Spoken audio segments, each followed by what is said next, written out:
here on the campus of Penn High School here in beautiful Osceola, Indiana.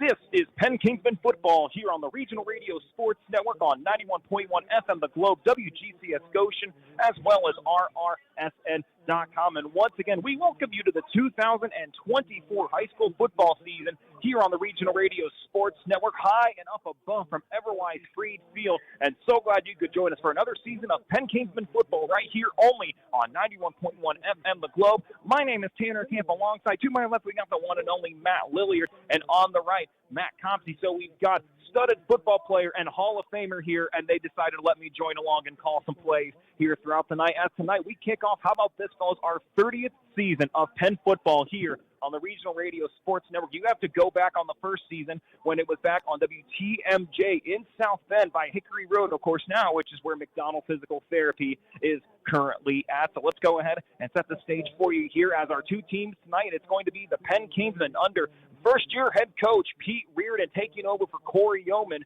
Meanwhile, on the flip side, from the Doolin Athletic Conference, it's going to be the Valpariso Vikings who will make the trip over an hour some away to make it here to Everwise Freed Field. Last year for the Kingsmen, 10-2 overall, and another sectional added to their amazing trophy case, and 5-0 in the NIC. Meanwhile, for the Valparaiso Vikings, 9-3 overall and 6-1 in the Doolin Athletic Conference, and another sectional title for seventh-year head coach Bill Marshall's group. Both teams will bounce in the regional round. Penn Kingsmen by 1 to the Crown Point Bulldogs, and Valparaiso to the Maryville Pirates. Of course, the Penn Kingsmen, they earned that second sectional title in the last 3 years. Of course, talking a little bit about Pete Reardon, he became the seventh head coach in Penn football history back in March, of course, taking over for Corey Yeoman, who decided to hang the whistle after 21 years along the long black line. Coach Pete has spent the last 20 years as an assistant coach, while most recently being the defensive coordinator for Coach Yeoman. And meanwhile, for the Valparaiso Vikings,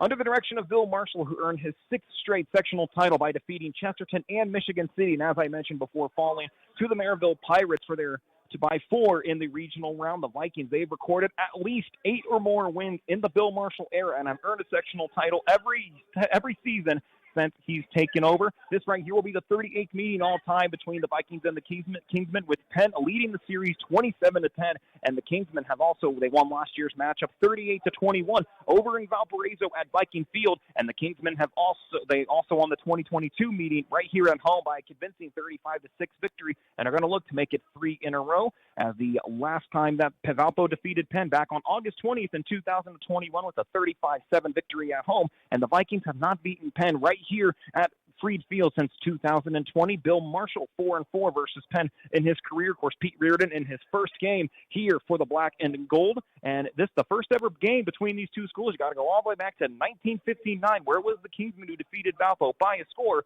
of 18-13. Of course, we want to thank all the great folks that make it possible for us to get to broadcast here tonight. High school football on the Regional Radio Sports Network, presented by the Lilliard Insurance Agency, your independent insurance agency on Lincoln Way West in Osceola, and on State Road 23, and on Lincoln Way West in Osceola. Harrison Sons Construction, Chris Neal, State Farm Insurance on East Day Road in Mishawaka. Beef O'Brady's Good Food, Good Sports, located at the intersection of State Road 23 and Bittersweet in Granger. McDonald Physical Therapy on Hickory Road in South Bend. Clover Machinery Movers on Clover Road in Mishawaka.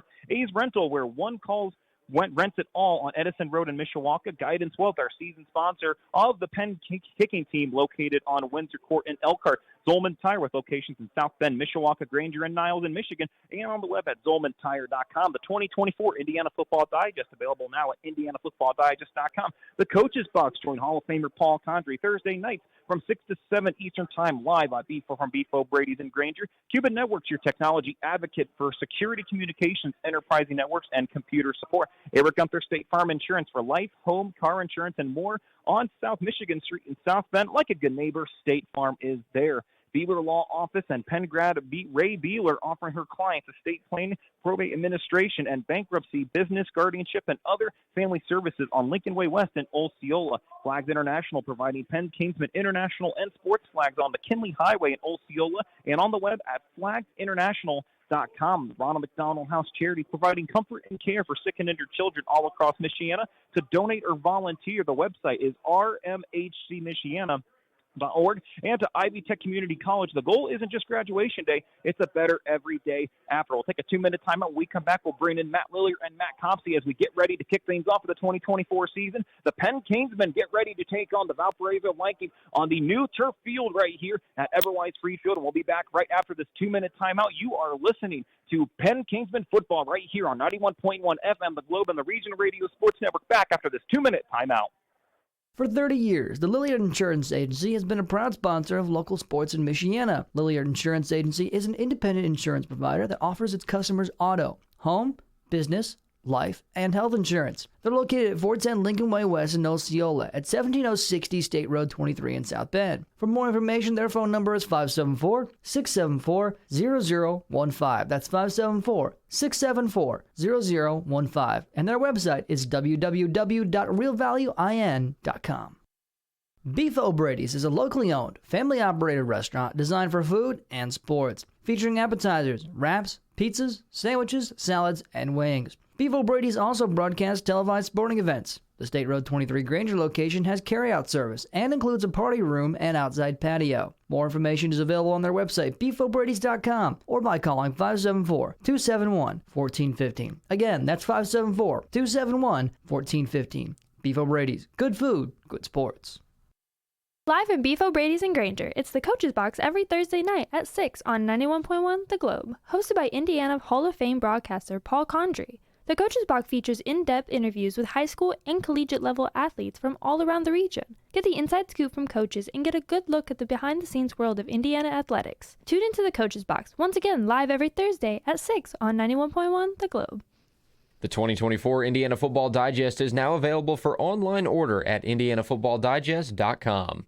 This year's digest is packed to the brim not only with stats and scores, but in-depth and detailed analysis on each Indiana High School Athletic Association team.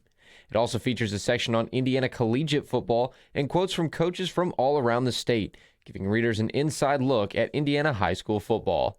The 2024 Indiana Football Digest is available online at indianafootballdigest.com.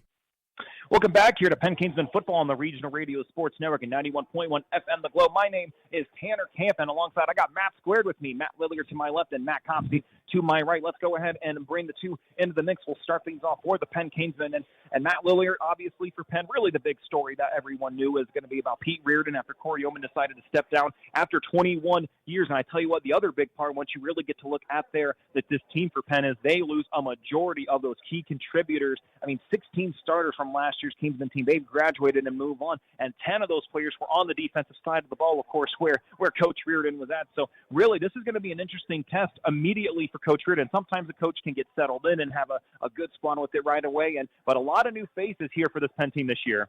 You know, it has been a lot about Coach Reardon going into this year. He likes to be called Coach Pete, too, by the way. Mm-hmm. So we spent a little time with him about a week ago, you and I, and I'm pretty sure he doesn't want it to be about him. You know, this is a program that he's taking over, and the change is going to be nominal. I mean, it's the program that Giesman built, and by the way, he's sitting to my left right now. Talk about pressure, having a Hall of Fame coach sitting next to you while you're doing this. I'm going to try not to stumble over my words, but this is a lot of pressure. So, you know, he wants to make it about the program. He wants to make it about the young men that are playing the game, and that makes a lot of sense. So, they have had quite a few losses to their experienced players that they had last year, but they've kept a pretty good core group of guys around. Kellen Watson played a fair amount of quarterback last year with mostly mop-up duty, but, you know, he had a good command of the offense, and what an athlete that young man is. And then Tayshawn Bardo, Malachi Evans. Tayshawn was great last year when he got a chance to be on the field, which was quite a bit towards the end of the year. Malachi Evans, every time he touched the ball, I think he went for at least 10 yards. And Cole Bennett was really, really strong at the tight end position last year, made some incredible catches. You know, they've got a couple of offensive linemen coming back. Aiden Deal moved from right tackle to center. Pat Connery, who was a starter as a sophomore last year, which you don't see at Penn very often. Mm-hmm. Very strong on the offensive line. Bringing back on the defense, we've got one starter coming back, and that's Vinny Freeman. And if you're going to have one starter come back, that's a good one. And another one of those sophomores that now a junior, you said you don't see it often, but Vinny Freeman definitely proved to himself why he is going to be a problem in the backfield for the Wild Bunch here tonight. Yeah, Vinny Freeman can play. Probably out of the top 3 hits I saw last year, 2 of them were his. So he's a fun guy to watch, and as he develops, he's only going to get better. So it'll be interesting to see how this defense responds. But you know what? This is Penn football. They've been playing this sport since they were young. They've been in Coach Reardon's defense for several years now. I guarantee you they're ready for this game. And then Matt Comps, you take a look into some of those key losses. Obviously, Nolan McCullough, Auden Jones, Maverick Brown, and Tommy Paulus, and as well as Dominic Bonner. Of course, his brother Christian is scheduled to get the start here tonight. And I think Matt Lillier hit it on the head. Obviously a lot of new faces, but if you're Coach Reardon, again, there are some coaches who immediately come into a program, and at least if they've got a very talented squad, like if last year was Coach Reardon's first year, okay, he's got some good players that come back. And not to say that there aren't still going to be some key pieces this year, but for Coach Reardon, this really is going to be a good test. And against the Valpariso Vikings always has proven to be a good, formidable opponent for the Penn Kingsmen ever since this has been the opening game. Well, Coach Pete has been around this program for over 2 decades. He played the game. He was a standout player at St. Joe, played on the state championship team. The one thing about this Penn team is it's a program. A lot of these guys, as you mentioned, have been through the program. A lot of these guys that are now starting now had opportunities to play a lot of minutes last year. So it's just a matter of them adjusting to playing starters minutes right now. So a lot of these guys are now, they've got another year under their belt. They've learned, they know what they have to do, and they just have to come out. They've practiced to do this. But, the thing about it is that it's always, and it goes back to what I remember Coach Giesman said, when somebody goes down or somebody leaves, it's the next person up. So that's what it's always been for this program, going back for over 50 years. And I think that's what Coach Pete wants to do. He just wants to keep things going in the right direction this way they've had since they have not had a losing season in over 50 years. And then Matt Lillier, meanwhile, for the Valparaiso Vikings, when they say a very similar story, and it really is Valpo also got hit with the graduation bug. 15 starters lost for Bill Marshall's group, and of all those players, and same with Penn quarterback Justin Clark gone, Travis Davis gone, real offensive lineman Matt Hofer, of course, on our Primetime 25 from the 2023 book. Sam Ampliotis, he is now graduated, and Tyler Versher. But still a number of players that are going to come back and make a big impact, like running back Tommy Berta. He was on that state championship team in 2022 for the Vikings. Julian Stokes is going to be a key receiver here for tonight for the Vikings. And then Drayden Wilcox, the punter and kicker. And that could end up being a big difference maker for the Vikings. So a similar tale for the Vikings here, but they have enough pieces where they could be able to string something together. But again, they have to start off against the Gold and Black here. Again, so many similarities between Valpo and Penn. Valpo is also a program. Bill Marshall is in his 7th season. He knows what he's doing. He's got a state championship under his belt, several regional championships. I think we used to say this here at Penn, we don't rebuild, we reload. And you know what? Valpo basically does the same thing. They have a new quarterback under center this year too, but they have a young man playing tailback that's gotten carries since he was a sophomore, and productive carries. I mean, as a sophomore, I think he scored something like 11 touchdowns. Mm-hmm. You mentioned Julian Stokes, and they have a big offensive line. I think they outweigh Penn's defensive line by at least 30, 40 pounds a man. But it's also the same going the other way. Penn has a big, strong offensive line, and the Valpo defensive front, similar to Penn, is smaller and probably quicker. So it'll be interesting to see who wins in the trenches in this game. Honestly, I think who wins the trenches in this game is going to win the game. Let's go take another 2-minute timeout. When we come back, we'll go one-on-one with both coaches. First, Bill Marshall for the Valparaiso Vikings, then Pete Reardon for the Penn Kingsmen. Once again, we'll be right back after this 2-minute timeout. The Valparaiso Vikings take on the Penn Kingsmen here at Everwise Freed Field as we kick off the 2024 season of our high school football coverage here on the Regional Radio Sports Network and 91.1 FM The Globe. Back after this 2-minute timeout here on 91.1 FM The Globe and the Regional Radio Sports Network. Did you know there's a place right here in Michiana that provides comfort and care for families of sick or injured children? Ronald McDonald House Charities of Michiana gives families everything they need, whether it's a hot shower, a comfortable bed, or a home-cooked meal. This allows parents to truly prioritize the health and well-being of their child. Because of people in this community just like you, RMHC Michiana provides their services at zero cost to the families. Find out how you can volunteer or donate to rmhcmichiana.org. For 30 years, the Lilliard Insurance Agency has been a proud sponsor of local sports in Michiana. Lilliard Insurance Agency is an independent insurance provider that offers its customers auto, home, business, life, and health insurance. They're located at 410 Lincoln Way West in Osceola at 17060 State Road 23 in South Bend. For more information, their phone number is 574-674-0015. That's 574-674-0015. And their website is www.realvaluein.com. Beef O'Brady's is a locally owned, family-operated restaurant designed for food and sports, featuring appetizers, wraps, pizzas, sandwiches, salads, and wings. Beef O'Brady's also broadcasts televised sporting events. The State Road 23 Granger location has carry-out service and includes a party room and outside patio. More information is available on their website, beefobradys.com, or by calling 574-271-1415. Again, that's 574-271-1415. Beef O'Brady's. Good food, good sports. Live in Beef O'Brady's in Granger, it's the Coach's Box every Thursday night at 6 on 91.1 The Globe, hosted by Indiana Hall of Fame broadcaster Paul Condry. The Coach's Box features in-depth interviews with high school and collegiate level athletes from all around the region. Get the inside scoop from coaches and get a good look at the behind-the-scenes world of Indiana athletics. Tune into the Coach's Box, once again live every Thursday at 6 on 91.1 The Globe. High school football back in action from here at Everwhite Freed Field here on 91.1 FM The Globe and the Regional Radio Sports Network. One of the best Week 1 rivalry games in all of the state. The Valpariso Vikings make the trip to take on the Penn Kingsmen here. Tanner Camp, great to be here with Phil Marshall from the Vikings. Coach, obviously, take a look at last year's very different in a lot of different spots. Justin Clark's graduated, one of my favorite, former Prime 25 member Matt Hofer has gone and moved on. Travis Davis, so a lot of key spots that you're going to have to fill in here for today. So what's really been the big message for your team this summer? There's still a lot of key players coming back, whether it's DeAndre Price and many other talented players coming back. What's been the message for your team this summer? Our message last night really just embodied the whole thing. I had 5 of our key players stand up, really 6 of our key players that have some experience. And then I had the other 30 stand up, and I said, these guys are going to have to step up and take that role. And the 5 or 6 guys that are like Keegan Begley and Caleb Sharp and DeAndre, they were in a very similar position in 2022. You know, first time, first year, getting a lot of varsity experience. I said to lean heavily on those guys. And the other ones, you know, I used the Paris Olympics as an example in our speech last night. You know, I think we had 257 medalists total, but 65% of them first time they ever took stage at the Olympics itself. And so, again, they did a great job and just kind of embodying that, like, hey, listen, we're young, we know we're green, but we've been playing this game since we were kids.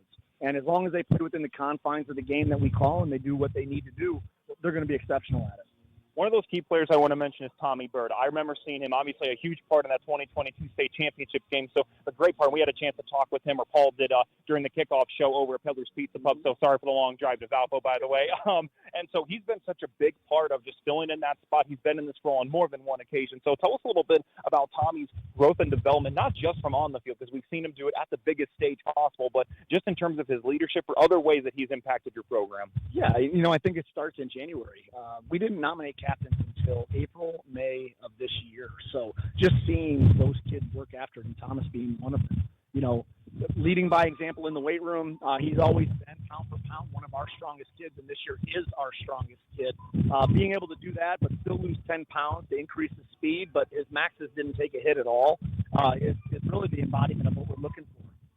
We take a look at this Week 1 rivalry game. Obviously, it's a non-conference, and this really has been a staple for both you guys. A great Week 1 test. Obviously, there have been some great rivalry games, and obviously Penn's got your number the last 2 years, but it really has given a chance. I mean, the same thing happened, and that was the year you guys ended up winning the state title. So this has proven to be a very important contest for both respected sides, because both sides are going to see a lot of new faces on the field. I mean, both you and the Kingsmen have over 10 players that are going to end up seeing some time on the field. So just tell us a little bit about the importance of this rivalry game. Even though it's non-conference, it is really an important part of the rest of the regular season. Yeah, you know, I think this is a great gauge and a measure for both of our programs, and I'm sure Pete would say the same.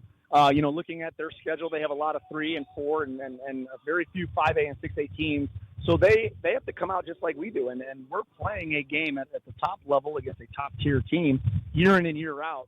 And really the ironic part about that 2022, even, you know, how bad that game was here, we had the same refereeing crew Week 1 as we did Week 14. So I'm hoping that's the case this time as well, because it was a tremendous run that group had. And this group is very young and very eager, just like that group as well.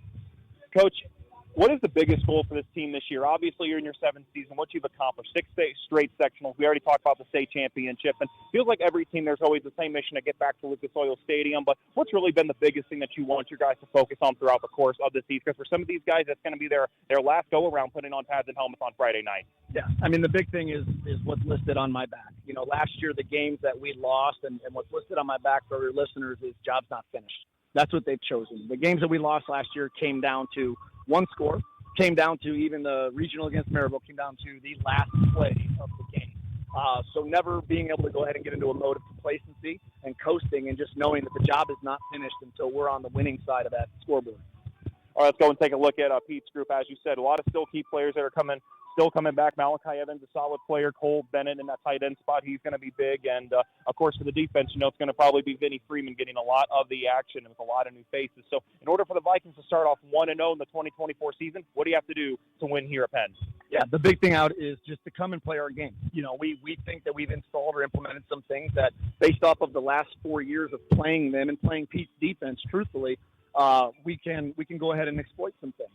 And seeing how they've aligned and the consistencies of some of the things that they do, it just comes down to our kids really being on a road, being young, and then being able to go ahead and keep their composure throughout. Once again, that was Bill Marshall for the Valpariso Vikings. Let's take a quick 2-minute timeout. We'll be right back with the head coach with Pete Reardon for the Penn Kingsman right after this 2-minute timeout on 91.1 FM The Globe.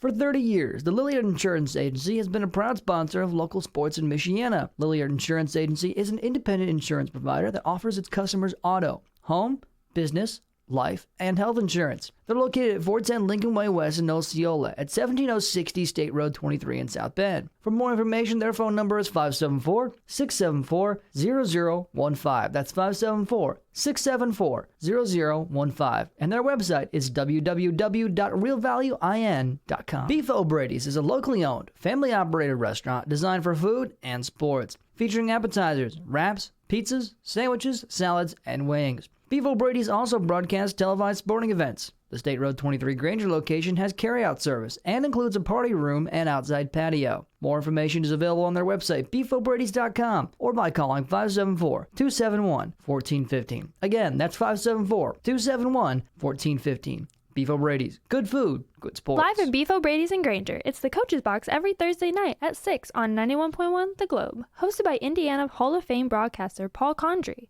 The Coach's Box features in-depth interviews with high school and collegiate-level athletes from all around the region. Get the inside scoop from coaches and get a good look at the behind-the-scenes world of Indiana athletics. Tune into the Coach's Box, once again live every Thursday at 6 on 91.1 The Globe. The 2024 Indiana Football Digest is now available for online order at indianafootballdigest.com. This year's digest is packed to the brim not only with stats and scores, but in-depth and detailed analysis on each Indiana High School Athletic Association team. It also features a section on Indiana collegiate football and quotes from coaches from all around the state, giving readers an inside look at Indiana high school football. The 2024 Indiana Football Digest is available online at indianafootballdigest.com. Penn Kingsman football here on 91.1 FM The Globe and the Regional Radio Sports Network. Penn Kingsman football now back on the air. Tanner Camp here with Pete Reardon, new first-year head coach here for the Kingsman and coach. Ever since that announcement in March, the clock's been ticking. The sands of the hourglass has now finally reached the bottom, and we're here back at Everwise Freed Field here for some Penn football after the announcement and all the interviews, and you're probably just ready. Tell us how you're feeling now that we're here on Game 1, Week 1 here for Penn High School football. Very excited. Obviously, everyone's looking forward to this. Our players have been. I've been. Our coaching staff has been. Honestly, there's been a lot of lead up, a lot of stuff about, the new changes and all that stuff. And I think everyone's just ready to start playing and get after it. When you lose a high number of players, whether we know on the defensive side with 10 starters and a number of players on the offensive side that were key contributors, whether Nolan McCullough, whether Auden Jones, I'll tell you what, it seems like throughout the course of the summer and even leading up to now, a lot of players have really stepped it up in training camp. So tell us a little bit about how you felt like the training camp went, how you feel like the players have responded since you've taken the helm here at Penn football, and just some other things you've been most impressed with your group as you get ready for tonight. Well, our seniors have done an outstanding job. I mentioned several times, but ever since Coach Corey retired, the seniors didn't miss a beat in regards to the off-season work ethic, everything that they needed to do to continue to lead the team. Then once the announcement was made for me, again, they just kept on working, and that's been great. Offensively, we have more guys back on offense, but we have a new signal caller with Kellen Watson. He's just been outstanding in regards to, lead by example type of guy. He usually doesn't say a whole lot, but everyone follows his lead. There's a number of other seniors that are ready to step up into some roles they haven't been able to before. Malachi Evans at running back, and then also having a number of guys back on the offensive line and skill positions. For example, Tayshawn Bardo and Cole Bennett, Brody Brown, Gavin McGee, Aiden Deal, Pat Connery, all those guys, they're on the offensive line there as well. Really, are paving the way for us, and we're looking for a big night from them. And talk about the defensive side of the ball. That's where you were at previously before you took over the reins here. And obviously, when you got a guy like Vinny Freeman, you don't just start a sophomore unless he's the real deal. And he's obviously had a great season last year, looking to step it up big time here for the Wild Bunch. Just tell us a little bit about his development. Only a junior, but hard to believe. Feels like he's already been here enough to make an impact for the team. Tell us a little bit about Vinny's development, whether necessarily on the field or maybe even just off the field, and how he's helped the defensive side for the Wild Bunch tonight. Well, from the get-go, Vinny has been a very, very coachable young man. He plays with a high motor, comes out of that naturally, obviously. But, he loves to compete, loves to get after it. He obviously is a state qualifier wrestler. So, he's just got great juice, and he just never stops. And he understands, has a great football IQ as well. But, again, he's always looking to gain that edge. So, from that standpoint, he's been great. We're also looking for a number of his classmates, his juniors, to step up. There's a handful of seniors on the defense as well in the secondary, and Wilson Thomas in the middle for us has been, a great leader, finally getting his chance to play after being behind some pretty good linebackers the last couple of years. So we're really looking forward to those guys stepping up. Wilson and Vinny and Joey DePalma and, as seniors, and, JT Seeger up front as a senior, and then a couple really good, juniors with Quinn Watson and Christian Bonner and John White. Really, with the coaching staff we have, we got a lot of guys, new guys or inexperienced guys, but at the same time, the coaches have, I think, done a good job getting those guys ready to play. Talk a little bit about the impact that Coach Yeoman and Coach Giesman have. But obviously, that's who you were under the direction with Coach Yeoman, and obviously did a great job here after taking over for Coach Giesman, who, no question, one of the best high school coaches at any sport here in the state of Indiana. About the advice that they've given you high praise in all different types of media outlets, whether newspaper, whether online. And I tell you what, it seems like they've got a lot of confidence. You just tell us a little bit about the impact that those two have made, and really the advice that you've gotten from them as you get ready for your first game here. Well, it's hard to have hard to find two better mentors than those two. Obviously, they're great coaches. They're also great individuals, and they want to continue the success of the program. So anytime I've needed anything, Coach Corey's just a quick text or call away. But at the same time, throughout this process, they were really, reiterating the importance of being yourself, surrounding yourself with great coaches, which obviously they did, and I feel that, very fortunate to continue that. A lot of the guys that, were on the staff came back and were able to make some great additions to the staff as well. So those are really the key things, and to focus on the process. There's going to be wins and losses, but focusing on the process of what needs to get done in regards to the day-to-day operations of the program and implementing our offensive defense has really been our focus.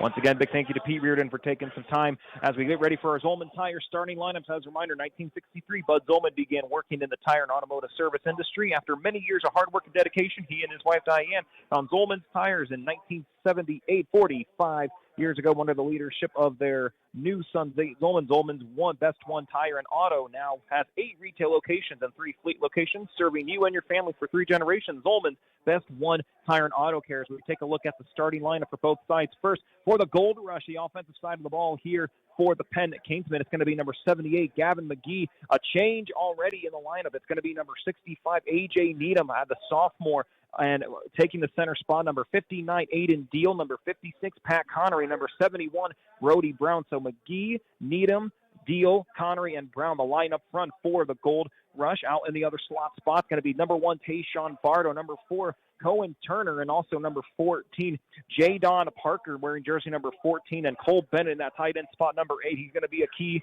player for the 6'4", 255-pound junior. Malachi Evans, a feature back, that's 6'2", 212, and the starting quarterback going to be number 3, Kellen Watson, the 6'3", 190-pound senior for the Kingsmen. Meanwhile, for the Valpariso Vikings, up front, number 91, Cameron Walden, number 92, Cameron Asbell, number 55, Larry McDougall, number 46, Omar Delgado. So Walden, Asbell, McDougall, and Delgado. In the middle is going to be number 43, Adam C., number 47, Brody Wheeler, number 31, Nick Fry, and number 11, Braden Gagan. And rounding out in the backfield is going to be number 2, Jaden Jansma, number 17, Tice Morris, and number 15, Tyrus Morris as well. So now we flip the card, and it's going to be for the Valparaiso Vikings up front. Caleb Sharp, number 77, DeAndre Price, number 52. In the center, Alex Burkett, number 54, number 58, Caden Reeder, and number 70, Peyton Ferreira. The tight end for the Vikings going to be number 7, Keegan Begley, and the feature outs are going to be number 2, Jordan Steigen, number 1, Julian Stokes, and also going to be number 14, Austin McKenzie, and the starting running back going to be number 4, Thomas Berta. Keep an eye on the 5'10 senior, and starting in the quarterback spot will be Kellen Hosick, the 6'3", 180-pound junior here for the Vikings. And meanwhile, for the Wild Bunch defense, it's going to be Christian Bonner, J.T. Seeger, John White, Quinn Watson up front. Then in the middle, William Blue, Wilson Thomas, Wrigley Hall. And in the back, it's going to be number 21, Colden Hernandez, number 7, Vinny Freeman, number 23, Joey DePalma, number 2, Peyton Horner. And Matt, of course, they just had the kickoff, and so it looks like it's going to be the Kingsmen who are going to kick things off here. Yeah, Penn won the toss and deferred to the second half, so the Vikings will get the ball first. Our officials for tonight's game are Chad Davis, Sean Jenkins, Chris Mathis, Brendan Turner, and Savon Williams. The weather right now is 79 degrees with the wind out of the south at 7 miles per hour. And, of course, for the weather, tonight's game time weather report presented by Flags International. Flags International offers Penn Kingsman flags alongside different kinds of American and international flags, sports flags, and flagpole installations through their website at flagsinternational.com and at their retail location at 10845 McKinley Highway, Osceola in Indiana. And so it's going to be for the Kingsmen now as they're going to kick things off, and set to kick it off right now for the Kingsmen. We're up and underway as Penn Kingsmen now. They're going to go all the way for the touchback, and a great kick for the Kingsmen there. As on the kickoff again, number 5, it's going to be Dylan Daddario, the 5'11", 150-pound kicker. So good start for the Kingsmen as they go all the way back to the end zone, Matt. Dylan Daddario was the kicker last year. Looks like he's added a little strength to his leg. That was quite a kickoff. Landed at least 5 yards into the end zone. And so for Daddario, the main kicker, averaged 50 yards per kickoff on the last season. And so now Kellen Hosek, the 6'3", 180-pound junior, going to get things started. 1 receiver to the left, 3 to the right here for the junior. He does have Berta on his left hip. And as he surveys the defense, ball now here at the 20-yard line. Got a receiver in motion now, working to the left side. Now the handoff for Berta, working his way up, finds an opening, and he is just going to trip on his own feet. And so for the Valparaiso Vikings, they're going to mark this one, looks like right at the 26-yard line. So it'll be a second down situation. 10 seconds already past the clock, so 2nd and 3, so a 7-yard gain for Tommy Berta here for the Valparaiso Vikings. Yeah, that was a counter play off of the right tackle. He had a lot of room there. Penn got kind of lucky that he tripped over his own feet on that play. So now 2 receivers to the left and 2 to the right. Once again, Berta right on the hip of Hosek. And so now the snap, Hosek looking to his left, gets the toss, and that one nearly stripped away. Instead, it's going to be caught here for the Vikings, and it's going to be on the far side. So that will be a first down for Valparaiso. Yeah, Penn dodged one on the first play of the game, having the tailback trip over his own feet. That time Valparaiso dodged one because number 23 for Penn, that's Joey DePalma, broke on that ball, and it was inches away from his hands. That was close. That was Austin McKenzie. So McKenzie with the big play, 1st and 10 here for the Vikings. Their first down, only not even 40 seconds gone by. Clock stopped at 11:23. So now the handoff to Berta finds a bit of an opening, and he is wrapped up by Wrigley Hall. So not much gain, if any at all. And so it looks like they're going to say a gain of 1 here for the Vikings. So 2nd and 9 after the 1-yard pickup for Berta. Still scoreless as a minute has gone by here in the quarter number 1. You know, you can't put a lot of stock into the first couple plays of the first game of the season in high school football. These guys are working out the nerves. You know, they spent the last couple of weeks beating on each other. Now they're facing some unfamiliar foes. It'll take them a couple series to settle in probably for both of these teams. 2 receivers on the left, 2 on the right. Once again, Berta on the left hip here for Hosek. Hosek now the handoff to Berta. Avoids one, avoids a couple, and finally wraps up right around the E here at the Penn logo, and they're going to mark Berta down, looks like at the 48-yard line. Check that. Looks like they're going to say 47. No, it's going to be the 48. So they will take it to the 48. So gain of 3 yards there for Berta. So third down and 6 here for the Vikings. They made a couple nice plays, especially that catch for number 14, Austin McKenzie, the 5'6 senior. And so now 3 receivers to the left, 1 to the right. Once again, watch Berta. He is the feature back here. So now Hosek on the throw, looking to his left, and the Wild Bunch trying to bring him down, and he is not going to go anywhere. Hosek's going to get just past the 50-yard line, right?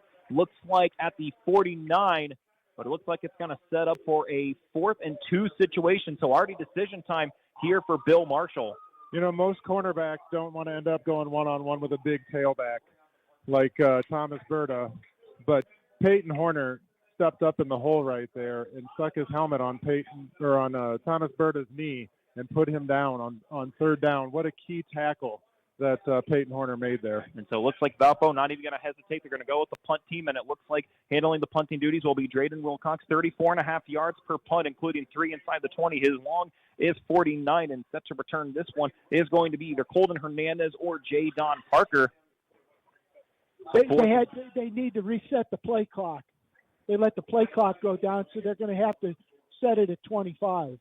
So it's a 4th and 2 right now. Clock stopped at 9:19 here at Everwise Freed Field. Watch him to try to draw him off sides here, possibly with a hard count. And so we'll see what the Vikings decide to do. Once again, Hernandez and Parker back as now. It's going to be the punt here for Wilcox. This one soars, and this one is caught and just fallen down right at about the 25-yard line. So making the grab there, looks like it's going to actually be number 2. It was Peyton Horner. So he makes the grab, not much gain. And for the first time this year, the Gold Rush is going to head out onto the field and get ready for the first offensive series here for the Penn Kingsmen. And ironically enough, one of the similar stories here tonight is both quarterbacks. They're not only playing their first game, they're both named Kellen. That is just about ironic. And it's going to be Kellen Watson here. And you mentioned it earlier, Matt Lillier. He's going to be an important player. Just if he brings that athleticism, now it's just a matter of bringing that to the quarterback spot. That's right. It'll be interesting to see how this first series go. I hear we're in for a treat tonight, that this is a completely different offense than we've seen in the past. So Watson on the toss, and it looks for Cole Bennett. Not much happening there, but we do have some laundry out on the field. So a couple flags that were thrown. And so Bennett was down. Clock stopped at 8:55. A flag was thrown on both respected sides. I think there was some movement up front, is my guess.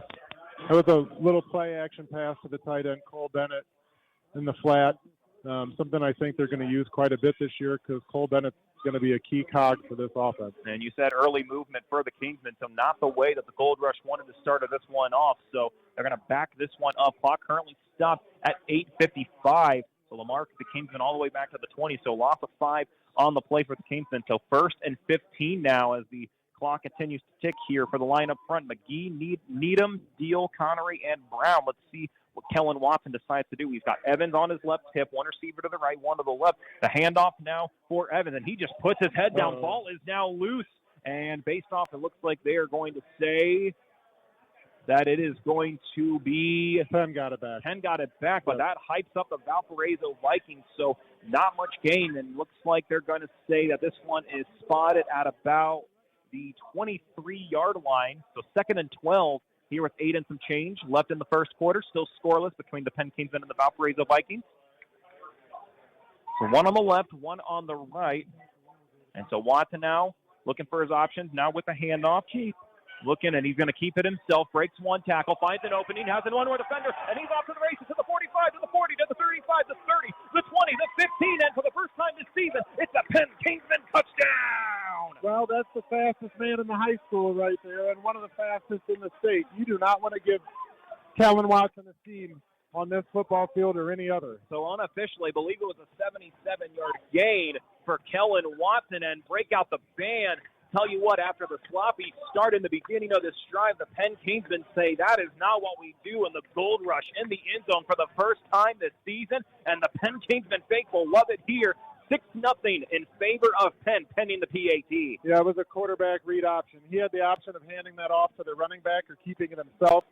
Obviously made the right call, keeping it himself around the left end, broke 1 tackle, and he was gone. And Dylan Daddario, who is going to be handling all the PATs. He had 40 made point after touchdowns last year and looking for his first one this season. So now the snap, the hold, the right is up, and it is good. And, of course, as a reminder, we want to thank Guidance Wealth, of course, for their great support for all Penn kickoffs, field goals, and extra points. As a reminder, the Penn Kingsman Special Teams are sponsored by Specialized Investment Team at Wealth Guidance. Build, protect, and prosper on the web at guidancewealth.com. And Matt Copsey, what an opening drive for the Kingsmen. Despite the slower start, Kellen Watson takes it to the house. Yeah, officially it was a two-play 75-yard drive, although it wound up being 80 yards because of the penalty. Officially it'll go two-play 75 yards. It took 1 minute and 5 seconds off the clock with Kellen Watson. And Matt, you mentioned it. Once Kellen found that opening, he was gone, and that goes to the fact that he was on the state place and track relay team that he was part of. Him and Tayshawn Bardo. Yeah, I think he placed in the 100, and I think did they win the state in the 4x100? Well, I know they placed it. I think they probably did win, like you said. But Regional Radio Sports Network and 91.1 FM, the Globe, want to thank Clover Machinery Movers, 3521 North Home Street in Mishawaka, for underwriting a portion of tonight's game. Serving the industry since 1948, Clover Machinery Movers is fully equipped and insured for machinery, moving, rigging, and hauling. They can move one machine or relocate an entire plant, and they also offer customers heated storage facilities. Dylan, go ahead, Matt. Go ahead. And it looks like the Dario looks like the return for the Vikings, and it was picked up by Stokes, and he is going to get to right around the 25-yard line, it looks like, and my mistake, it'll actually be the 20-yard line, and so we'll go ahead and continue to thank our friends at Clover Machinery. They can move one machine or relocate an entire plant. They also offer customers heated storage facilities.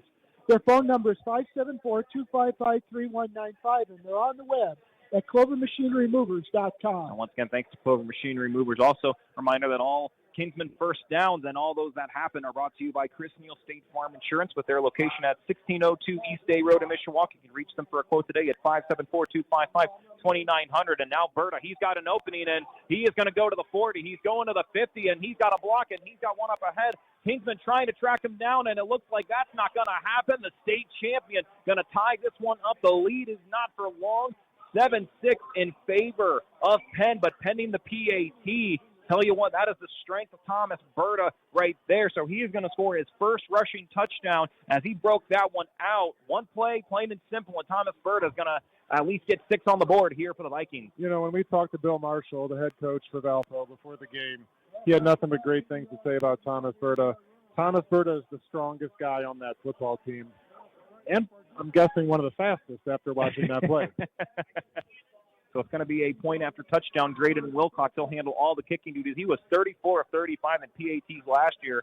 Has been the primary kicker for Bill Marshall's group. So the senior looking to tie this one up. Holder is going to be Jacob Moore. And so the snap, the toss, it's up, and it is good. So we are tied up at 7-7 here with 7:35 left here in this first quarter. And while we got the opportunity, let's thank a couple more of our friends, including over McDonald Physical Therapy. McDonald Physical Therapy and Sports Rehabilitation Center, with 2 locations at 1005 Hickory Road in South Bend and in the St. Leam Hall on the campus of Notre Dame, offers physical therapy treatments including Alter G treadmill, A-stim treatment, blood flow restriction, and water therapy. McDonald Physical Therapy and Sports Rehabilitation Center phone number is 574-233-5754, and they are on the web at mcdonaldpt.com. And our coverage of Penn High School sports on the Regional Radio Sports Network is presented by our friends at Harrison Sons Construction. For over a decade, Harrison Sons Construction have offered full-service remodeling and construction.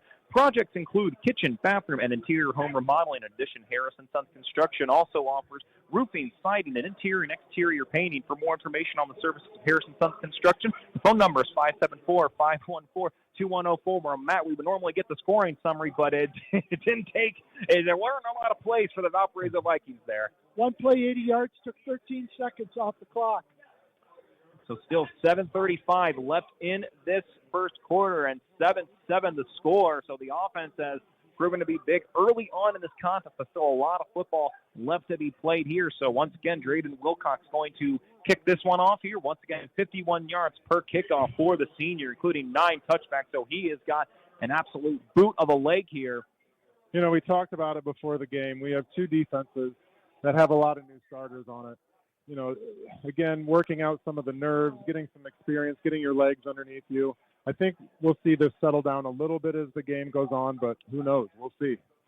So now Wilcox, this one a line drive, going to be right around the 5 and return here for Cohen Turner. And Turner now has a bit of an opening. He's going to work his way up, and it looks like they are going to spot him right around the 24-yard line. So that's where the Kingsmen will get ready to start things off. And as a reminder, tonight's Kingsmen First Downs are brought to you by Chris Neal State Farm Insurance with their location at 1602 East Day Road in Mishawaka. You can reach them for a quote today at 574-255-2900. Again, thanks to Chris Neal State Farm Insurance for sponsoring all First Downs here for the Penn Kingsmen as the Gold Rush get right back on the field. So not much of a break for Kellen Watson and company.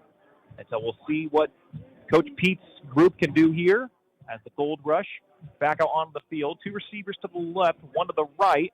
And it looks like Malachi Evans just on that left hip right behind Watson here. So 7 minutes and 30 seconds left. So Watson now going to hand this one off, and Evans going to just pound his way right up the middle. Looks like we had a lost cleat, and based off what we see, I think Malachi Evans has just earned a Penn Kingsman first down, and they are... Oh, it's close. They're going to say it's close, and so it looks like they're going to spot this one. Looks like probably close to the 31-yard line. So 2nd and 4 here for the Gold Rush.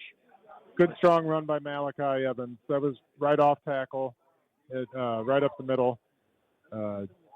He really fought hard for those yards on that. He carried a couple guys with him. So 1 to the left, 1 to the right. Be expecting Central Rush, and it looks like man in motion right now is going to be Jadon Parker. So let's see what Kellen Watson, he's got the only score for the Kingsmen here in this game, and so he's going to go with the handoff to Evans. Evans breaks 1 tackle, and he's going to be wrapped up in Johnsma.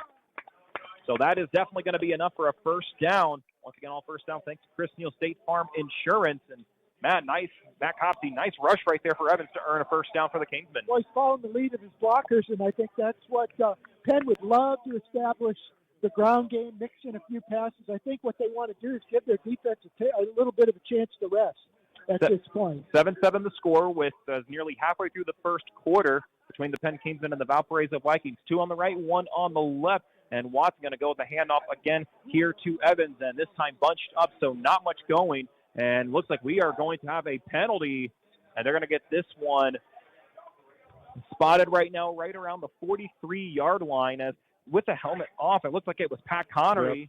Now, based off what we see here, Penn has already gotten 1 penalty, so we'll see what the official call is. I think Pat Connery had a nice block on that play, and it frustrated the Valpo player so much to a point where he pushed his helmet off of Pat. And it looks like they did call the face mask there. So with the face mask here against the Vikings, that's their first penalty. And so that is going to move the chains up quite a bit, even well past the 50-yard marker. So should go to the 46. 45? 45 is what they're looking like. What does 1 yard make? It actually makes quite a bit of difference. So 1st and 10 here at the 45-yard line with under 6 minutes to go. 7-7 the score here at Everwise Freed Field. 1 on the left, 1 on the right. And so now Stuck is behind now the back, work his way up. Ball is loose and on the ground, and the Vikings, they think they've got it, and they are going to say that that is the case. So the Valparaiso Vikings force the fumble, and they're going to have possession in a pretty decent spot here with 5:43 left. Matt Lillard, we expected really the defense to be kind of a big factor for both, and for the Vikings, they make the first real big defensive play here early in this game. Well, they were running another quarterback read option there. It's a tough play to execute. You know, the running back doesn't know if he's getting the ball. The quarterback has to make that split decision on whether to hand it off to him or not. It looked like there was a little indecision, and the ball ended up on the ground. Not an easy thing to execute. So the Valparaiso Vikings and Kellen Hosick are going to line things up. 2 receivers on the left, 1 on the right with Berta on the right hip. And so the handoff for Berta works to his left, breaks by 1, but a big hit right around the 50-yard line. Nice job up front. Give credit on that one to Wrigley Hall, the 5'11", 200-pound junior, making the nice play. Berta going to pick up a couple. And actually, no, looks like he's actually going to end up, picking up 2 on the play. So 2nd and 8 here with the ball at the 49-yard line here with 5 minutes and 20 seconds left in the first quarter. In case you're just joining us, 7-7 the score, with the scores coming from Thomas Berta for the Vikings and Kellen Watson on the scramble. Actually, I think that was junior, number 42, Kenny Welsh on the stop right there. I think you might be right. So now Stokes on the reception, trying to work his way to the first down marker. The Wild Bunch, they're going to stop him from being short, but Julian Stokes with the pickup, probably about, looks like 7 on the play, and they will. So Welsh on the tackle. So It's going to be a 3rd and 1 situation here We'll see how the Kingsmen respond defensively. So 3rd and 1, ball at the 44-yard line here in the first quarter. 4 minutes and 30 seconds left here in the opening quarter. Tied at 7-7. Valpariso on the move. 2 on the left, 2 on the right. Now the handoff here for Berta, and he's going to get the first down, and he's going to get some more. And fortunately, a potentially touchdown-saving tackle by Vinny Freeman and Tommy Berta just having his way right now. That's going to be a Valparaiso Vikings first down. And I tell you what, that just shows you the strength that Berta mentioned, and then the speed, that combination. He's been lethal for Bill Marshall's group since his sophomore year. By the time Berta's hitting that line of scrimmage with the ball, he's at full speed already, and Penn's having a hard time catching up. Their pursuit angles are a little bit shallow. You got to look for these guys to make some adjustments as the game goes on. This was a Wild Bunch team that averaged just giving up 87 yards on the ground last year, so hard to go up against one of the top running backs in the Duneland Athletic Conference. So now the Vikings, they get it to Berta, and he is going to be brought down. That's a great piece of tackling right there, and it looks like wrapping him up on the play. They're going to get that one to number 47, and looks like that's going to be Quinn Watson, on the play. number Quinn 97. Watson. Happens to be the brother of the quarterback. There you go. So they're making some big plays here. So now the Valparaiso Vikings, they are at a standstill here. So 2nd and 10 here, ball at the 29-yard line with 3:20 left here in this first quarter. Tied up at 7 apiece. Tanner Camp, Matt Lillier, and Matt Kopsey looking forward to more Penn Kingsman football all season long, every Friday night here on the Regional Radio Sports Network. For the Vikings, 1 on the left, 2 on the right. Berta, the feature back, and now here is Hosick. Hosick looking to his left, and it is going to be caught. But give credit to number 2. That's going to be Jordan Seigan, the 6'4", 165-pound senior, and that is going to be enough for a Valparaiso first down. So right now for the Vikings, they are establishing a good ground game, obviously, with Berta. It looks like that for Hosick, he's starting to find his rhythm in the passing game. Yeah, it seems like it. They ran a timing pattern, an out pattern to the left side of the field there. It was close. Quarterback delivered the ball on time. That's the only way that play works, is if the ball's there on time. Otherwise, that's going the other way for Penn. So ball on the 19th, 1st and 10. So definitely still for the Vikings within field goal range, but they want to think 6 here and regain the lead. So 1 receiver on the left, 2 on the right, but it looks like that Seigan is a man in motion. Now the toss back to Berta, and he's going to get by 1, but brought down by the big fella up front, number 53, J.T. Seeger, the 5'11", 220-pound senior, gets 1. He had 8 tackles last season, and he's going to get 1 right there. Great job for the senior, and it forces the Vikings here with a 2nd and 14, so a loss of 4.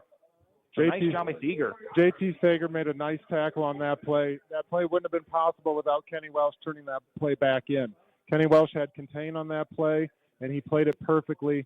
Thomas Berta had to turn that ball back inside where he didn't want to take it, and that's where the rest of Penn's defense was. So good job to both of those young men.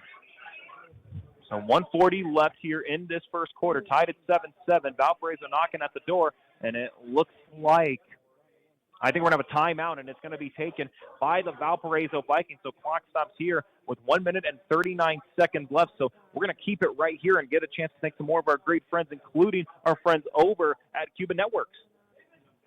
Tonight's broadcast is being underwritten by our friends at Cubit Networks. Located at 103 Polk Street in LaPorte, Cubit Networks takes pride in helping their customers stay happy for all of their technology needs. More information can be found on their website at cubitnet.com or by phone at 219-369-4357. Regional Radio Sports Network wants to thank the Sharp family and A's Event Rentals, 805 West Edison Road in Mishawaka, for their terrific support of student-athletes over the years. Serving the community for 53 years. Their phone number is 574-256-1110, and they're on the web at aisrental.com. Once again, so as we get ready, we'll get one time for one more ad. The Beaver Law Office, located at 3430 Bremen Highway, Mishawaka, next to the 331 Meyer store. Attorney Ray Beeler has been practicing law since 2001 and is a 1980 Penn High School graduate. The phone number for the Beaver Law Office in Mishawaka is 888-633-1361. So $1.39 left here in the first quarter. 7-7 is the score here at Everwise Freed Field. 2 receivers on the left, 2 on the right for the Valparaiso Vikings. Currently have the football as Kellen Hosick, man, and now looking for the man in motion up the middle. He breaks by the tackles, but nice job up front for the Kingsmen. Give credit up front. I believe that's going to be Quinn Watson once again. He's made a couple big tackles here, and so with the clock continuing to tick, it looks like it's going to be third and looks like they're going to give no gain on the play. So we'll see how Valparaiso decides to play this. But once again, Quinn Watson, nice job early on for the 6'2 junior. Yeah, the Watson brothers are making plays on both sides of the ball, something we probably should get used to this season, I'm feeling. Well, Quinn's been battling some injuries over his career. He's finally healthy, and he's always been shown that he's had the ability to perform when he's healthy.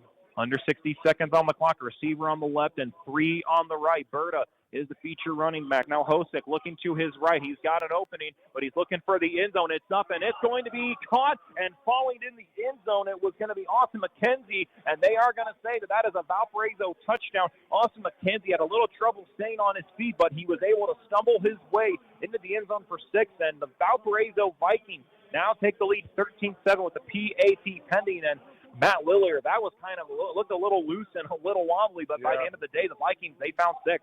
Yeah, it looked like a drag route going across the middle that he found his receiver very late because he was over by the sidelines by the time the pass was thrown.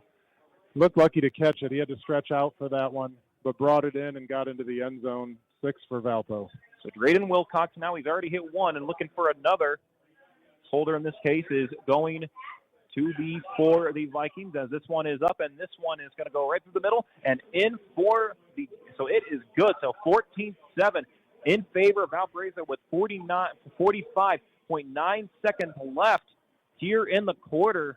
This exciting contest, and as a reminder, we didn't get to do early on for the Valparaiso Vikings, white uniforms, green pants, green helmets. They got that Viking logo right along the helmet, which is in white. Of course, for the Penn Kingsmen, those iconic black uniforms with the gold Kingsmen right across the top and the numbers in white, and of course the gold helmets with Penn along the side in gold as well. And while we got the opportunity, of course, we want to thank friends over at Ivy Tech Community College. Ivy Tech programs are made to prepare students for great careers in high-paying, high-demand jobs. In fact, Ivy Tech students earn more on average with a 2-year degree. That's just one reason 92% of the alumni would choose Ivy Tech again. Enrollment is open for an October 21st start. Visit ivytech.edu to apply today.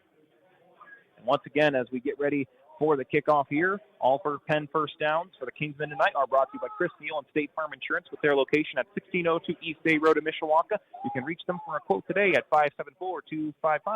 574-255-2900. Drayden Wilcox ready to kick things off again after the Vikings now take a 14-7 lead with 45.9 seconds left. But Matt Lillard, still plenty of time early on in this contest. Yeah, 21 points in the first quarter is kind of a lot to start the season. But this is kind of what we anticipated. We've got a lot of new starters on both sides of the ball on defense for both of these teams. I think the defense that settles in earliest has an advantage here, but still really early in this game. It's anybody's game still. It's only a 7-point game, but man, did that swing fast from 7-0 Penn to 14-7 Valpo. 8 plays, 53 yards, took 4 minutes and 55 seconds off the clock. Although it sounds like we're seeing the same thing at Mishawaka and Marion. It's 14-7 Marion with 5 minutes and 55 seconds left in the second quarter. Kingsmen make the catch right around the 9-yard line. Now it opening, just a couple defenders left. And what a return, though, for Cohen Turner.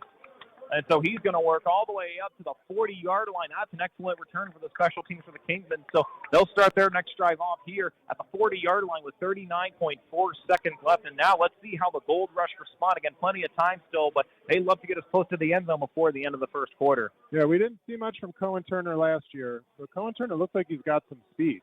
Those last 2 returns he's had, he was a step or 2 away from big gains.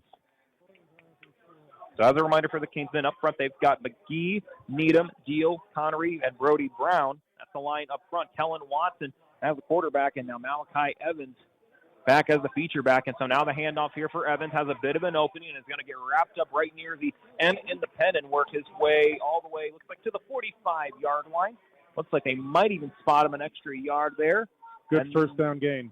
And they will. So it looks like it's going to be 6 yards on the play based off where we see. So it's going to be 2nd and 4, and with under 20 seconds left, looks like Penn, they're going to line up. We'll see if they decide to go with it or maybe see if Valpo is going to jump off sides here. So no receivers on the right, 2 on the left, and it looks like the Gold Rush are going to hand this one off to Evans. So this should be the final play here in the first quarter. Evans trying to work his way up, and he'll get maybe a yard or 2, but that is going to bring up a 3rd and 2, and we'll find out more. At the end of the first quarter, the Valpariso Vikings here in Osceola lead over the Penn Kingsmen by a score of 14-7. Let's take a 60-second timeout. We'll thank some more of our great friends and get ready for the second quarter. Penn trails 14-7 against the Valparaiso Vikings. Tanner Camp, Matt Copsey, and Matt Lilly are here at Everwise Freed Field back after the 60-second timeout right here on 91.1 FM The Globe and the Regional Radio Sports Network. You're tuned in to Penn football only on The Globe. Live in Beef O'Brady's in Granger, it's the Coach's Box every Thursday night at 6 on 91.1 The Globe, hosted by Indiana Hall of Fame broadcaster Paul Condry.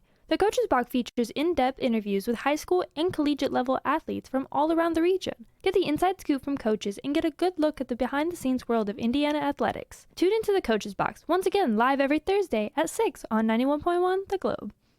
For 30 years, the Lilliard Insurance Agency has been a proud sponsor of local sports in Michiana. Lilliard Insurance Agency is an independent insurance provider that offers its customers auto, home, business, life, and health insurance. They're located at 410 Lincoln Way West in Osceola at 17060 State Road 23 in South Bend. For more information, their phone number is 574-674-0015. That's 574-674-0015. And their website is www.realvaluein.com.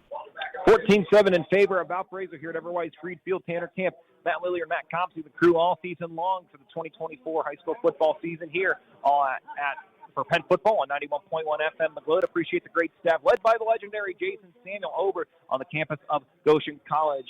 Proud to call that my alma mater here. So we'll switch sides now. Penn moving from left to right and Valparaiso from right to left. One receiver on the left, one on the right. Malachi Evans, the back here with Kellen Watson at the quarterback spot. He's got the only score for the Kingsmen, and he's going to get by one defender, and he's looking for the first down. He's definitely going to get it that time, but he wants some more. He'll be shoved out of bounds near the Valparaiso bench, so that is going to be a first down. Once again, thanks to Chris Neal and State Farm Insurance for sponsoring all Kingsmen first down. Kellen Watson turned on the jets and picked up the first down there. Yeah, that was a pass play. He didn't see his receiver and took off. It was only 3 yards that he needed. He had a couple of Valpo players in pursuit, but I don't think there's anybody out there on that field that's going to catch Kellen Watson from behind. That's for sure. So it's going to be 1st and 10, ball on the 40-yard line. Valpo leading 14-7 here, just 7 seconds into the second quarter. And needed 2, got 12. 3 receivers on the right. Evans the back. Now Watson dropping back, keeping his eyes up, going deep, looking up, and that one nearly caught by Tayshawn Bardo. Pretty good press defense in the backfield. But Bardo just a little behind on that one and watched just a little too far. If that is just about an inch or two difference, that would tie this game up. You know, he was running a deep post pattern on that play, and it looked like he let off the gas a little bit as the ball was coming into him. And I think he shouldn't have. He would have had that ball in his arms. So it'll be 2nd and 10 with the clock stopped at 11:46. Ball on the 40-yard line here in the second quarter for Penn Kingsman right now. One receiver on the left, one on the right. Now Watt's going to hand it off to Evans. Tries to work to the outside, tangled up for a bit, but holding on for dear life. And Evans is able to break a couple tackles before eventually falling right at the 45-yard line. You know, Malachi Evans is proving so far to be a pretty good replacement for Jake Bayless. Jake really got most of the carries last year, but when Malachi got the ball last season, he did things with it. So I anticipate calling his name quite a bit this year. Looks like actually pick up a 4, so 3rd and 6 here for the Kingsmen. 2 receivers on the left, 1 on the right. We'll see if the Kingsmen decide to go with the pass play here for Watson. So Watson now dropping back, keeping his eyes up, looking out towards the left, and it's going to be caught by Tayshawn Bardo. And it looks like based off the placement, if we're going to see another Chris Neal State Farm Insurance first down. I think he got it. I think they got it. Babe, let's He see. needed to get to the 30. Yep, he got it. And they are going to give it. So that is going to be a Kingsman first down again tonight. Kingsman first down are brought to you by Chris Neal State Farm Insurance with their location at 1602 East State Road in Mishawaka. You can reach them for a quote today at 574-255-2900. A big play for the Kingsman early in the second quarter. Yeah, Tayshawn Bardo found the hole in that zone, settled down nice, and made the reception. So 1st and 10, ball at the 30. One receiver on each side. Now Evans working his way up the middle, tangled up for the moment, really led up front by Brody Wheeler.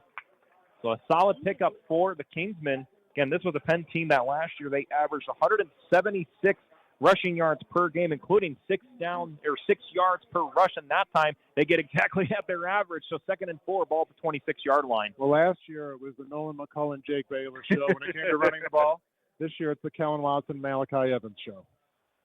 And so far, they've proven to be a solid tandem right now here against the team out of the DAC and from Valpariso. 2 minutes gone by, 14-7 in favor of Valpo, but Penn knocking at the door. 2nd and 4. They're going to Evans once again. Takes one bump, but he is pushing his way up, and it looks like he needed to get to right about the 15-yard line, and it looks like he's going to get a little bit more there.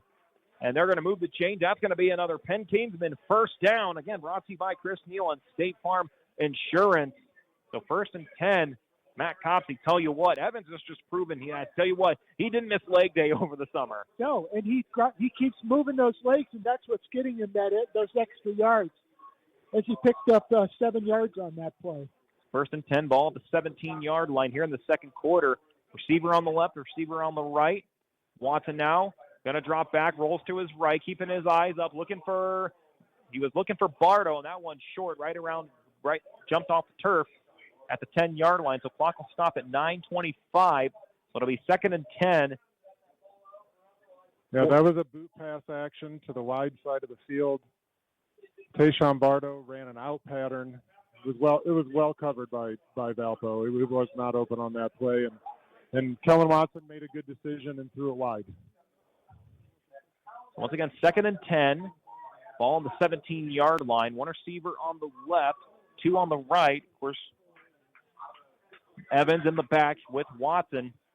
So now Evans on the handoff, now breaks tackle, and he's going to be bundled up, so picking up a couple as the clock continues to tick here in the second quarter.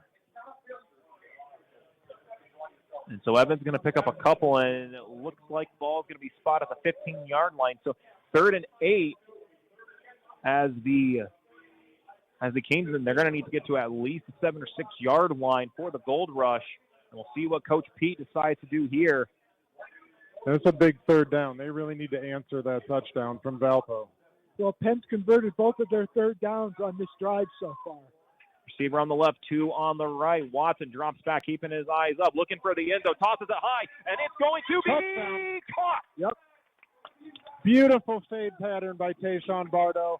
And Kellen Watson dropped that right in the bucket in the far side of the end zone. Beautiful play. That is a touchdown for the Gold Rush, and they are going to get this one at 14-13 here with 8:35 left in this game. An absolutely spectacular play. So now the Kingsmen have scored both in the air and on the ground.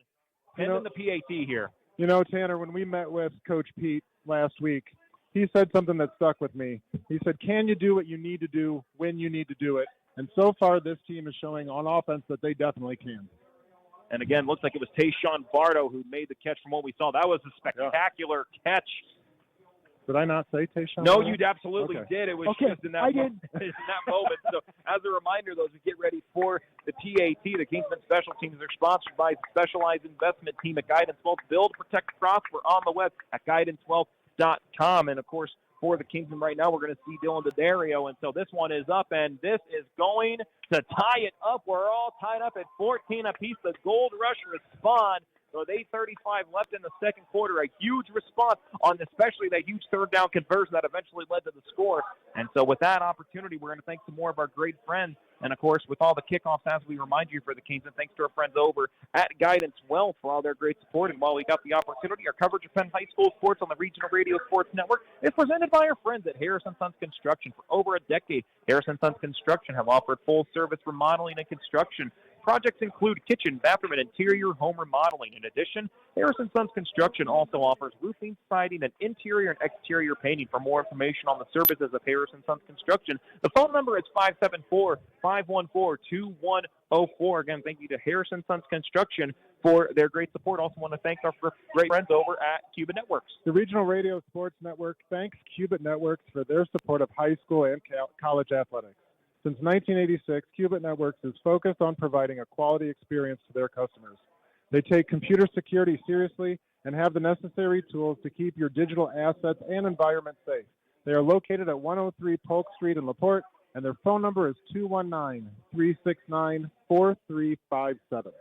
11 plays, 60 yards. Took 3 minutes and 54 seconds off the clock. Bardo with the 15-yard touchdown pass from Watson. Penn was 3 for 3 on 3rd down conversions on that drive. So Dario now, this one going to end up in the end zone. It looks like Stokes is going to not going to return it. And nice jump for Dario. Again, average 50 yards per kickoff and 6 touchbacks. And tell you what, the senior leg, it has looked strong. And I tell you what, if the Penn soccer team ever needs any help, they certainly can count on him if they need an extra leg. No doubt about it. He's added some strength to that leg in the offseason. He's looking pretty good so far. So now Kellen Hosick, the 6'3", 180-pound junior, getting ready to try to lead the Vikings up front with Sharp, Price, Burkett, Reeder, and Barrera up front on the offensive line. 1 receiver to the left, 2 to the right here with 8:35 left in the second quarter, tied at 14 apiece. Ball's going to start at the 20-yard line. Now Tommy Berta on the handoff, and there's going to be a nice hit that brings out the legs, and so not much of a gain. Maybe about, looks like 2 for Berta. Looks like 2nd and 8, ball at the 22-yard line. And nope, they're going to say 23-yard line, so we'll give an extra yard. And he's going to be a big factor for the Wild Bunch if they're going to try to slow this Vikings team down. Berta has been huge already early in this game. Yeah, Berta's been impressive. He hits the hole hard. He's a big, strong kid. 2 receivers to the left, 1 to the right for Hosick. And so now Hosick now looking at the option, 1 clap, and he is going to go ahead and get ready. He's dropping back, looking for the pass to the right. This one going for deep and it's going to be incomplete, but it looks like they are going to throw some laundry out onto the field. And so the look on that far side looks like they were going for Julian Stokes, but they're going to get a foul, and my guess is that it's going to be against the Kingsmen. Yeah, he was looking back for the ball. The defender was running the same direction. It's a tough play to make when you don't know where the ball is and the offensive player does, and he slows down, you run into his back.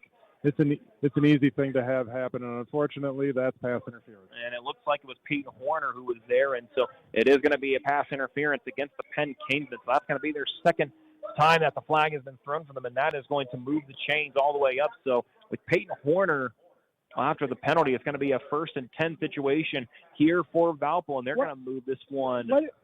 It's 15 yards. It's not from the spot of the foul. I think Thomas Berta just took himself out of the game. He doesn't look like he's feeling well. It should be at the 38. So they are. This isn't the pros where they started. Not a spot foul. No, this isn't a spot foul. It should be at the 38-yard line. Well, and as Matt Lillier just pointed out, Tommy Berta now out of the game, didn't look too well, and that is going to be something we have to keep an eye on. If he can't play, that is a huge loss for Bill Marshall's group. But right now, it looks like it's going to be Gage Finley, the 6', 165-pound sophomore. So the Vikings immediately go to him and immediately makes a big play, and the Kingsmen pick him up.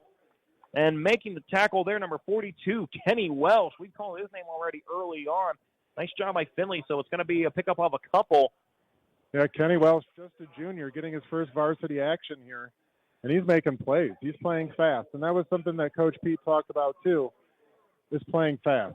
And so right now, ball spotted at the 44-yard line. The flag marker on the far side said 3rd down. I was like, it would be 2nd. And Bill Marshall double-checking on that. You can't blame him. Yeah, you don't want to lose it down. No, you do. No, not in a highly contested non-conference game like this. 3 receivers on the right, on the left. 1 on the right. Valpariso moving from right to left once again. Now Finley makes some room, and he's going to work his way up, and that is going to be right at the 50-yard marker. So that's going to be a 1st down for the Vikings. Tell you what, Finley picking up right where he left off with the sophomore last season for Finley. 22 carries for 128 yards and 2 scores. So had a little bit of experience last year for the team in green and white. Yeah, and J.T. Seeger made a nice tackle on that play. He's a defensive tackle, making tackles 5-6 yards down the field. That means that young man is not giving up on a play, and he's chasing things down. 1st and 10 for the Vikings, right at the 50-yard line. 2 receivers on the right, 1 on the left. Finley in the back with Kellen Hosick. Man in motion now. Hosick going to hand it off here to Finley, and Finley going to get right around the 45-yard line. They might even give him that extra yard for the 44. Well, Berta's coming back in the game. And that is a good sign to see if you're a Valparaiso fan. Yeah, no doubt. Tell you what, though, Finley, he proved that he can have a couple good touches anytime Burden needs a break. And despite the strength and speed, everyone is going to need a break eventually. Yeah, Finley looks a little shiftier than Berta does. It's a nice change of pace for Valpo to be able to get a guy in there that runs a little bit differently than their starter. 2nd and 5 for the Vikings at the 45-yard line. 2 to the left, 1 to the right as Hosick. Now man in motion is Stokes. And so now there is going to be a flag before the play can even start, and we'll see where they get it. And it looks like it's false start. Going to be a false start, and the Vikings, they're already making their way back. So they just gave the 5 yards they gained right back to Penn. The clock stopped at 5:44. Again, if you're just tuning in, 14-14 as the Kingsmen taking on the Valpariso Vikings, number 3 in the latest ICA 5A polls. And Bill Marshall's group, after losing a number of high-caliber players, including Justin Clark and Matt Hofer, right now hanging around with Penn 14 all here with under 5.5 to play. 2 receivers on the left, 1 on the right. Hosek now looking in the pocket, looking his head, keeping his eyes up, right up the middle, and he is going to find Berta on the reception. And so Valparaiso, after getting the penalty, they unfortunately lose it down, but they are going to pick up those 5 yards right back. So it's going to be 3rd and 5 at the 45-yard line, and another crucial moment here as we're nearly halfway through this game. I didn't notice. Did Berta come out of the backfield for that catch, or was he lined up out in the slot? Looks like he was just, I believe, to the left of Hosek. Okay. Kind of worked his way up as that was a nicely designed play. Looks like 3rd and 4 on the ball, the 44-yard line. 2 on the right, 1 on the left. Now they'll look for Berta once again, and a huge hit up front. Number 19, Jonathan Searfoss. And how about Searfoss, a 6'1", 180-pound sophomore, and that is a huge play. It's now 4th and 4. Ball at the 44-yard line, and might even move it back to the 45, but needless to say, let's see what Bill Marshall and company decide to do with 4 minutes and 19 seconds left. Yeah, they're going to actually lose a yard, and Bill Marshall doesn't want to take any chances, so special teams comes out for the Vikings. And some of these players who haven't seen much time already making big plays for the Wild Bunch. Hey, it's not often. We've talked about it. Sophomores don't see the field very often in varsity games for Penn, and we just saw why Searfoss is in that game. So it's going to be Tayshawn Bardo, who was one of the backs and ready to return, and it looks like I think it takes time out. And Bill Marshall, yes, that will be the case. So it's going to be a timeout taken for the Vikings. That's their 2nd of 3 that they've used here with 3:54 left in this game, tied at 14 apiece. And Matt Copsey, I think we want to thank our friends over at Clover Machinery Movers. Regional Radio Sports Network and 91.1 FM The Globe want to thank Clover Machinery Movers, 3521 North Home Street in Mishawaka, for underwriting a portion of tonight's game. Serving the industry since 1948, Clover Machinery is fully equipped and insured for machinery, moving, rigging, and hauling. They can move one machine or relocate an entire plant, and they also offer their customers heated storage facilities. Their phone number is 574-255-3195, and they're on the web at clovermachinerymovers.com. So it'll be Drayden Wilcox back to punt this one away. Bardo and Horner back to get ready for the kickoff or for the punt here. And Wilcox, this one is high, not very deep, and this one is going to take a bounce and go right around, looks like probably the 14, maybe 13-yard line. And we'll get the official spot here in just a moment. Clock officially stops at 3 minutes and 46 seconds left. So now we'll see how the Kingsmen decide to respond here for the Gold Rush. And again, as a reminder, all first downs for the Kingsmen, thanks to our friend over at Chris Neal State Farm Insurance. And so based off how we see this, Matt Lilliard, it looks like it's going to be right around the 18, maybe 19-yard line. Looks like 18 is what they're going with. Yeah, it wasn't a pretty punt, but it was effective. Anytime you can get, the other team inside the 20-yard line to start a drive, you did something right. Yeah, 27-yard punt, no return. And I think what Penn is looking here is a 2-for-1. You're going to try to score here because you're going to get the ball to start the second half. So Penn moving from left to right, 2 receivers on the left, 1 on the right. So Watson now the handoff here to Evans, and he finds an opening and is going to pick up a couple and going to be stopped just a little past the 25-yard line and officially spotted at the 26. So should be a pickup of about 8 on the play. Math is hard. I graduated for broadcasting, not math necessarily, although I love stats. That's what we have Matt Coffey here for. Ball at the 26 with under 3.5 to play. Malachi Evans is picking at the edges here. He's one step away from a big play. I have a feeling we're going to see one here pretty soon. 2 on the left, 1 on the right for the Kingsmen here. Evans on the right. Now Watson looking here to the near side and blocked up front. Partially deflected there for the Valparaiso Vikings. And now what only that does is it's now 3rd and 2. That also stops the clock. So, and I know we've said it a bunch, and we could say that every time, but another big third down situation here for the Kingsmen. But Matt Copsey, the Kingsmen have been effective in the third down situation. Yeah, they converted all 3 of their opportunities on their last drive. The clock stopped right now at 3:08. Penn moving from left to right. Fort tied at 14 here, ball at the 26-yard line. And so now with 2 receivers on the right. And so now they'll look for Evans. Evans works up the middle, and he's going to pick up the easy first down for the Gold Rush. And again, nice job for Evans on finding the opening and getting the first down. Nice play call for a quick hitting dive right off the left side. I was thinking now's a good time to call a quarterback keeper, and I think the defense is probably thinking the same thing too because they weren't ready for that dive. Don't forget to join us at halftime. We're going to have Ava Zachary, of course, a Penn softball player and a Notre Dame commit. She's going to join us at halftime, and we'll chat with her for a little bit. Of course, had a huge hit in the 2023 state championship game against Powerhouse Roncalli. We'll get to that in a moment. But back onto the field, 1 to the left, 1 to the right. Now Watson going to keep this one himself. Does not have much room. Good block up front, though. Gets to the 40, the 45, the 50, 45, 40. He stays in bounds, and no, he doesn't. He tiptoes just out. But the speed of Kellen Watson has been absolutely incredible. No question, that's going to be a Chris Neal State Farm Insurance first down for the Kingsmen. Everybody that knows how fast Kellen Watson and knew this was going to be a factor through the season. They knew that he was going to break some runs. But, man, he's so deceptively fast. It doesn't even look like he's moving that fast. And the next thing you know, he's by the defense. That's got to be frustrating for defenders. And so the Kingsmen now, great scoring opportunity here. And so they're going to be at the 37-yard line. And Kellen Watson, so 2:25 clock stop. Penn has yet to use a timeout at this point. And so now, once again, Evans the run right up the middle, and his line doing a great job of pushing him up front to gain a couple extra yards as the clock continues to tick.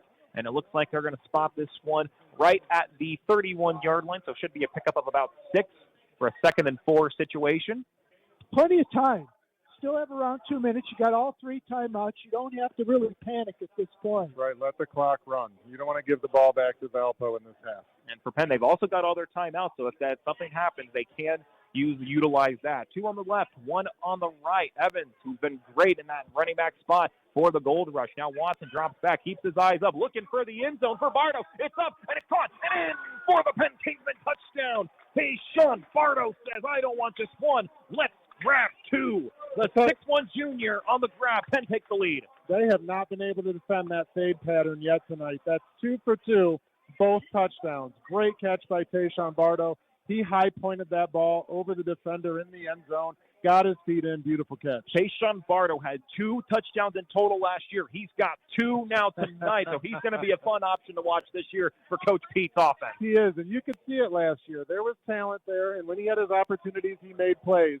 But he didn't get these kind of opportunities last year. This is fun. Once again, all Penn kickoffs, field goals, and extra points thanks to our friends over at Guidance Wealth. The Penn Kingsman Special Teams are sponsored by the Specialized Investment Team at Guidance Wealth. Build, protect, prosper on the web at guidancewealth.com. So now for the chance to get the 7-point lead. This one up and for Dylan Dario, and it is good. 21-14 in favor of the Penn Kingsmen. With 1 minute and 42 seconds left. Still time for Bill Marshall's group, but it also gives us a little bit of time to thank some more of our great friends, and that includes the McDonald Physical Therapy. McDonald Physical Therapy and Sports Rehabilitation Center with 2 locations at 1005 Hickory Road in South Bend and in the St. Liam Hall on the campus of Notre Dame. Offers physical therapy treatments including Alter G treadmill, A-stim treatment, blood flow restriction, and water therapy. McDonald Physical Therapy and Sports Rehabilitation. Phone number is 574-233-5754, and they are on the web at mcdonaldpt.com. So once again, 21-14 in favor of Penn here at Everwise Freed Field, and they've made a couple spectacular plays.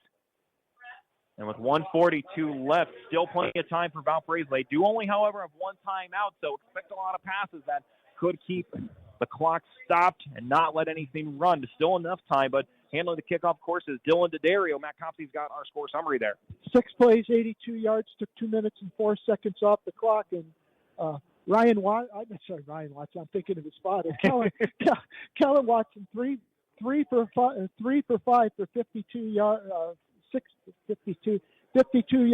with 2 touchdowns.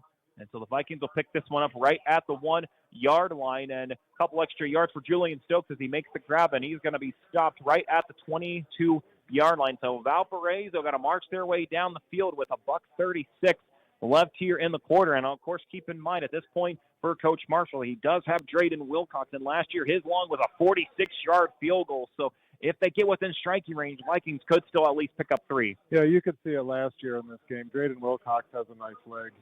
I wouldn't call him automatic, but when it comes to high school football, what is? 6 of 8 from the field goal for Drayden Wilcox. Again, the senior wearing jersey number 82. But on the offensive side here for the Vikings, as we flip the card, 2 on the right, 1 on the left, and Kellen Hosick. He does have Berta just on his right hip. And so now Hosick looking back, pass play as we expected. And he has an opening, but he is going to be brought down by the Wild Bunch. John White, the 5'11", 207-pound junior, makes the stop, and that is going to keep the clock going. And unfortunately, it looks like we do have a player down, so we'll stop the clock at 1:22. I think it was the young man that made the tackle, the one that's down on the field. And so you are correct, Matt Lilliard. It is John White who made that huge play. He's got a cramp, I think. He's holding his leg like he has a cramp. And a lot of credit to the Valpo coaching staff down there, and looks like helping out with that cramp. Hey, it's a warm night. We call it football weather, but most football players would prefer to play in cooler weather than this traditionally. But none of the. But we'll take it. Yes, it's still football. We'll take it. You are absolutely right on that. So while we take a look down and make sure that we see that if White is good, the Beeler Law Office is located at 3430 Bremen Highway in Mishawaka, next to the 331 Meyer store. Attorney Ray Beeler has been practicing law since 2001 and is a 1980 Penn High School graduate. She offers her clients estate planning, including power of attorneys, wills and living wills, probate administration, bankruptcy, business, guardianship, and other family law services. The phone number for the Beeler Law Office in Mishawaka is 888-633-1361. Once again, thanks to the Beeler Law Office for their great support here. Don't forget to stick around at halftime. We'll have Ava Zachary, member of the Penn softball team. And, Matt, of course, she had that huge hit against Roncalli in the 2023 state championship game. And anytime you can say you beat Roncalli in softball, you've solidified yourself as one of the best players. Class 4A state championship team. Going to be a 4-year starter, headed to Notre Dame, playing for her mother, who also won a state championship as a player back at Castle. Well, anybody that doesn't know who Ava Zachary is has not been paying attention to the sports page in the Tribune lately. I mean, the last 2 years during the softball season, you know who Ava Zachary is. And, of course, she's right behind. We'll have her on at halftime once we get here. But right now, 21-14 in favor of Penn, in case you're just tuning in. Once again, Tanner Camp, Matt Lillard, and Matt Copsey. Don't forget, next week, no question, one of the best rivalry games in all the state. The backyard brawl will be at Steele Stadium on the new turf field. Yeah, newly refurbished. Hard to believe. Hey, man. Well, Matt gets to go home next. Matt gets to go home. Yes, you do. I get to go home next Friday night. I didn't get to do that game last year. It was the only game that I didn't get to do the color commentary for, and I regretted it deeply. It's the game that means the most to me personally. It's the most exciting one if you played Penn football or Mishawaka football. The backyard brawl. It means a lot to the community, and when they weren't playing each other for several years there, I think everybody really missed it. So I'm glad to see that it's back in rotation. We've got an update right now. John White, who is being helped by his teammates, and looks like helping him out there is going to be Caden Klatt. Also helping him out is Noah Lucas, putting very minimal pressure, so you certainly hope he's okay for the 5'11 junior. Well, they were stretching him out like it was a cramp. Let's hope that's what it was. So with the clock resuming now here with a minute 15, now dropping in the back, here is Hosick. Hosick now looking ahead, going for 6, and it's going to be caught by Julian Stokes just short of the 50-yard line, but it looks like they're going to spot him at the 49-yard line, so it's a first down for the Vikings. And so with 69 seconds left before halftime, a huge play for Bill Marshall's group, and the clock continues to roll. Let's see what the Vikings do, and they will spike the ball. But Penn got really lucky on that last play. That receiver was running over the middle all by himself, and if he wouldn't have slid when he caught that ball, he might still be running. So smart decision for Bill Marshall and company. Spiking the ball, stays at the 49-yard line. So 2nd and 10 with 62 seconds left. We'll see what Kellen Hosick, that was Stokes' junior. first incompletion of the night. Wow. So two receivers Hosick. on the left, one on the right. Berta is the feature running back just to the left of Hosick. Hosick drops back. Again, another passing play, but it does look like we're going to have a flag thrown onto the field. And this could determine a lot on this drive. So we'll take a look to see. Delay of game. Oh, and a delay of game. So far, these penalties are really hurting Valpo. So that's going to push them back a couple of yards.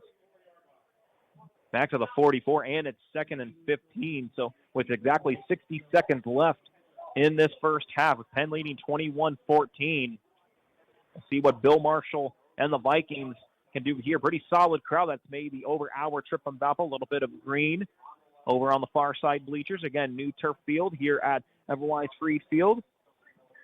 One receiver on the right, 2 on the left. Berta in the back, and now ball is low, ball is loose, and so Hosek just has to get it alive, and what a tackle. It's a loss, and they're going to give credit. Number 97, once again, Quinn Watson did not let Hosek have any opportunity, so it's going to be 3rd and long with 50 seconds left. You call timeout here. And Matt Copsey, it's almost like you've seen this, and I think that's exactly what Coach Pete's going to do. Because it's 3rd down, and I don't think they're going to try to. I don't think Valpo's going to try anything fancy at this point.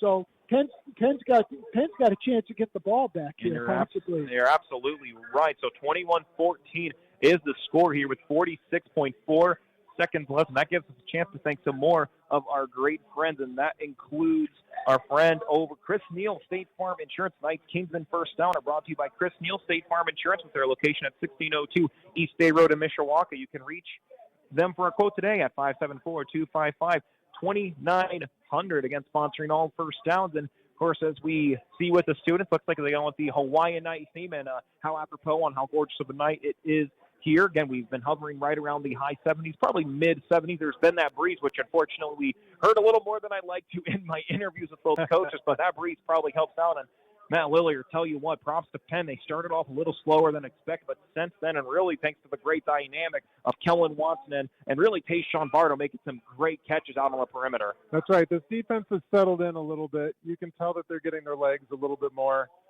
I'd like to say that they're making big plays, and that's why Valpo's losing yards, but a lot of it's mistakes by Valpo right now. So 3rd down and long, and Berta is going to break free, but going to be wrapped up by JT Seeger again. And so it's 40 seconds left. Clock is going to stop, and nice job by Coach Pete. He is going to call a second timeout. Hey, Coach Pete knew why he was saving those timeouts. He absolutely did. He heard me. He did. He could hear you from all the way at the top of the press box here at Everwise Free Field. So clock is stopped now with 39.6 seconds left. Obviously, Valpo, you got to think they're going to punt, and they don't want to give Penn any chance to put up any more points. So it's going to be Drayden Wilcox needing to make a big play. And this is where the special teams does come into play. A strong leg for the senior, and he's proven that in the punt department. And again, when you average 34.5 yards per punt, and including along a 49, you have proven yourself to be very talented in the special teams department. Yeah, no doubt. And Penn, too, very talented in the special teams department. They've got 2 returners that can flat out run in the back there. Colden Hernandez and Jadon Parker. Jadon Parker was a couple steps away from breaking that last one. So Penn definitely could put themselves in a decent situation here with a good return. And so now it looks like Coach Pete's going to go with Tayshawn Bardo and Peyton Horner now, looks like in the back. So a little change, and it looks like it's going to be Drayden Wilcox here to punt. So this one going to be high, this one pretty deep. And so caught by Bardo right around the 31-yard line, and he's going to break a couple tackles, but not going to get a whole lot. Credit to the Penn special teams. And credit on that one to number 43. Looks like they're going to give it to Chase Bennett. And so Bardo now is down. I hope we don't have looks like another cramp. And it looks like, he is down. And so they're actually going to give, and it looks like they're actually going to give the tackle, my apologies on that one, to Brody Weaver. And so Bardo is down, and with the game that he has been having at this point, this would be a huge loss for the Kingsmen, and his teammate and Jadon Parker standing over, and you certainly hope that he's okay. Tried to break free from a couple tackles, but Valpo shut that down. Ball's going to be at the 32-yard line. Again, in case you're joining in, 21-14 with 28 seconds left.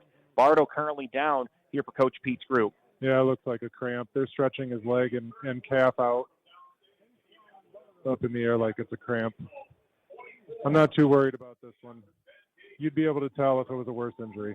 And so, Matt Lilliard, I know you have the great task of you got a lot of scores coming in from all across the state. Week 1, always an exciting time from here in Indiana, and especially with a game like this, but a lot of other great non-conference games that are getting to start off our 2024 football season. Yeah, looking through the text here, it looks like Marion is up on Mishawaka 17-7 at half. Who saw that coming? Lafayette Jeff is up 31-7 over Avon in the second quarter. Fairfield 37, Goshen 7 in the second quarter. Indianapolis Cathedral 10, Ben Davis 0. It's the defending 24. state champs. It's 24 now. Okay, 24 now. I heard an update from PA guy Dwayne Lewandowski. Gotcha. So good news is Keyshawn Bartle was able to get up on his own, so that's a good sign. Clock stopped at 28 seconds. Two receivers on the left, one on the right. The Kings are moving from left to right.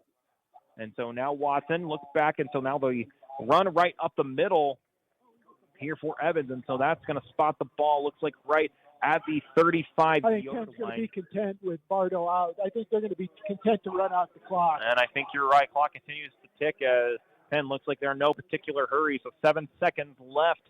Yeah, that was a carry by Tyler Stuck. So they're going to get with Stuck. Senior running back, 6'2", 190, good-sized kid. Pretty fast. And it looks like we will head to halftime, and the Penn Kingsmen, a great contest, a lot of scoring, maybe more than some expected, but in this contest, after 2 quarters of play, the Penn Kingsmen lead the Valparaiso Vikings by a score of 21-14. We'll come back after this 2-minute timeout, and when we come back, we'll have a chat with Ava Zachary, Penn softball player, heading to Notre Dame next year, and we'll have a chance to catch up with her right after this quick 2-minute timeout. Once again, you are listening to Penn Kingsmen football here on 91.1 FM The Globe and the Regional Radio Sports Network.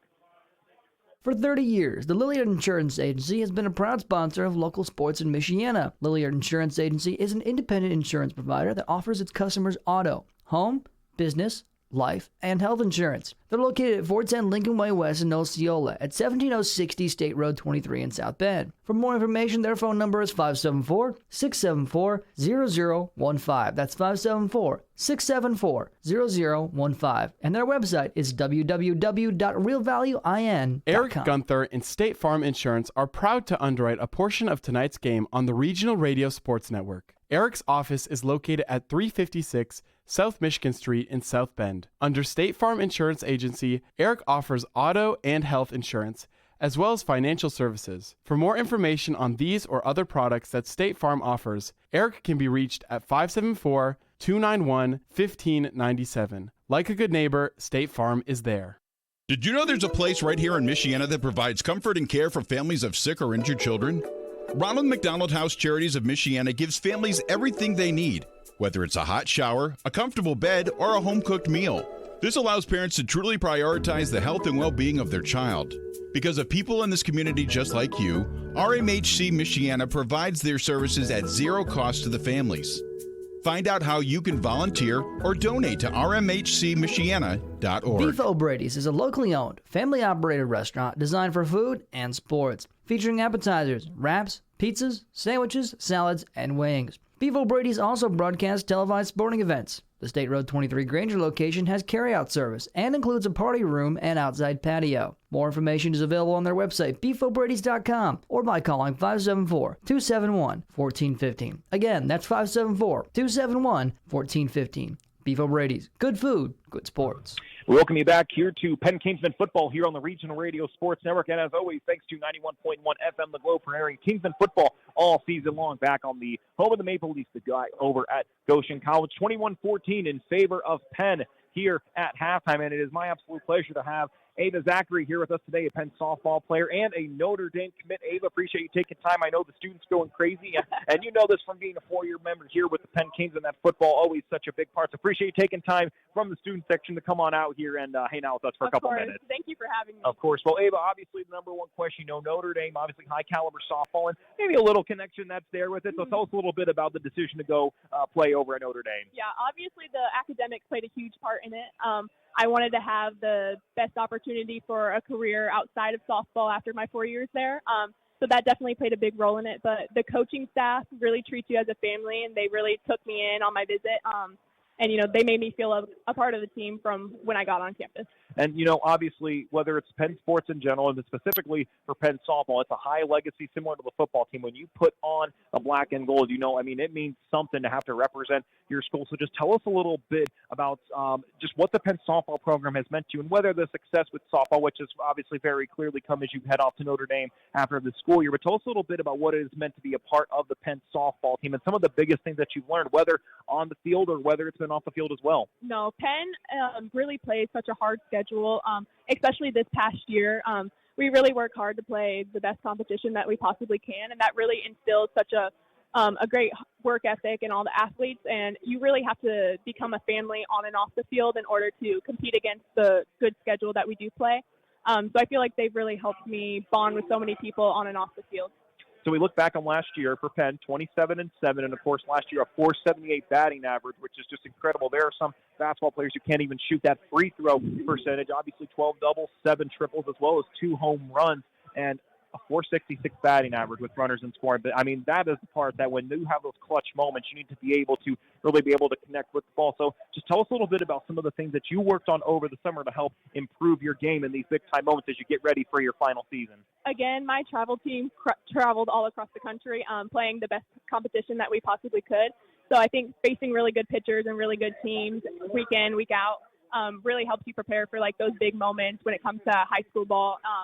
And when I was home, having a break from traveling, I really just got back to the basics, working hard with my dad in the cages at Penn, just trying to break everything down. Tell us a little bit about some of the other players throughout your time. You've been fortunate. You saw a lot of great talent, obviously, through this legendary Penn softball program. Who have been some of the other players throughout your career that you have really looked up to, that kind of really helped shape and become the athlete that you are today? 100% my older sister, who was a senior last year. She really taught me that you don't always have to be the loudest person on the team or the field or the craziest, but as long as you have a hard work ethic and you show up for your team day in and day out, that you're a really strong leader and you can help lead the team to great successes. Talk a little bit about the Penn Strength and Conditioning Program, obviously on now a national caliber level, and really any sport will tell you with it, that is really the important part, and especially in the off-season or during the time where right now you're just doing what you can to kind of get back into that game shape, and you'll have plenty of time, and of course being in Indiana, can't always get outside because of the conditions, and if we can have it right now, that would be phenomenal. So tell us a little bit about the Penn Strength and Conditioning Program and how it's helped your development during your time as a Penn softball player. Yeah, I've been working with Coach Cates in the Strength and Conditioning Program since I was in 6th grade. So I've been with him for a long time, coming in every morning before I went off to middle school. But he really does take so much pride in the program that he has helped build at Penn and everything that he, supports his students to do. So I feel like, all that pride that he puts into his program and helping his students become the best that he can be, it really helps you embody it as an athlete. Ava, we'll give you a wrap-up here. Obviously, you've been fortunate. Penn, obviously one of the top-tier athletic programs in the entire state of Indiana, and including the softball program, as I've mentioned on more than one occasion. But just tell us a little bit about the advice that you would give to student-athletes when it comes to the recruiting process, because it can be a daunting task. You're probably recruited by many different schools all across the country, and you ultimately decided to stay in your backyard. What's the biggest piece of advice that you give for student-athletes, both in the recruiting process and then finally as for those seniors or for those players who are looking up to you right now and going to be in the softball program very soon? I think you really just have to take it one day at a time. Don't pay attention to, other people going through their recruiting process. Your process is your own. Everyone's going to be different. So I think focusing on yourself, visiting as many schools as possible, taking every experience for what it is and, just at the end of the day, doing what's best for you. That's Ava Zachary, softball player for the Penn Kingsmen. Ava, an absolute pleasure to get to catch up with you. Best of luck with the rest of the off-season training and this upcoming season, and most importantly, enjoy your senior. Thank you so much for taking time to come up here. Absolutely. So we appreciate Ava Zachary for taking some time here. Let's take a quick 2-minute timeout. When we come back, we'll get you our Penn Sports update right after this quick 2-minute timeout here on the Regional Radio Sports Network.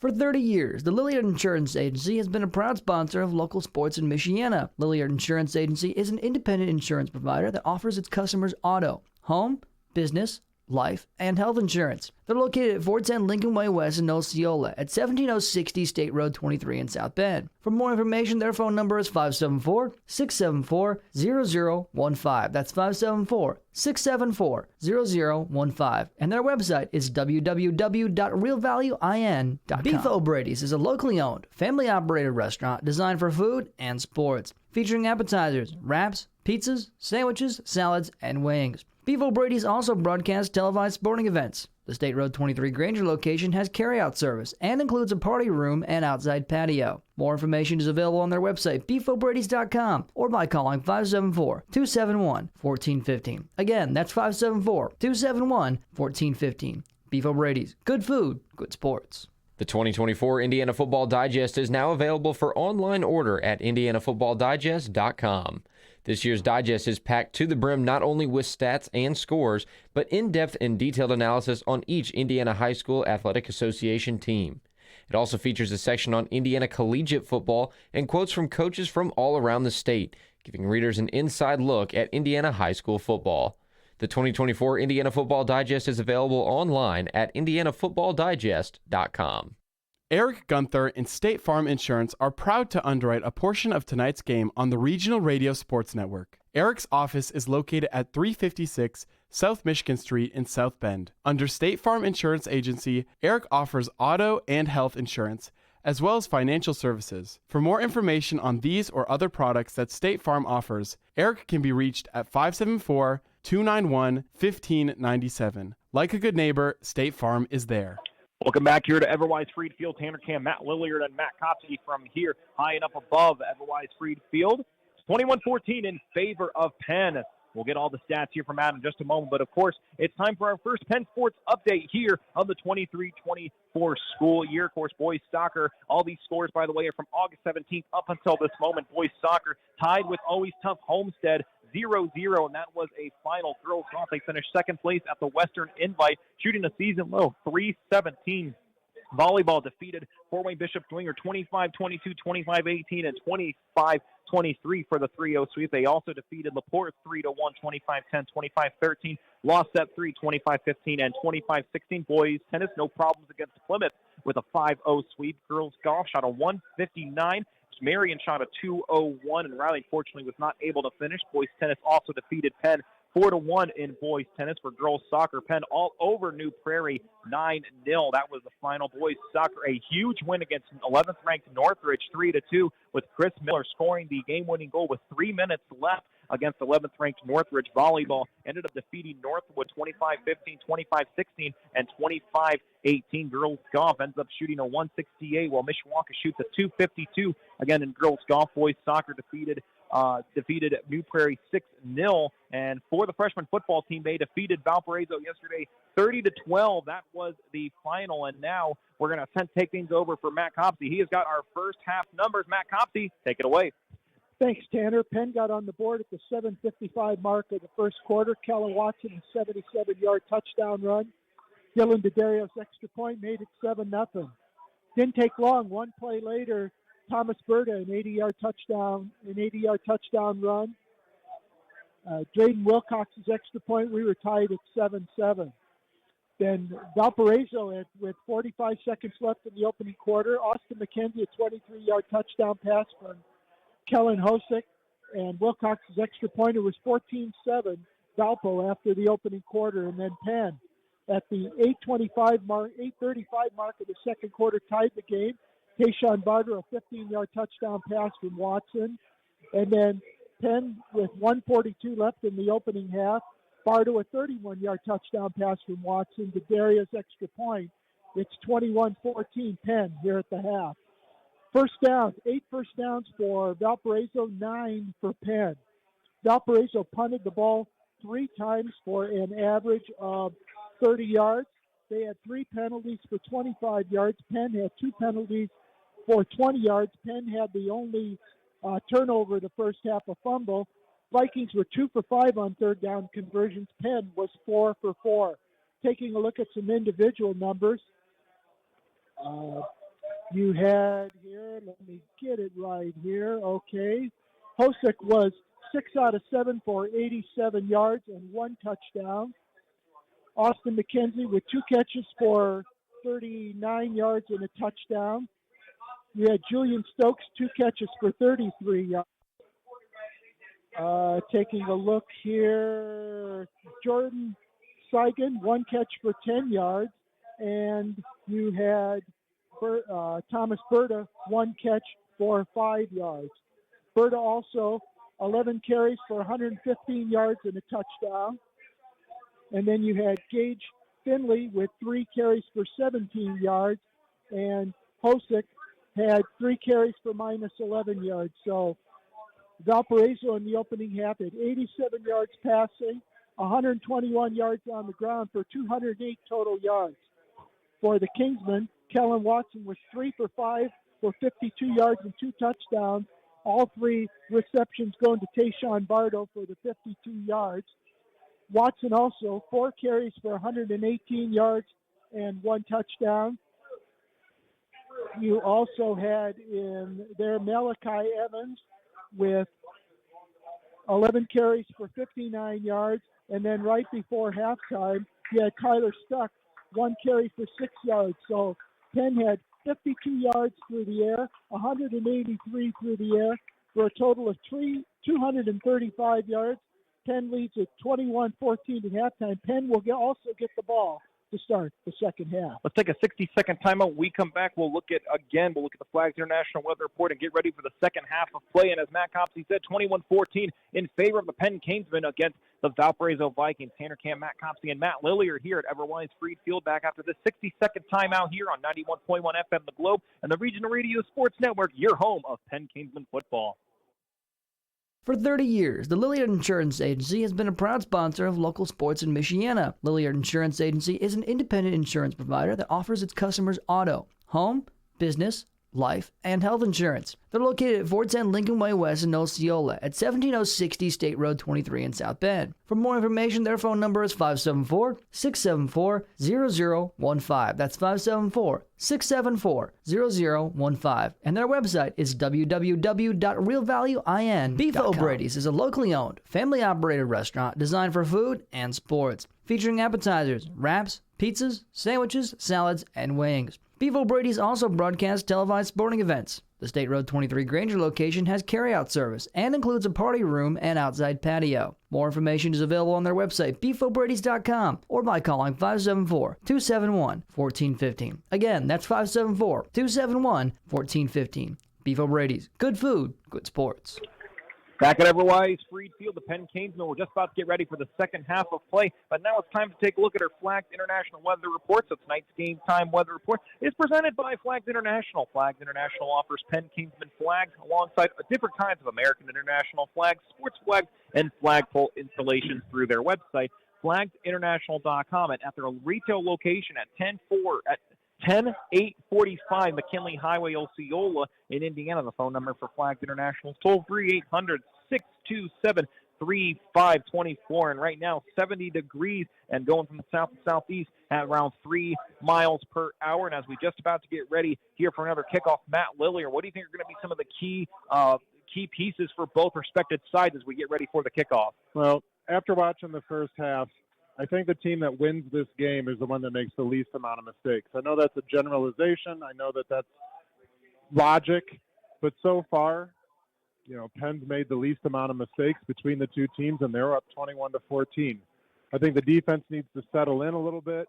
They're having to play this run so hard and so tight that it's definitely opening up the passing game for Valpo. So now we're going to look at our Zolman Tire starting lineups here with it. Thanks to Matt Lillier for those thoughts. And remember, 1963, Bud Zolman began working in the tire and automotive service industry after many years of hard work and dedication. He and his wife, Diane, founded Zolman's Tires in 1978 under the new leadership of their son, Nate Zolman. Zolman's Best One Tire and Auto now has 8 retail locations and 3 fleet locations, serving you and your family for 3 generations. Zolman's Best One Tire, Auto, and Care. And as we get ready to look at the starting lineup, as a reminder, up front for the Gold Rush, it's going to be Gavin McGee, A.J. Needham, Aiden Deal, Pat Connery, and Brody Brown. And then the receivers out are going to be Cohen Turner, Jadon Barker, Cole Bennett, Malachi Evans, Kellen Watson starting quarterback, and Tayshawn Barrow. We certainly hope he's going to be good. It looks like he was able to at least get off the field easily but we'll see if he decides that is who is featured. And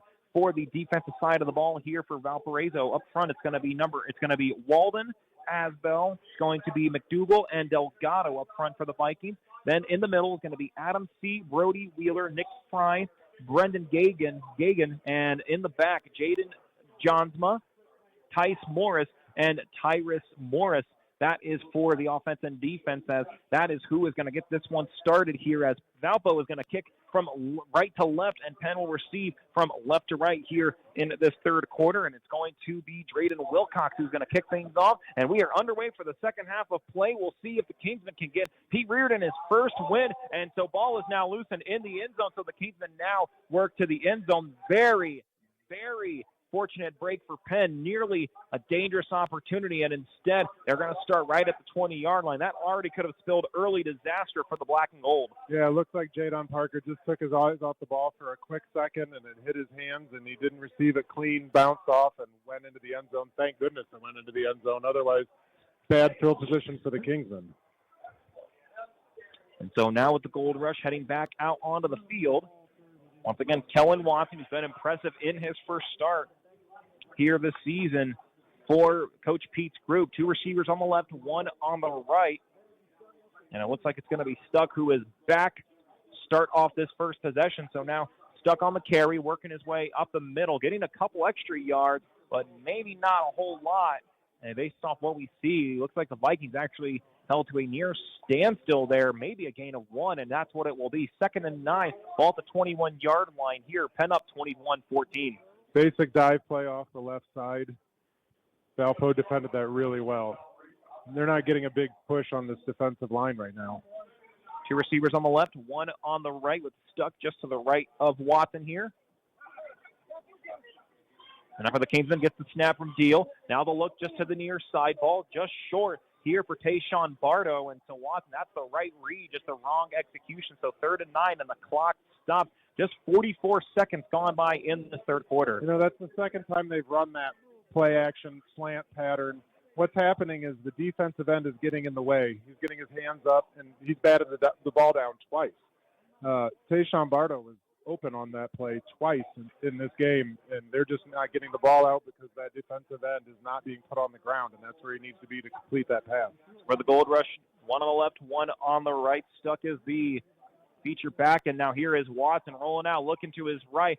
Makes the catch, and that one is going to be short once again of Bardo. So it's going to be a 4th and 9 and at the 21-yard line, and no question for Coach Pete. He is going to bring out the special teams, and so it's going to be Dylan D'Addario, the senior, who is going to be ready to punt this one away and hoping to get a big kick to try to push the Valparaiso Vikings back. Yeah, obviously not the start to the second half that the offense wanted.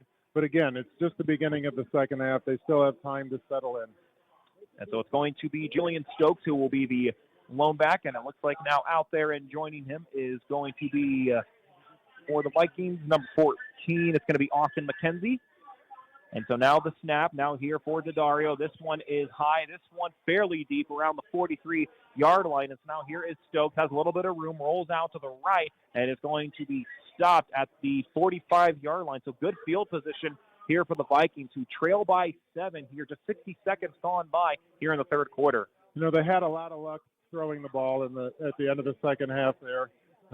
It'll be interesting to see if they come out passing.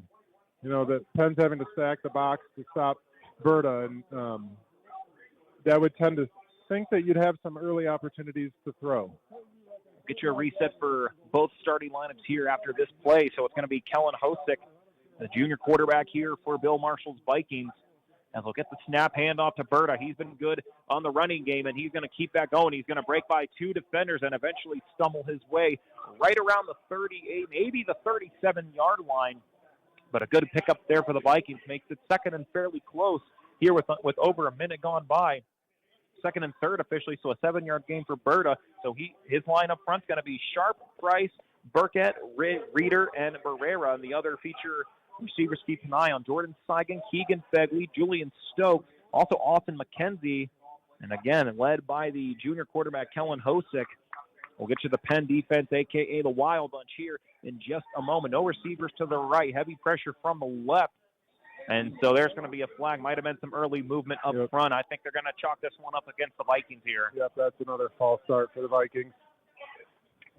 Well, we got the opportunity for the Wild Bunch up front. Christian Bonner, J.T. Seeger, Quinn Watson. And, of course, we'll see who takes that spot. It looks like, don't know if we're going to see John White here. It looks like it's going to be, and so it looks like it's going to be number 99, Kendall Schaefer, who's going to take that spot, the 5'10", 240-pound junior. So in the middle, William Blue, Wilson Thomas, and Wrigley Hall. And then back for the Wild Bunch, Colton Hernandez, Vinnie Freeman, Joey DePalma, and Peyton Horner. 2nd and 8 with over 2 minutes gone by. Penn leading 21-14. Now Hosick going to keep the ball himself, work his way back to the right. He's got an opening, and he's got a blocker. Now he's at the 30, the 25, the 20, the 15, the 10, and he is going to work his way close to the 5-yard line. A huge play for the Vikings, and that is Kellen Hosick.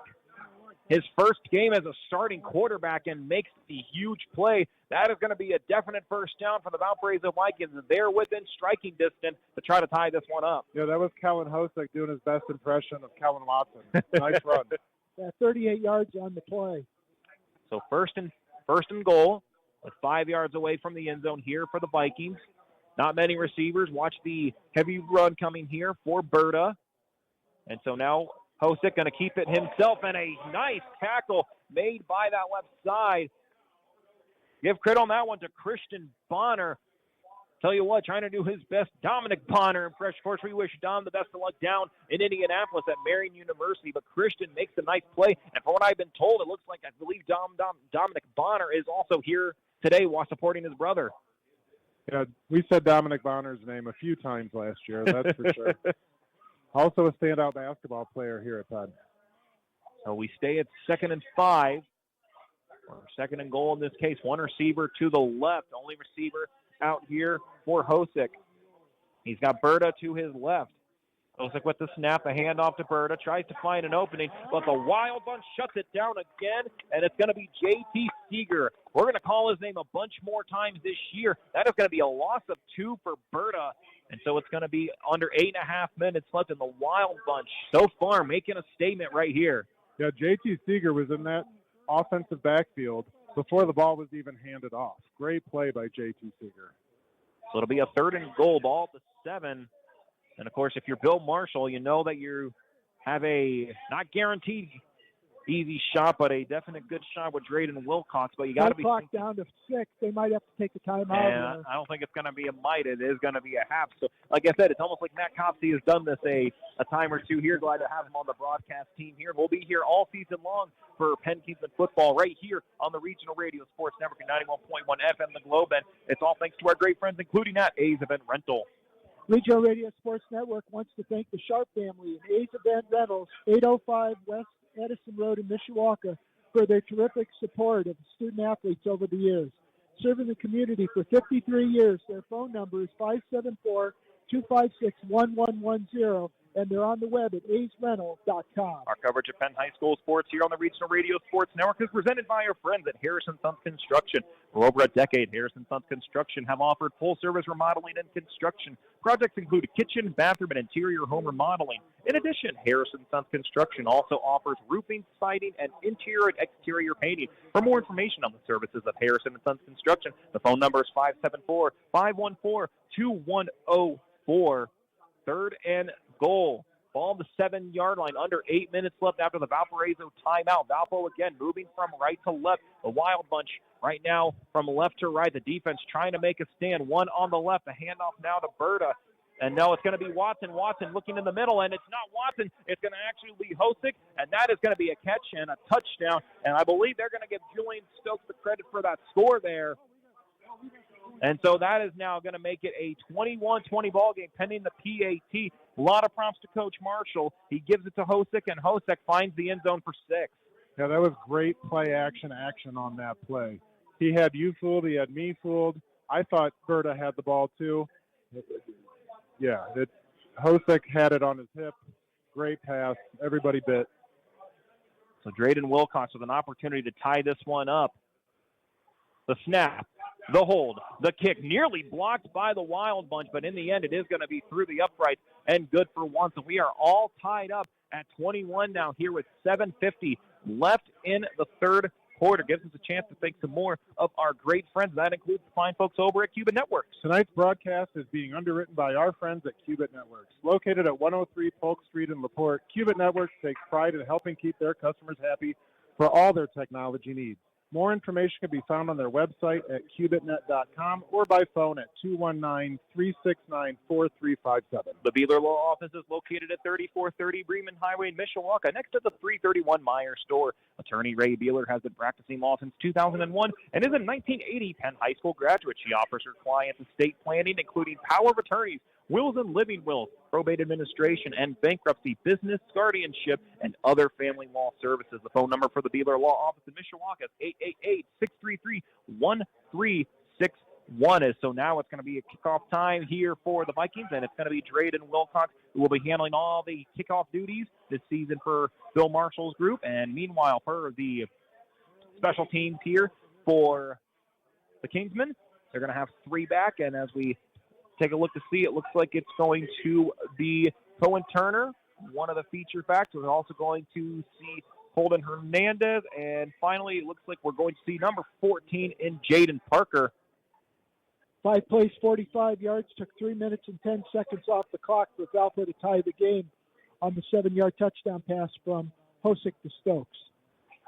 So now Wilcox the kick right at the 40. This one a line drive. This one pretty deep, but it's going to be caught right at the 5-yard line. So now on the return, and we're going to have a flag, but here's an opening and a spin move that ends up leading all the way close to the 40-yard line. But it looks like I believe we saw a flag on the field, and it's right at the 28-yard line. So we'll see who they get this on. If it's on the Kingsmen, that's going to bring that solid rush back, and it is going to be a holding. They're going to get this one against Penn. Yeah, they're going to be starting inside the 20 most likely. Now, Matt Compsey, the question is, what number penalty is that for the Kingsmen? Is that only their second one? Third. Third one. Third. Okay. They had 2 penalties for 20 yards in the opening half. That was Colden Hernandez on the return there, and he's the one that came really close to blocking that extra point on that last play for Valparaiso.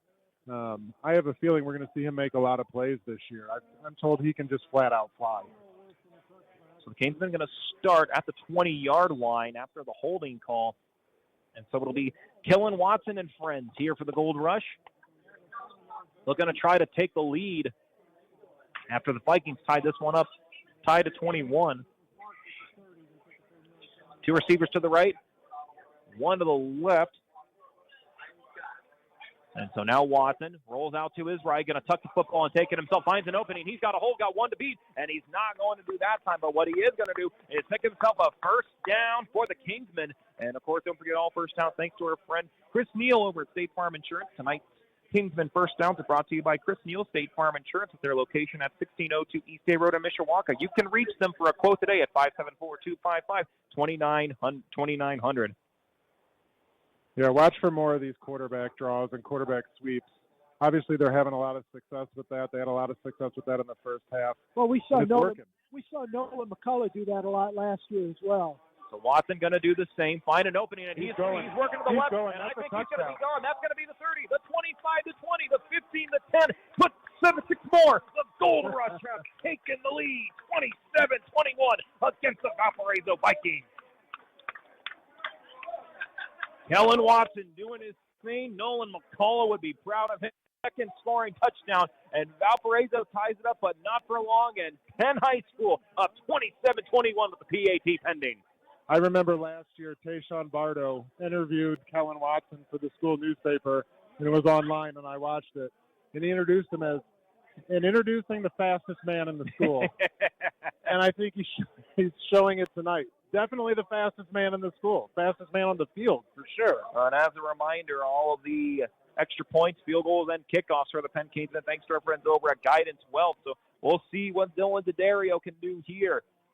The snap, the hold, and the look, and it is good. 28-21 in favor of Penn with 6:56 left to go in the third quarter. So once again, all of the kickoff, field goals, and extra points, thanks to our friends over at Guidance Wealth. The Kingsman Special Teams are sponsored by the Specialized Investment Team at Guidance Wealth. Build, protect, prosper on the web at guidancewealth.com. And so props to Penn. They have matured quickly just in this game alone, and as we'll get ready for Mishawaka next week. I tell you what, Matt Lillier, what an impressive drive there for the Kingsmen. When back can be up against the wall when you're tied, the Kingsmen have responded in a great way. They sure have. This offense is explosive.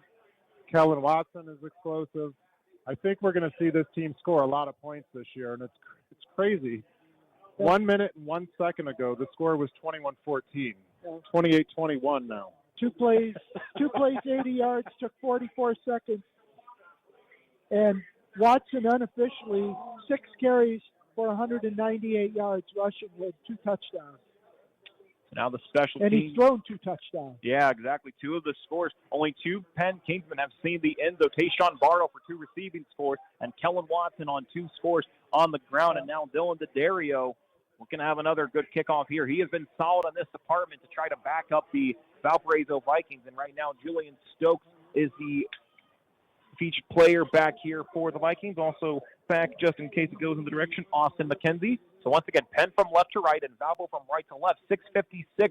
Penn leads 28-21. DeDario gets this one high, fairly deep, and right at the 1-yard line, picked up by Stokes as he turns on the jet, slows things down to find a block. But he is going to be tangled up by the Wild Bunch and led by Vinny Freeman up front.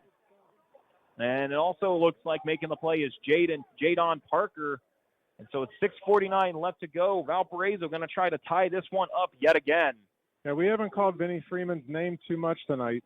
He hasn't been in a lot of positions to make plays because he's been defending the slot receiver quite a bit tonight. But man, he's made some great tackles on special teams so far.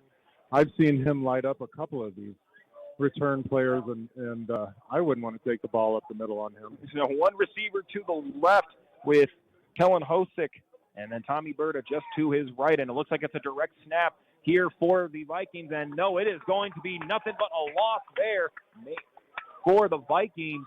Nice job by the Wild Bunch. Yeah, Wilson Thomas came in and made that play. Great job by the middle linebacker. Senior making plays when a senior should be making plays, right? Absolutely. And again, a Penn defense that lost 10 of their 11 starters. And right now, you got to think that Coach Pete's still going to want to tweak a couple of things, but they've still made the big plays throughout the course of this game. So now for the Vikings, who trail 28-21 with halfway through this third quarter, 2 receivers on the right, 1 on the left. And Berta back right now here with Hosick. Hosick now goes to Berta, and he is going to be tangled up once again. J.T. Seeger, and he is fired up, and that is the type of intensity you have to have when you play for the Penn Kingsmen. You know how you stop Thomas Berta? You hit him before he gets going. Yeah. And the last 2 times he's carried the ball, J.T. Seeger's done the exact same thing. He hits him before he gets going, and the rest of the defense gets a chance to catch up and get him down. Yeah, I really liked his game throughout the course of this. And, of course, one big thank you again to Eric Gunther and State Farm Insurance. Of course, he sponsored that second quarter for the Kingsmen as they took that 21-14 lead. But right now they've been able to respond anytime this one has been tied. So 3rd and 11, the ball at the 18-yard line for Valparaiso. 2 receivers to the right, 1 to the left. Now Hosick drops back, looking to his right. Pump fakes 1 and looks, but not anyone's going to really be there. Keegan Begley made the grab, but the Wild Bunch doing their thing.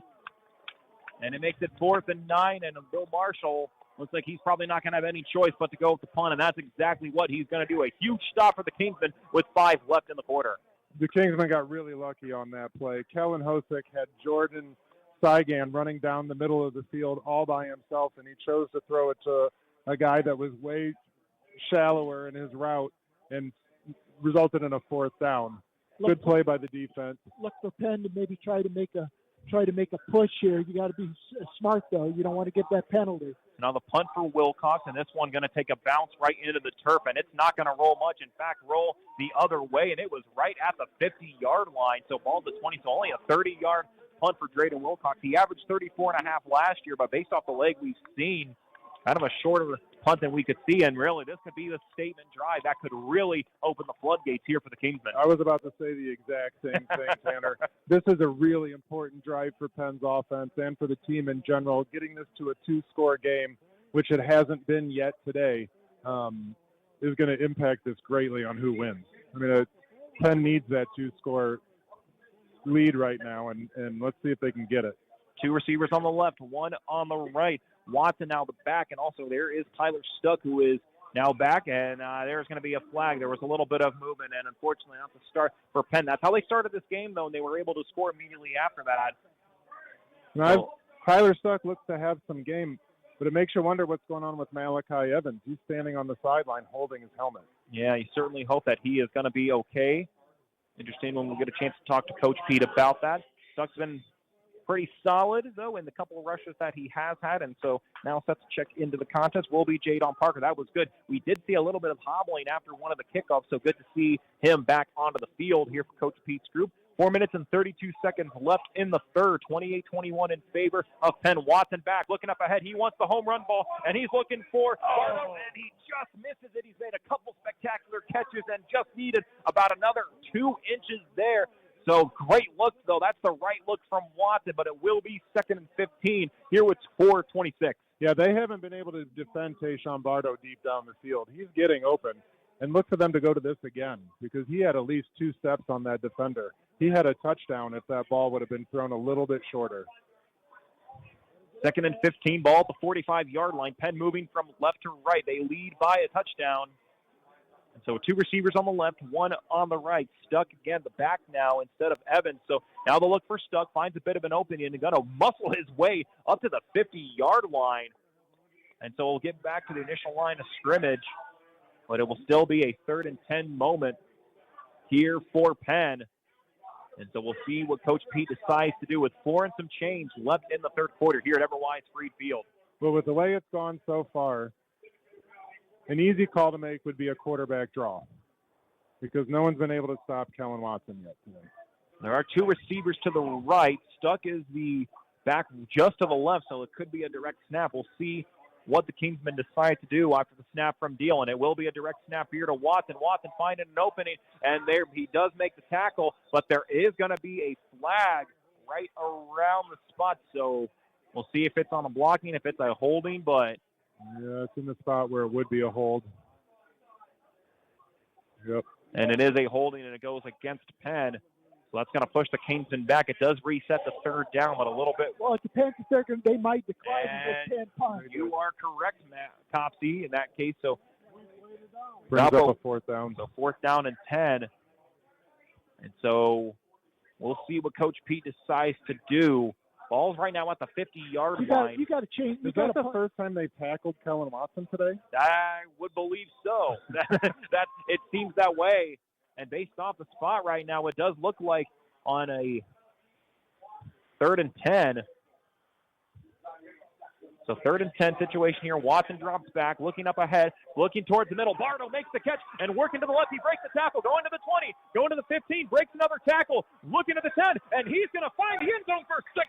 That's a Penn touchdown. 3rd one of the night for Tayshawn Bardo. 34-21, pending the PAT.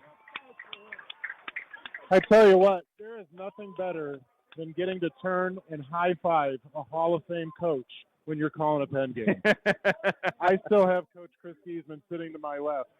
And, man, what a treat to be able to turn and high-five him when Penn wins. Well, he should be pleased with how Coach Pete's doing. And him and Corey been very adamant how good of a job he's done. And right now he has got the number 3 team in 5A on their heels, 34-21, pending the PAT. And I tell you what, Tayshawn Bardo, I have been so impressed. When we think about offensive MVPs, which, of course, sponsored by Lilliard Insurance Agency, I think Bardo is going to be in the mix there. Yeah. How do you pick between Kellen Watson and Tayshawn Bardo? Are we going to have to do a code? We'll start to get to that moment.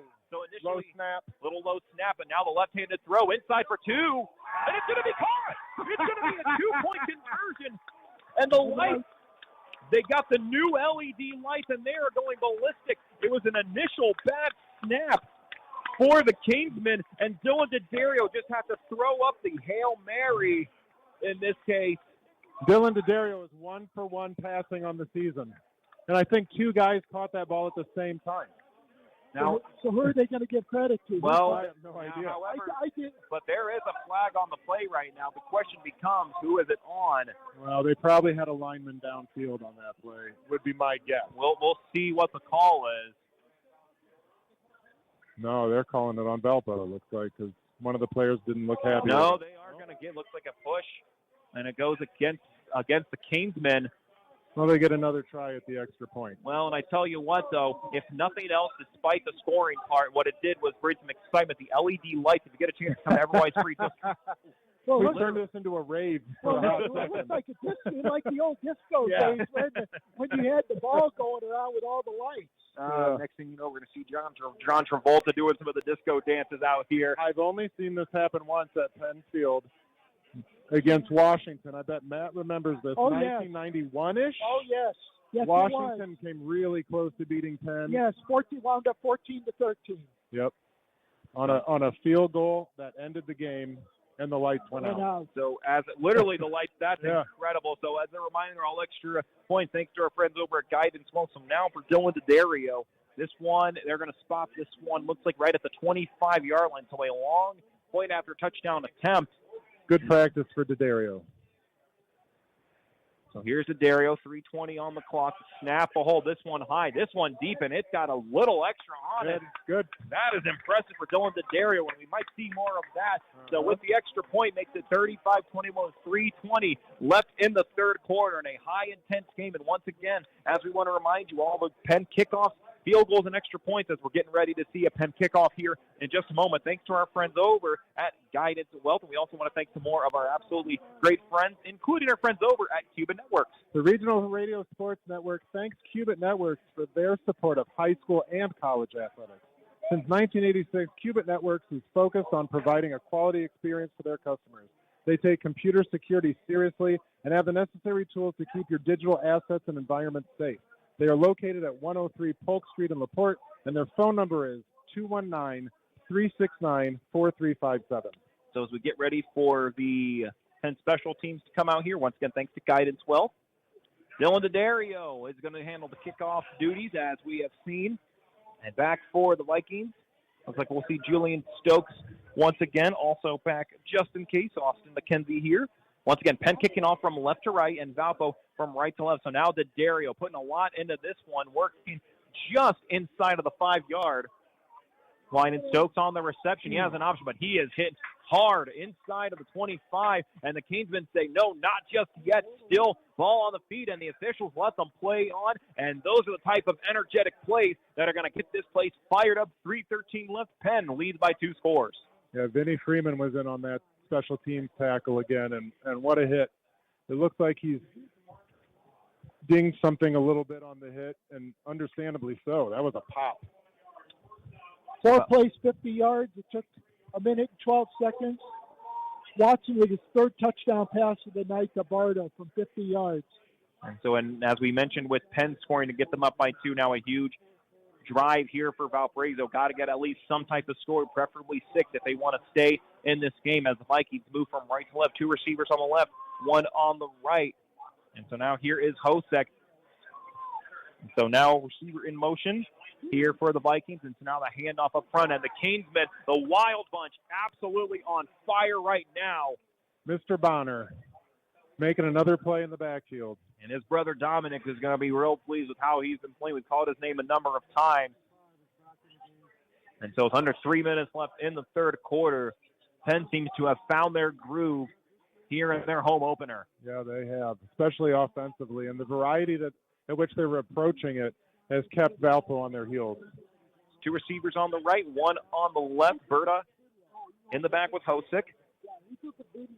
And so now Hosek claps the hands, ready for the snap here from Burkett. And so now watch the option play. Now looking up, keeping his head. And he's going to take off and tuck it and run. And he's going to run. And now he's at the 40, working his way to the 50. And he is going to keep and run out of real estate. Nice tackle made right there by Colton Hernandez. But a big pickup for Hosek makes it a first down for the Vikings. And he just got out of bounds with 2:19 left. And they are going to spot him well past the 50. And it's going to be right at the 43-yard line in a major play here for Bill Marshall's group.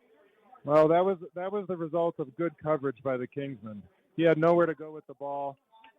unfortunately a hole in front of him that he took and took off. Nice run by Hosick.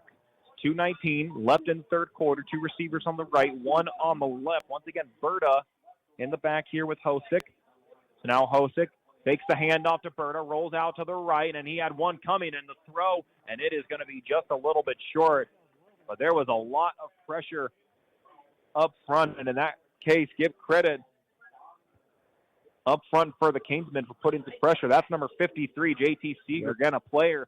We have called his name a bunch, and if he keeps this up, tell you what, we could see some potential all-conference honors later on in the season. And more credit to the Penn Kingsman defensive backfield on that play. He had nowhere to go with the ball.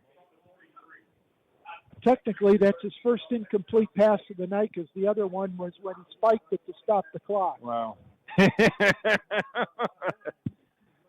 Second and 13 here in the third quarter. Or check that. First Second and 10. Second and 10. And there is going to be a flag. False start on Valpo. And so with a false start on Valpo, that's going to push him back almost to second and 13. What I meant to say was 2:13 left in the quarter. How many false starts is that now, Matt? That is their fourth. Four? That's a lot for one game. They're going to have to clean that up if they're going to have more success against another 6A team like this. That's the hard part of this matchup. Two juggernaut teams in the north facing each other week one. One of them's going to take a loss. Hard to believe, and of course, Valparaiso will get ready for next week, and same with Penn as they're at Mishawaka next week. Be sure to tune into that game here on 91.1 FM, The Globe, the Regional Radio Sports Network. Two receivers on the right, one on the left. Hosick in the back, looking out. He's going to roll it. He's going to do the quick toss, and it is going to just be enough for the first down, and it's going to be for a little bit more. And give credit to Austin McKenzie. Haven't called his name much, but he has made a couple plays.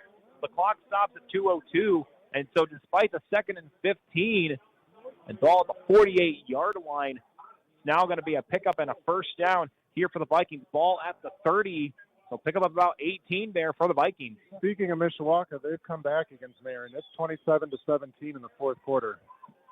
That's McKenzie's third catch of the night.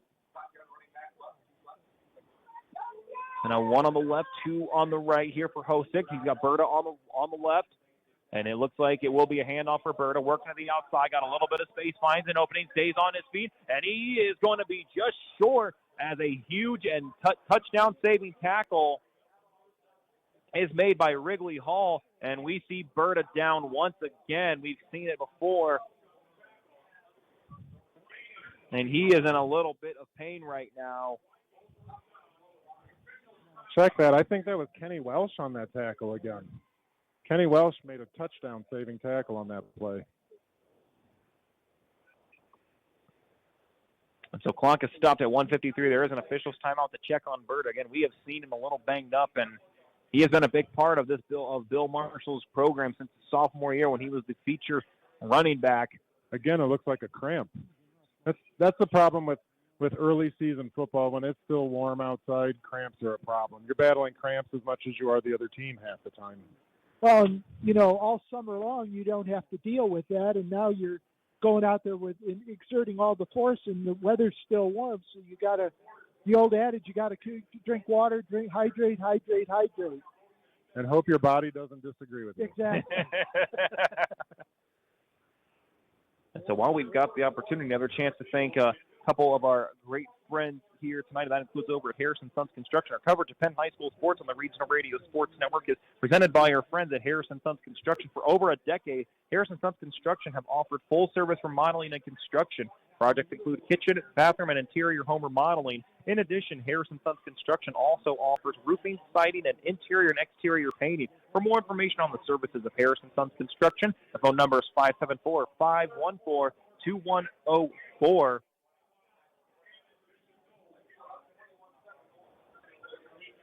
And so Berta able to walk under his own power, walking right next to Coach Marshall. And similar to kind of what Matt Lillard said, might just need a little bit of time. Wouldn't be surprised Coach Marshall maybe just keeps him out for maybe the rest of the third quarter, at least for a couple plays. He is going to be a big part of this Valparaiso team. I don't think it's bothering anybody on this sideline. Berta's not in the game. So now the pitch back. Oh, an absolutely spectacular play. And that's going to be in for a touchdown as Kellen Hosick looked like he was going to pitch it back to Finley, and then it ends up going to Stokes. So that is going to be a touchdown for the Vikings with 1:39 left, and a much-needed touchdown for the green and white makes it 35-27, pending the PAT. And Matt Lillier, plain and simple on that one. Great play design for Bill Marshall. All you have to do, you tip your cap, and that was a well-executed play. Well, they've had to play the run so tight in this game. Bird has been gashing them when he gets the ball most of the time. And the pursuit was just over-pursued. The defense bid on it. And when they reversed field, there wasn't anybody over there. Drayden Wilcox now to bring the Vikings within 7 here. Now the snap, the hold, the kick, very close getting blocked, but it is going to be up and through for 1. So that will be a good PAT attempt, making it 35-28 here into the third quarter with a $1:39 left. Let's take a 60-second timeout. We'll come back with the scoring summary and kickoff right here on the Regional Radio Sports Network at 91.1 FM The Globe.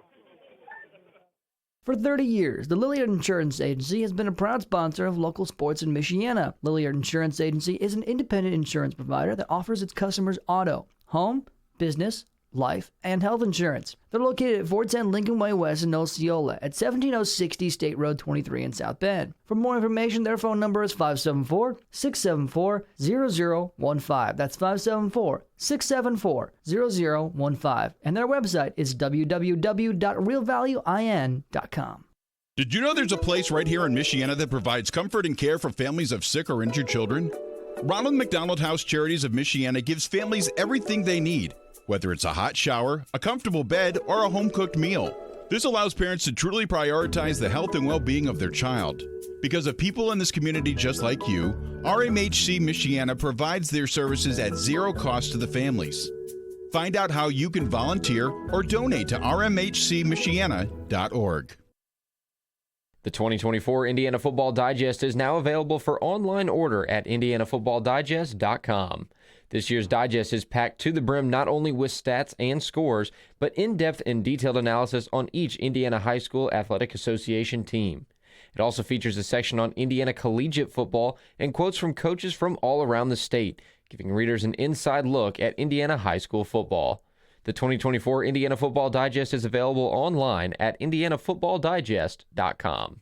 So right back here, 35-28 here at Everwise Freed Field. The kickoff was deep, but there is a flag, and based off the spot where it's at, I think they're going to get this one against the Vikings. Their 5th false start.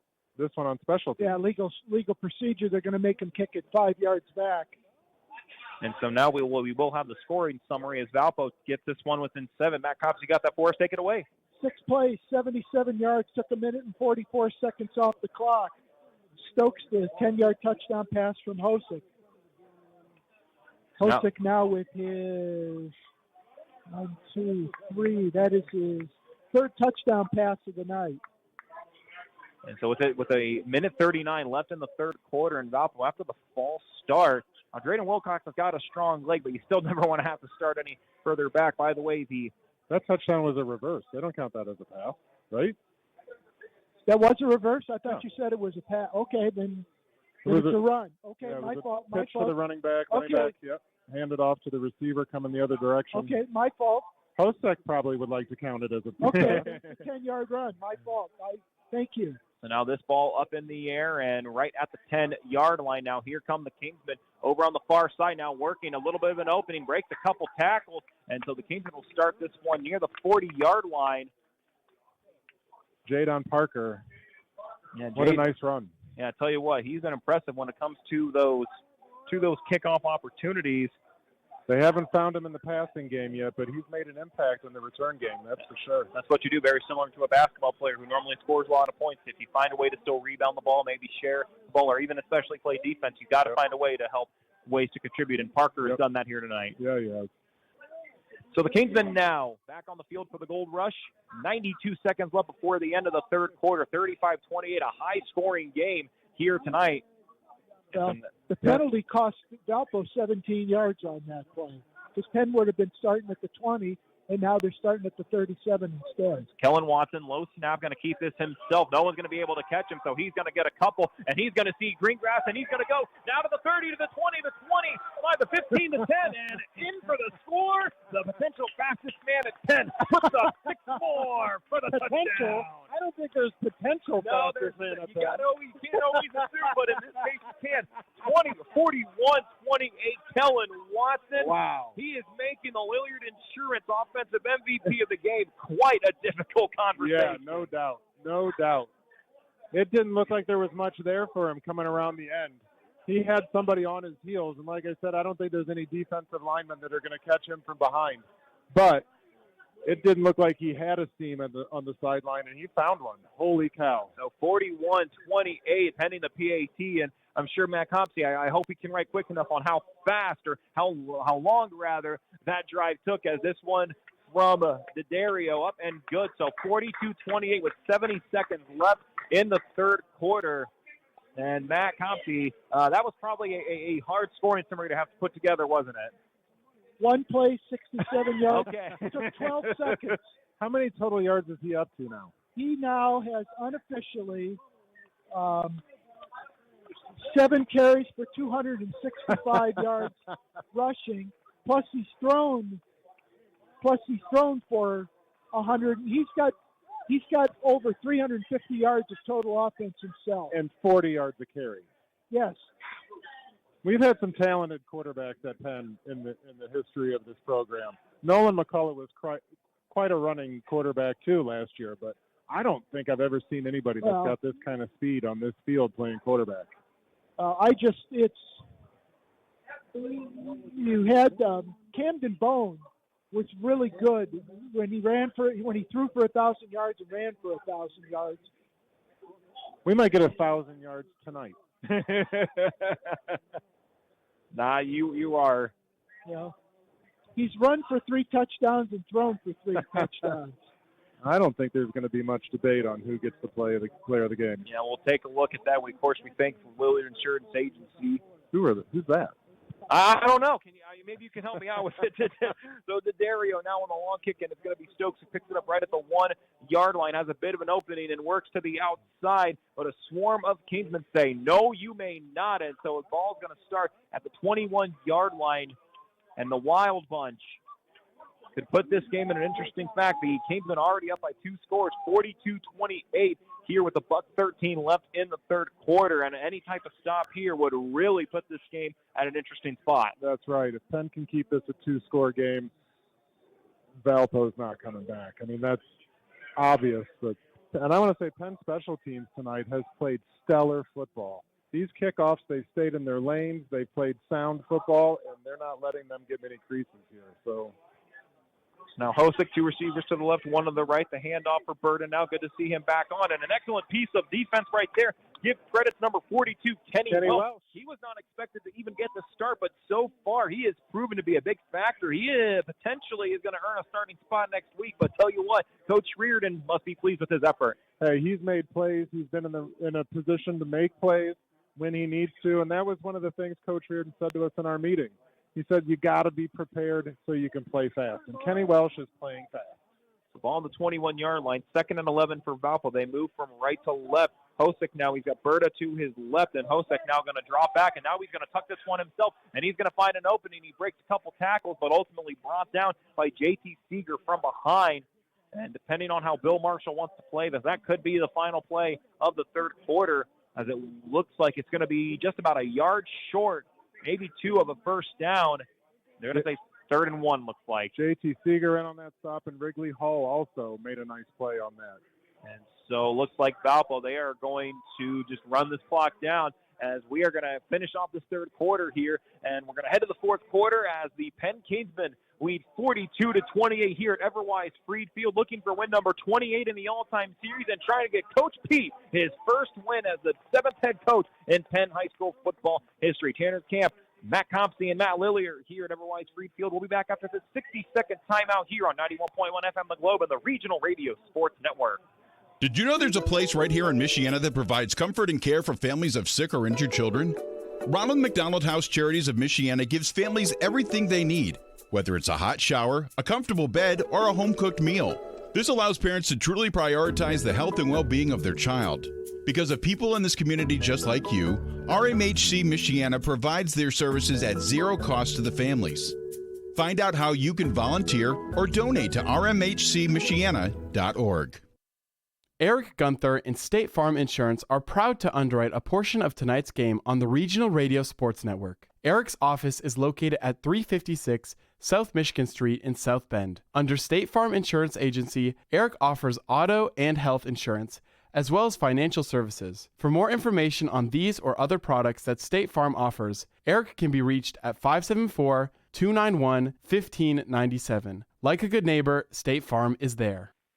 Welcome back to Penn High School football here on the Regional Radio Sports Network at 91.1 FM The Globe. Tanner Camp here alongside Matt Squared, Matt Lillier to my left, Matt Kopsky to my right. 12 minutes left here in regulation. The Penn Kingsmen lead 42-28 over the Valpariso Vikings. Will flip the field as Penn moves from right to left, and Valpo, who's on offense, moves from left to right. The handoff for Berta. He finds an opening, and he's going to get the first down with ease. He's been impressive. We've seen him a little banged up as certainly hope he's going to make sure he is 100% for next week as the Vikings get ready to take on Andrean next week. And so it'll be a first down for Valpo.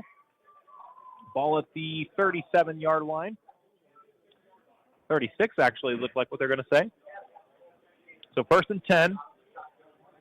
Two receivers on the right, one on the left with Berta just to the left here of Hosick. And so now Hosick, he's going to keep this himself, try to work to the outside. Freeman trying to track him down, and he's going to get him. Vinny Freeman, as Matt Lillier said, haven't called his name often, but he's made the big plays when he's needed to. It'll be 2nd and 10 for Valpo. Yeah, he had contain on that play, and they didn't get outside on him. He turned it back in and made the tackle.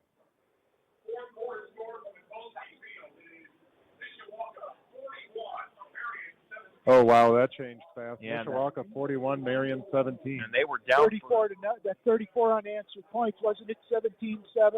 And that's not typical for Mishawaka. Usually they're a grind it out and win by a couple of touchdowns and not score 42 points type of a team. Very well, they could have those long running. Maybe their new quarterback is like Mr. Watson tonight. Two to the left, two to the right. Hosick now in the back looking out, and he's got to be careful. The Wild Bunch nearly were able to take him down. Instead, it's completed pass to Julian Stokes past the 50 and at the 48-yard line. And so Julian Stokes.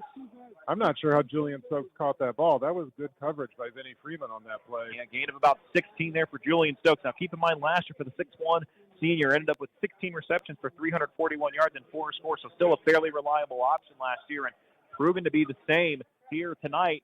First and 10, ball at the 48-yard line, 42-28 in favor of Penn here at Everwise Freed Field. Two receivers to the left, one to the right. Hosick now looks back, drops and rolls to the left now, keeping his eyes up, going deep, and it's going to be a first down for Valpo, and even a little bit more. Vinny Freeman makes the tackle. Boy, this is like a track meet and a football game broke out. And it's going to be Austin McKenzie who makes the catch. Again, a player who had to start with Damari Gordon, who was unable to play. But I tell you what, for the 5'6 senior, he's made a couple real big catches. Not a lot, but enough to kind of keep him on Penn's spectrum. Yeah, this has been an offensive showcase tonight, for sure, for both of these teams. I think offensively, they're both going to be fine this season. Defensively, I think they both have a little bit of work to do, but I give the edge to Penn so far. Both teams above their average from last year. We'll break that down in a minute. One to the left, two to the right. Man in motion here for the Vikings is Begley, and looks like there's going to be a flag, and that might be a false start for the Vikings, but we're going to take a look and see, and that's going to be the case. And I tell you what, if there's one thing that Bill Marshall's going to take away, that's going to be it, what Matt Copsey said. 6 false starts here for the Vikings. You cannot afford to win games with plays like that, and especially in the DAC with teams like Crown Point and Maryville, you cannot afford to do that. In a 2-score game, you can't afford to give away yards. I mean, this is what stalled them so far in this game. Valparaiso has made gains, and they keep giving them back with penalties. Over 9 minutes left here, 42-28 in favor of Penn. First and 15, ball at the 33-yard line for Valpo. The handoff now to Berta, works to the left, breaks a couple tackles. He's got some space, and he works back to the left and nearly stayed on his feet, but he's going to be inside the 10. And so Tommy Berta making the big play here for the Vikings, trying to get them within one score. Ball started at the 33 and is going to end at the 8. Yeah, anytime Thomas Berta gets into the defensive backfield, that defense is in trouble. He's a load to bring down, and one guy by himself isn't doing it tonight. They're going to have to go back to getting him in the backfield. First and goal here for Valpo. Ball on the 8-yard line. Receiver on the left, 2 on the right. Hosick now looking for the handoff. Now the fake. Now looks at a huge hit. Number 2, Peyton Horner. And they're going to the hit was so hard, they're going to say that it was an incomplete pass. The look was for Austin McKenzie, and Peyton Horner. What a hit. With a shutdown defense. I think that receiver's going to think twice before he catches something in the flat, looking the other way again, because when he turned upfield to run, Peyton Horner was right there and planted his helmet on his chest. Yeah, and for McKenzie, he has to come out of the contest, so in for him going to be Bernard. And so now here for the Berta, he is hit hard as well and brought down right around the 5-yard line. Wilson Thomas on the stop there.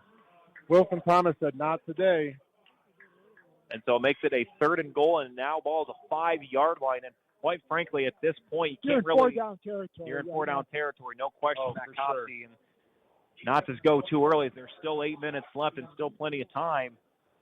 But we'll see how Penn plays this one. The Wild bunch of defenses really pick up after giving up. They've given up 14 points in the first quarter, or in the first half, and now they've given up 14 pending on what happens here. This is a good test for this defense right here.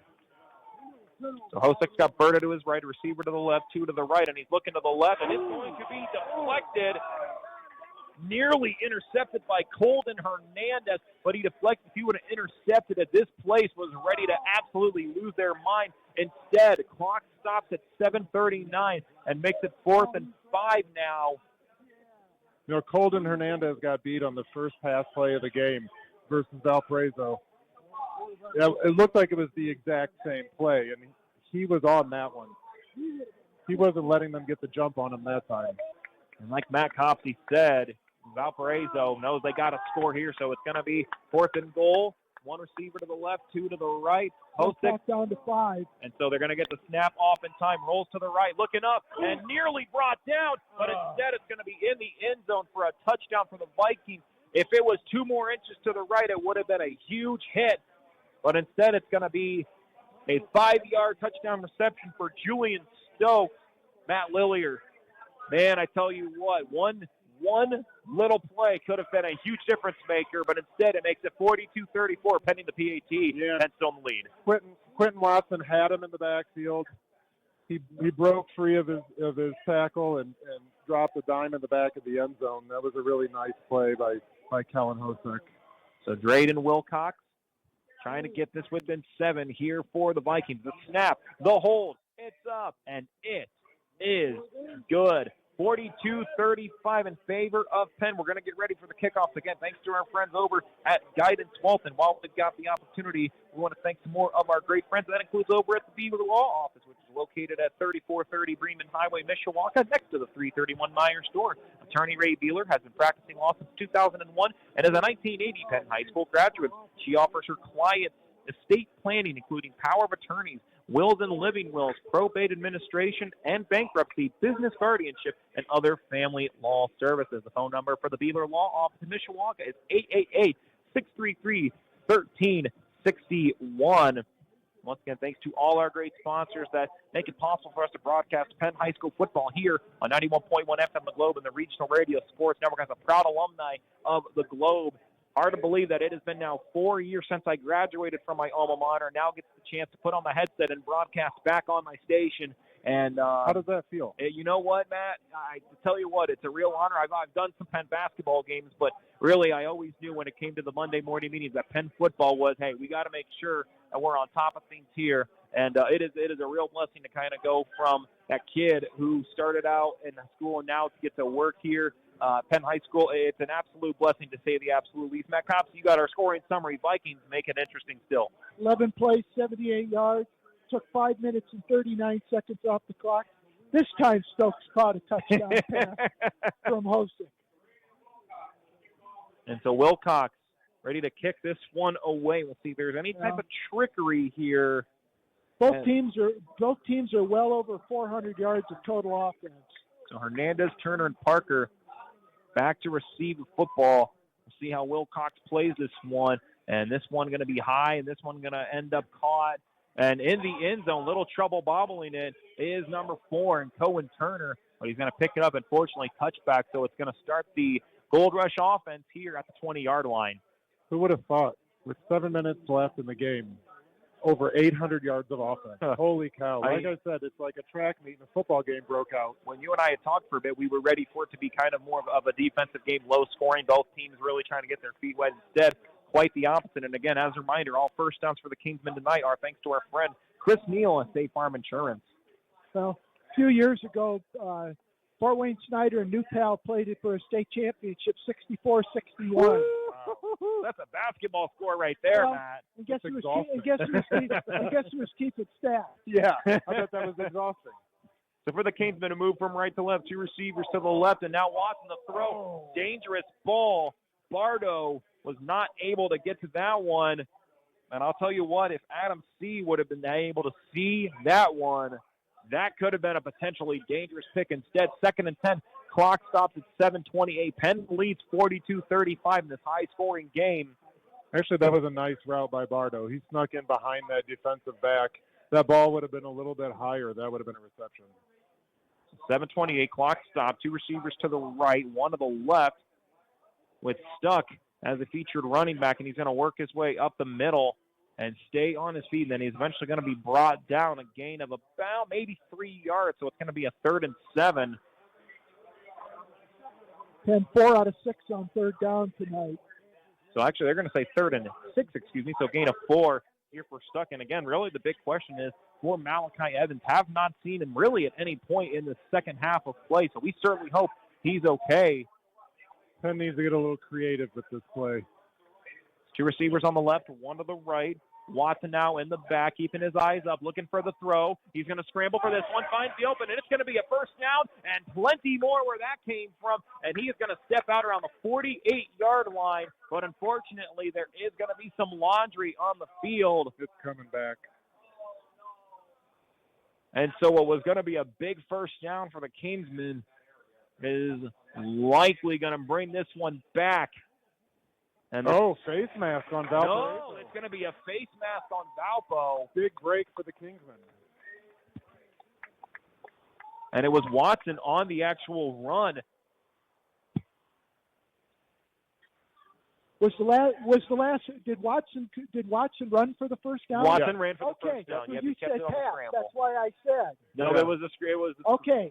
Yeah, it was a straight drop back. Okay. He didn't see anybody open. I Saw an opening in the middle. I had and the took wall off. here. So. So a huge moment here. And with 6:44 left in the fourth quarter and Penn leading 42-35, a score here could really keep the Kingsmen out in front. And so now Watson breaks one tackle, trying to get a route, and he is hit with contact. The shortest run of the game for Watson. Give credit to Tyrus Morris, the 5'8 senior, the 13 tackles last year for Bill Marshall's group. Nearside official also saying he did not step out, so it is going to be 2nd and 6, and the clock continues to roll. So you want the clock to run. And absolutely, and I think that's the complete intent. So, by the way, that last first down, again, thanks as a reminder that tonight's Kingsman's first down brought to you by Chris Neal State Farm Insurance with their location at 1602 East Day Road, Mishawaka. You can reach them for a quote today, 574-255-2900. Second and 6, ball to 42-yard line. Watson looked and it was nearly picked off. It was deflected. Give credit to Ethan Poisel, the 6'1 junior, nearly with the interception. And unfortunately, what that also does is stops the clock. 3rd and 6 here for the Gold Rush. They were running a timing out pattern to the sidelines, and he jumped right underneath it. Two receivers. They're real lucky that ball didn't go the other way. No question. Two receivers to the left, Stuck, the running back, and Watson. And Valpo just about jumped. You could see it on the near side. Clock now at 8 seconds. And so Valpo fans trying to help out the green and white. 3 seconds left. And so the Kingsmen, they are going to get a timeout as I think Penn was at that point just trying to run a play to see if they could get Valpo to jump. And fortunately, the false starts have been an issue. And so luckily for Valpo, they stopped. But Penn going to have to use one of the timeouts with 5:58 left here in this fourth quarter. I'm not even sure Penn had a play called on that play because we had offensive linemen looking over to the sidelines with a hand up in the air going, what are we doing? So as a reminder, IB Tech credits transfer to more than 100 colleges and universities in Indiana and outside the state with more than 20 degrees qualifying for guaranteed admission at the large four-year institutions in the state. Each year, over 5,000 students transfer to a four-year university each year. Enrollment is open for an October 21st start. Visit ivytech.edu/apply. So the timeout taken by Coach Reardon.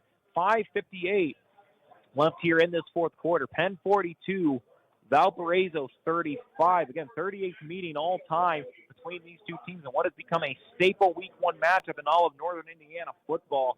And right now for the Kingsmen, 3rd and 6, ball at the 42-yard line. So they're going to have to get to, looks like the they need to get to the 36-yard line.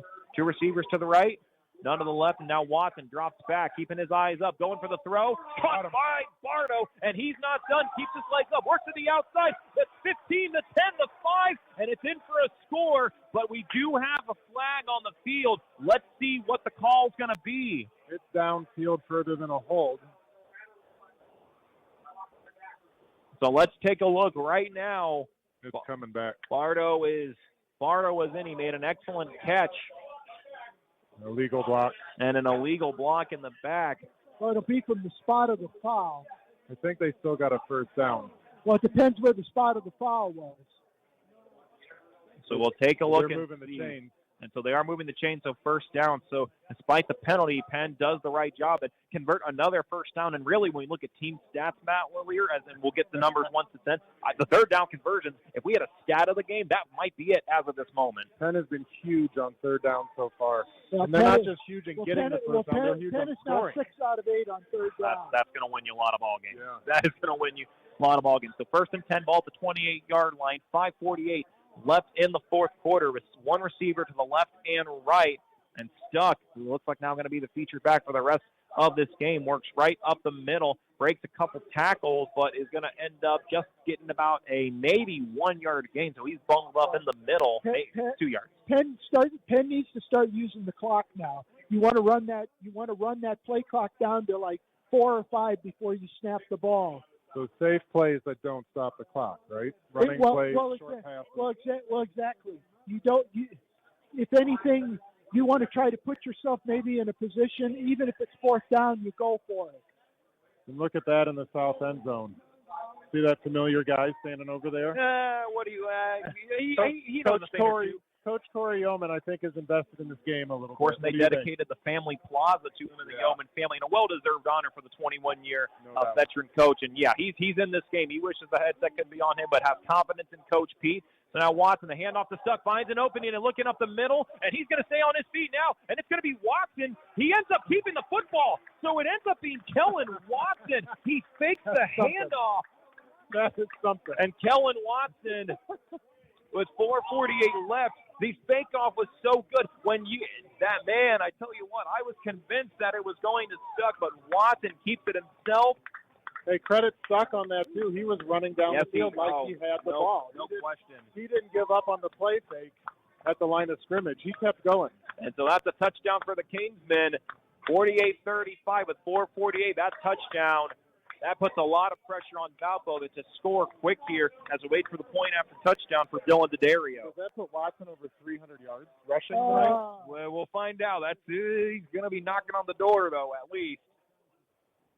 That's close. But while we wait for that, again, all the extra points, thanks to our forensic guidance, for all Penn kicks. Now, Dylan D'Addario, he waits for the hold. This kind of offense is explosive. Oh, yeah. I am very impressed, especially the guys up front. They've done a nice job at opening up the blocks for Stuck, or in this case also Malachi Evans, and then obviously Watson turning on the Jets when he needs to. And I think when we talk about offensive MVP, I think you're right, Matt Lillier. I think we have an idea for who it's going to be. Easy choice. The snap, the hold, D'Addario. Good once again. He has not missed an extra point at this top point. Makes it 49-35 with 4:48. Valparaiso going to have to score quick to kind of keep this game interesting. Back after a 60-second timeout right here on 91.1 The Globe and the Regional Radio Sports Network. Did you know there's a place right here in Michiana that provides comfort and care for families of sick or injured children? Ronald McDonald House Charities of Michiana gives families everything they need, whether it's a hot shower, a comfortable bed, or a home-cooked meal. This allows parents to truly prioritize the health and well-being of their child. Because of people in this community just like you, RMHC Michiana provides their services at zero cost to the families. Find out how you can volunteer or donate to rmhcmichiana.org. For 30 years, the Lilliard Insurance Agency has been a proud sponsor of local sports in Michiana. Lilliard Insurance Agency is an independent insurance provider that offers its customers auto, home, business, life, and health insurance. They're located at 410 Lincoln Way West in Osceola at 17060 State Road 23 in South Bend. For more information, their phone number is 574-674-0015. That's 574-674-0015. And their website is www.realvaluein.com. So it'll be Dylan DeDario on the kick here for the Penn Kingsmen. This one goes up high, and it is going to be caught for Valpariso. And so now the run, and it is going to be stopped immediately by the Kingsmen at the 26-yard line. Let's give credit Gage Finley. And so we will see a lot of pressure for Bill Marshall's group, plain and simple. It's got to be 6. Now it's time for the defensive front to pin their ears back and get after this quarterback. Agreed. Unofficially, 10 carries for 310 yards. So we'll get the scoring summary from that last play. 4:41. Kingsmen lead by 2 scores, 49-35. Ball at the 26-yard line. Valpo going from left to right. Hosek looks towards the middle, and that ball is going to be incomplete as the look was for Jordan Seigan. But they're going to say it's an incomplete pass. Good job by Will Thomas and Vinny Freeman of putting pressure on the 6'4 senior. So clock stops at 4:34, making it 2nd and 10. Ball at the 26-yard line. 7 plays, 80 yards, took 2 minutes and 45 seconds off the clock. Watson with his 1, 2, 3, 4th touchdown of the night rushing.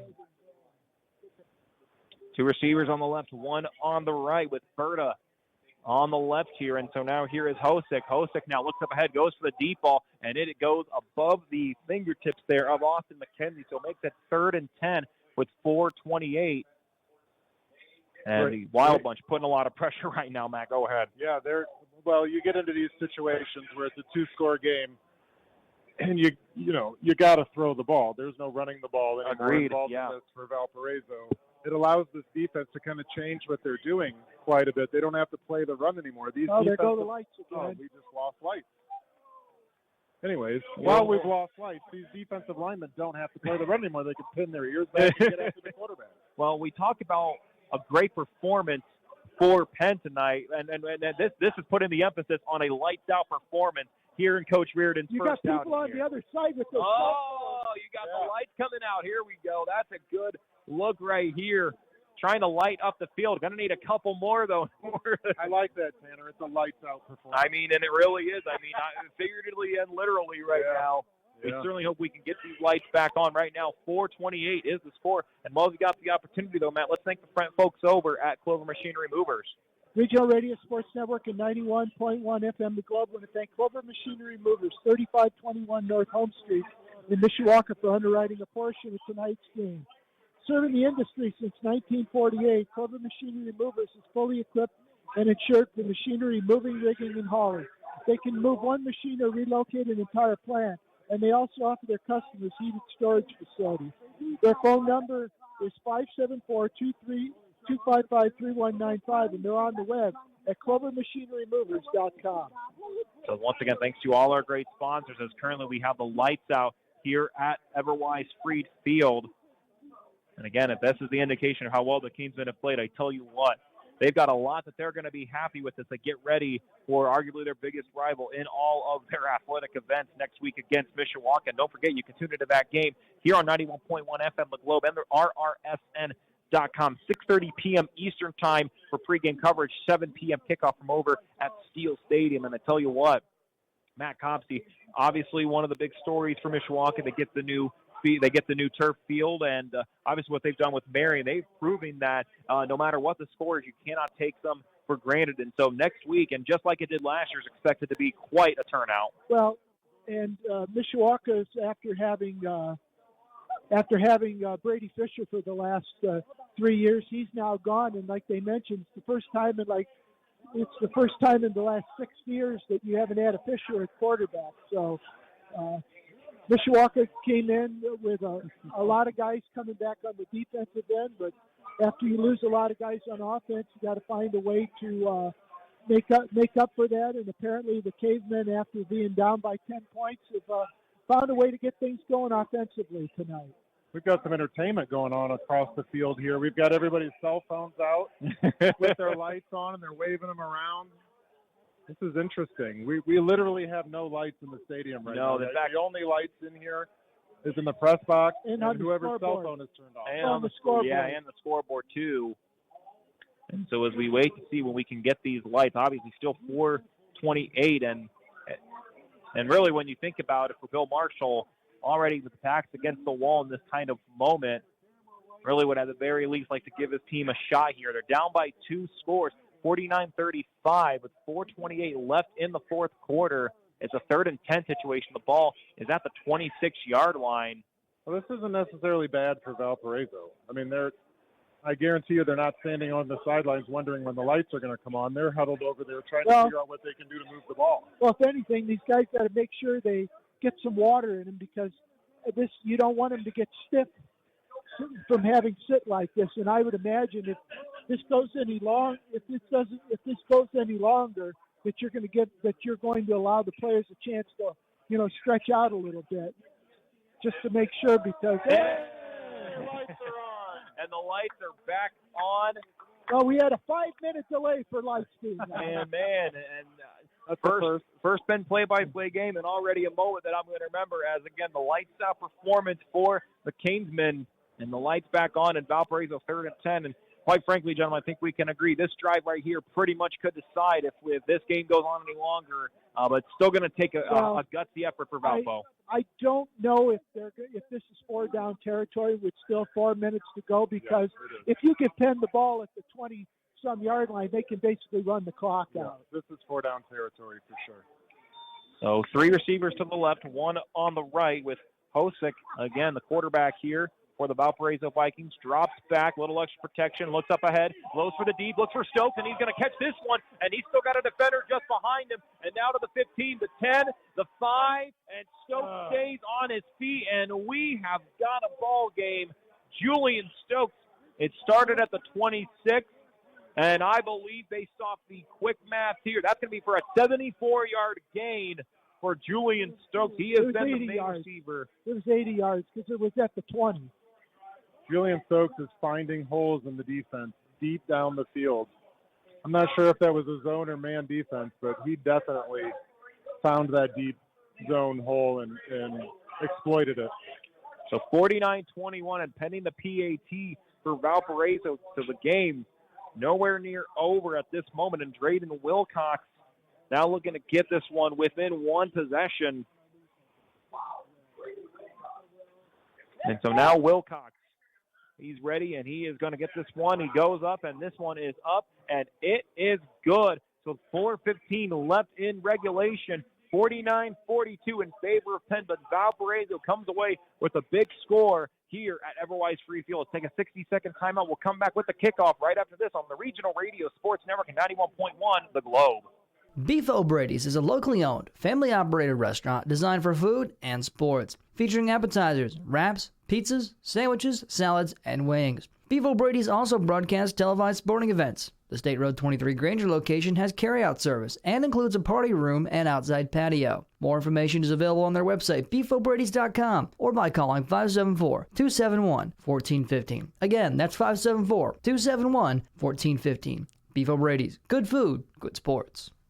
Live in Beef O'Brady's in Granger, it's the Coach's Box every Thursday night at 6 on 91.1 The Globe, hosted by Indiana Hall of Fame broadcaster Paul Condry. The Coach's Box features in-depth interviews with high school and collegiate-level athletes from all around the region. Get the inside scoop from coaches and get a good look at the behind-the-scenes world of Indiana athletics. Tune into the Coach's Box, once again live every Thursday at 6 on 91.1 The Globe.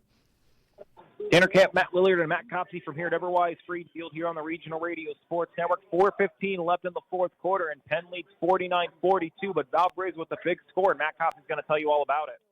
3 plays, 80 yards, took 32 seconds off the clock. Stokes with his 1, 2, 3. That's his third touchdown of the night. He's also run for a touchdown.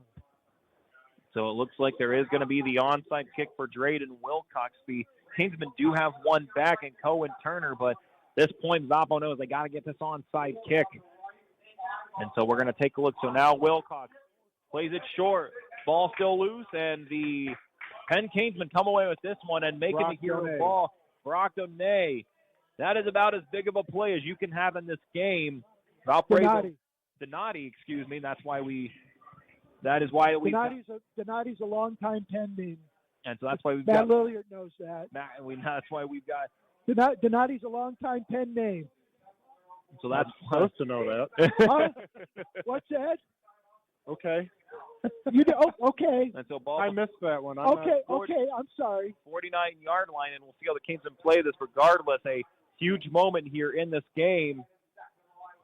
And so now we'll see now for the Kingsmen, the handoff here to Stuck. He's got an opening, and he's going to get tangled up. It's going to be close, and I believe he's going to get the first down as making the big tackle there for the Vikings. Give credit to number 15. That was Tyrus Morris, but I tell you what, Tyler Stuck, huge play for the senior there. Biggest run of the night for Tyler Stuck. He took that right up the middle, got the first down. They need to keep doing this and keep this clock running. As a reminder, all Kingsmen first down brought to you by Chris Neal State Farm Insurance. Their location at 1602 East Day Road in Mishawaka. You can reach them for a quote today at 574-255-2900. Penn's nearing 400 yards of offense just rushing. Two to the right. Over 500 yards. Stuck up the middle, another big run. And after being at the 40-yard line, he's going to work himself up to about the 33-yard line. So it should be a gain of about 7 for Stuck as the clock continues to roll under 3.5 minutes left. Penn should be using the time clock up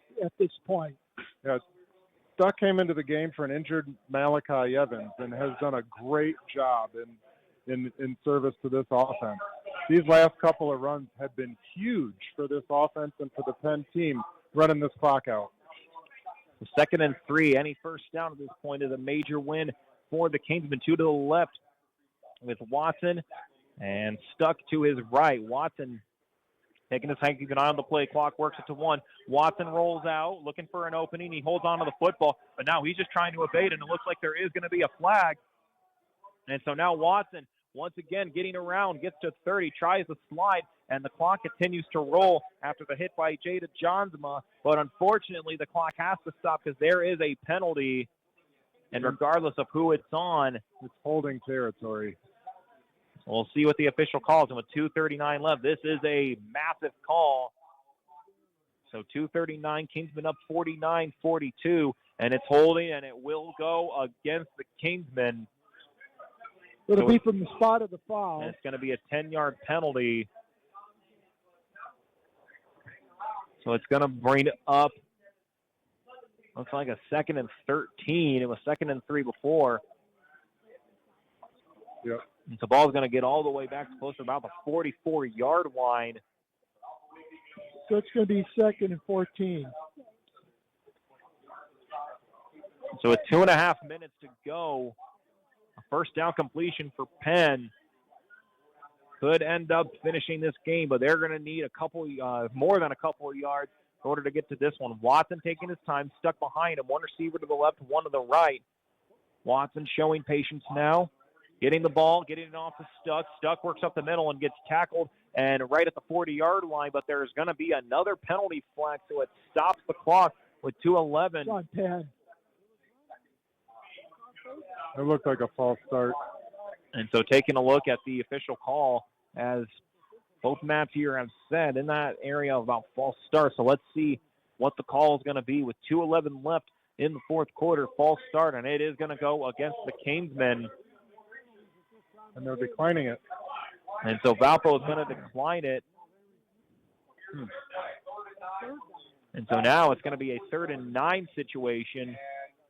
And it looks like Bill Marshall is going to take a timeout. So with 2 minutes and 11 seconds left in this game, and we'll keep it right here for the time being. And Matt Lillard, will tell you what right now, based off how this game goes, that first down could be the deciding factor. If Penn gets a first down, given they essentially have 2 plays, this point, this is your ball game potentially. Yeah, I didn't understand the onside kick with 4.5 minutes left in a 1-score game. that put Penn in too good a field position to end the fourth quarter if they're able to do it. I mean, it boggles my mind a little bit why they would kick onside at 4.5 minutes left. I'm not complaining about it. However, it definitely put them in a bad spot defensively. 3rd and 10, though, here. This is a big play for the Kingsmen. And so with that being said, Valpo's got one timeout remaining, and for Penn, they're going to have 2. So that is something to keep an eye on.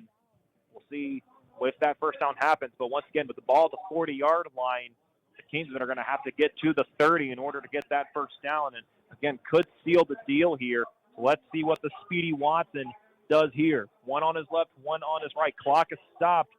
They're not going to particularly wait for the count. He's got stuck in the back. Now Watson looking. He's got right. He's going deep, and he's going to go for it for Bardo. And overthrown and bounces in the end zone. So with a 4th and 10 and the clock stopped, just 5 seconds taken off on with 2 minutes and 6 seconds left. What will Coach P do? You got to punt the ball. You got to try to pin him back and make him go. But just longer, they're going to decline it. Of course. Penn declined. Valpo declined the ball penalty because they want the ball. And so with the Vikings declining the ball, that's going to set up a 4th and 10 situation, and that's going to bring on the special teams. And, of course, again, all the special teams from Guidance and Well, thanks to them for their great help. And Dylan DeDario, he's going to need a major punt about as close to the end zone as you can get. There are 2 Vikings back. Julian Stokes, got to be careful of him. And you also got to be aware for number 14 here for the Vikings in Austin McKenzie. So now the snap, good snap for DeDario. This one high, this one going pretty deep, and it's going to be a fair catch signal. And this one is going to bounce right around the 11-yard line. So solid effort for DeDario. Needed that type of punt. So Valparaiso Vikings, long ways to go with a minute 57 and 1 timeout remaining. Fasten your seatbelts, have your trays in the upright position, and get ready because this could be the wildest minute 57 that we see here. And we have seen a little bit of everything. We've seen exciting catches. We've seen exciting runs. All that literally led the lights to go out here at FRY Freed Field. You want to see Penn bring in a couple extra defensive backs here. You definitely don't want to see anybody get behind the defense. This is really important. 3 receivers to the right, 1 to the left. Now here is Hosick. Hosick now going to go for the run, work up the middle, and he's still on his feet, but the Wild Bunch keeping him on his feet, so clock's going to continue to go, and that is going to bring him down, and the clock continues to tick with a minute 45 here at Everwise Freed Field, so let's see what the Vikings do. It's going to be a pickup of about 8 yards. Another strange play call. I mean, you've got 2 minutes to try to tie this game, and you're running a draw play on your own 20-yard line. 2nd and 2, 2 receivers on the left, 2 on the right. Hour of the hourglass are slowly going away. Now here is Hosick. Hosick looking in the middle, and that one going to be caught. Nice job right near the middle. That is Jordan Seigan who makes the catch. And so the minute 14 left, Valpo going to go up quick, and wouldn't be surprised if they spike the ball here. And that's exactly what Kellen Hosick is going to do here. So a big play for the Vikings, and that keeps the drive alive. Some strange play calls by Valparaiso to end this game. Onside kick a little bit early and then running a draw play to start this drive. They lost 30, 35 seconds on that play. Seconds they can't afford to lose. Now Valpo with 71 seconds left in regulation. 2 receivers on the left, 1 on the right. Now here is Hosick. Hosick dropping back, going with the pass here. And so the deep throw, the look, and it is incomplete. The look was for Austin McKenzie, so it's 65 seconds left. You see a bit of sense of urgency from Valparaiso, almost too much of a sense of urgency. They look a little bit panicked out there, and that's not a good state of mind to be in when you got a minute left and you're down a touchdown. So it's 3rd and 10. So a big moment here. The Penn faithful trying to help their Kingsmen get Coach Pete here. Their first win in his coaching career here at Penn High School. 2 receivers to the left, 2 on the right. Berta, a feature back to the left here for Hosick. Hosick now drops back. The clock continues to roll. The look to the left, and it is going to be caught and out of bounds. And they are going to say that it was a catch made by Jordan Seigan. So the clock stops at 59 0.1 seconds. 4th down and 3. And I think Penn would be happy to give them 7 yards a click here and end the game. So with a 4th and 2 situation, Valpo got to go for it. This could be your ball game right here. 1 receiver to the left, 2 to the right. Here comes Hosick. Gets the snap here from Burkett. So now Hosick drops back looking for the pass, and he's got to be careful. Nearly brought down, and he is going to get enough for the first down. Had to scramble. And I tell you what, though, up front, nearly a huge play for the Wild Bunch defensive line, but not able to make the tackle, so the clock can continue to tick, and we'll see if the Vikings spike the ball again, and they will do that. So clock stops with 45.7 seconds left. Kingsman lead 49-42. Maddie, are they out of timeout? No, they have one. They have one timeout. Well, that's a valuable timeout. How they use that is going to be pretty important. Once again, Valpo moving from left to right, Penn from right to left. 2 receivers to the left, 1 to the right for the Vikings. Hosick, the junior quarterback in his first game starting, trying to get his first win as a starting quarterback for Bill Marshall's group. Hosick now drops back, keeping his eyes up, looking deep, and it is going to be incomplete and almost intercepted by Peyton Horner. That would have sealed this game. But instead, it stops the clock with 39.9 seconds left, makes it a 3rd and 10 situation, ball at the 49-yard line. You think Vince Horner is going to pull his brother aside after this game and say, I would have caught that one, buddy? Yeah, absolutely is going to do just that. So good play by Mr. Horner there. Great defense. So 3rd and 10. Vikings got to get it to the 39-yard line. Again, the Penn faithful absolutely ballistic here to try to get Coach Reardon his first coaching win here. Now Hosick drops back. He's got a little bit of space looking up ahead. An incomplete pass as the look was for Austin McKenzie. Good individual one-on-one defense from Vinny Freeman. And so with 34.3 seconds left, 4th and 10. Vikings got to go for it. Another situation where this could be your ball game right here. If the Vikings don't get it, Coach Reardon is going to get his first win as a head coach for Penn High School. Timeout, Valpo. And what a great game to get your first win. Valpo's going to call their final timeout here. So Valpo will take the timeout here. We're going to keep it right here. Let's set the stage for you once again. Here at Everwise Freefield, there's 34.3 seconds left. Penn High School is up 49-42 against the Valpariso Vikings. The Vikings have the football at the 49-yard line. They got to get to the 39-yard line to get the first down. And with that timeout from Bill Marshall, they now don't have any more timeouts. So plain and simple, you got to think that at this point you know it's going to be a passing play. Well, the clock will stop on a first down to move the chains, no matter what happens.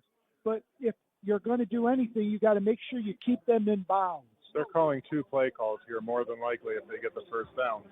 And what Penn's telling their defensive backfield right now is, remember the number 1 rule of playing defensive backfield. Deeper than the deepest. Nobody gets behind you. Of course, for Pete Reardon, former defensive coordinator for Corey Yeoman, until he's taking over the head coaching role. So this is the specialty here. And so now everyone on their feet. It is getting loud here at Everwise Freefield. 1 to the left, 3 to the right. Penn with the stop here to get Coach Reardon his first win. Here is Kellen Hosick now. Gets the snap, looking back, keeping his eyes up, looking to the right. Now looking for the deep ball. This could be for the game, and it is caught. And so Valparaiso, a huge 4th down conversion. That was a great route by number 7. He slow played that, got to the linebacker level, and then turned it on and got behind him. Keegan Begley making the catch, so the clock resumes in another situation where the Vikings will spike the ball, making it 2nd and 10 with 23.9 seconds left. And a high-pressure moment for both sides. Pretty much nearly everyone here on their feet. Possession by possession, everyone holding their breath here at Everwise Freefield. I'm going to have trouble sleeping tonight. My adrenaline's too high, guys. This is too much for the first game of the year. Well, but what a blast. Oh, no question about it. 23.9 seconds left. Valpo with the ball. 2 receivers to the left, 2 to the right. Berta, the feature back on the left. Man in motion. Now here for Valpo, and it looks like Coach Reardon, he's going to take a timeout, so he's now going to have 1 more remaining. Again, Valparaiso does not have any. And once again, we want to thank our officials here for tonight. Chad Davis, Sean Jenkins, Chris Mathis, Brendan Turner, and Savon Williams. Tell you what, when it comes to moments like this, they're doing a great job of trying to keep everyone in line here. And we thank those officials, of course, for taking time to come out here and be part of this game. They have been here for quite some time, and here we are now approaching the 10:30 hour. And what a way to start off the season for Penn. But the Wild Bunch can pull this one together, looking to get Coach Reardon his first win. And Matt Copsey, tell you what, a lot of good scribblings on here for the stats here. And I tell you what, both offenses have definitely shown out tonight. Yeah, both teams are well over 500 yards of total offense at this point. Once the game's over, we'll get you total numbers. So the Wild Bunch now looking to get the stop here against the Valpariso Vikings. Again, Vikings up front of Sharp, Price, Burkett, Reeder, and Barrera. So now the Wild Bunch trying to make a stand here. Two receivers to the left, two to the right for the Valparaiso Vikings. Kellen Hosick. He's got Berta on his left, man in motion. And so now Hosick looking ahead, looking for the end zone, and now this one is going to be caught, but a big tackle that's made, and Valparaiso, they got to have to move this quick. might be the ball game. And there is going to be a flag. And now, so it stops the clock. They're going to say Penn was holding the player down, aren't they? And if that's the case, that is going to give Valpo a chance here. And it will stop the clock. And above anything else tonight, it stops the clock. Shoot. And so this is Come a on. big moment here. We'll see what the call is. And it looks like it's going to go against the Kingsmen. And they are. They're going to get this against Vinny Freeman. I mean, I didn't have a clear view of that, but I don't know about this call.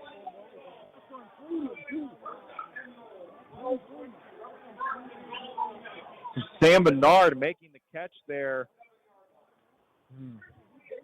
So 12.2 seconds left, and the Vikings This is it right here. Guys. now inside the 10. Ball at about the 7-yard line. Two on the left, two on the right. Hosick now. You got Berta on his right. Hosick looks back, looking for the end zone, makes the laser beam toss. This one high and over. So 8.8 seconds left, making it second and goal. 7 yards to go. Penn leads 49-42. And everyone on their feet here at Everwise Freed Field. And you know what? That was a defensive front on that play. They put pressure on that quarterback, and he had to throw it early.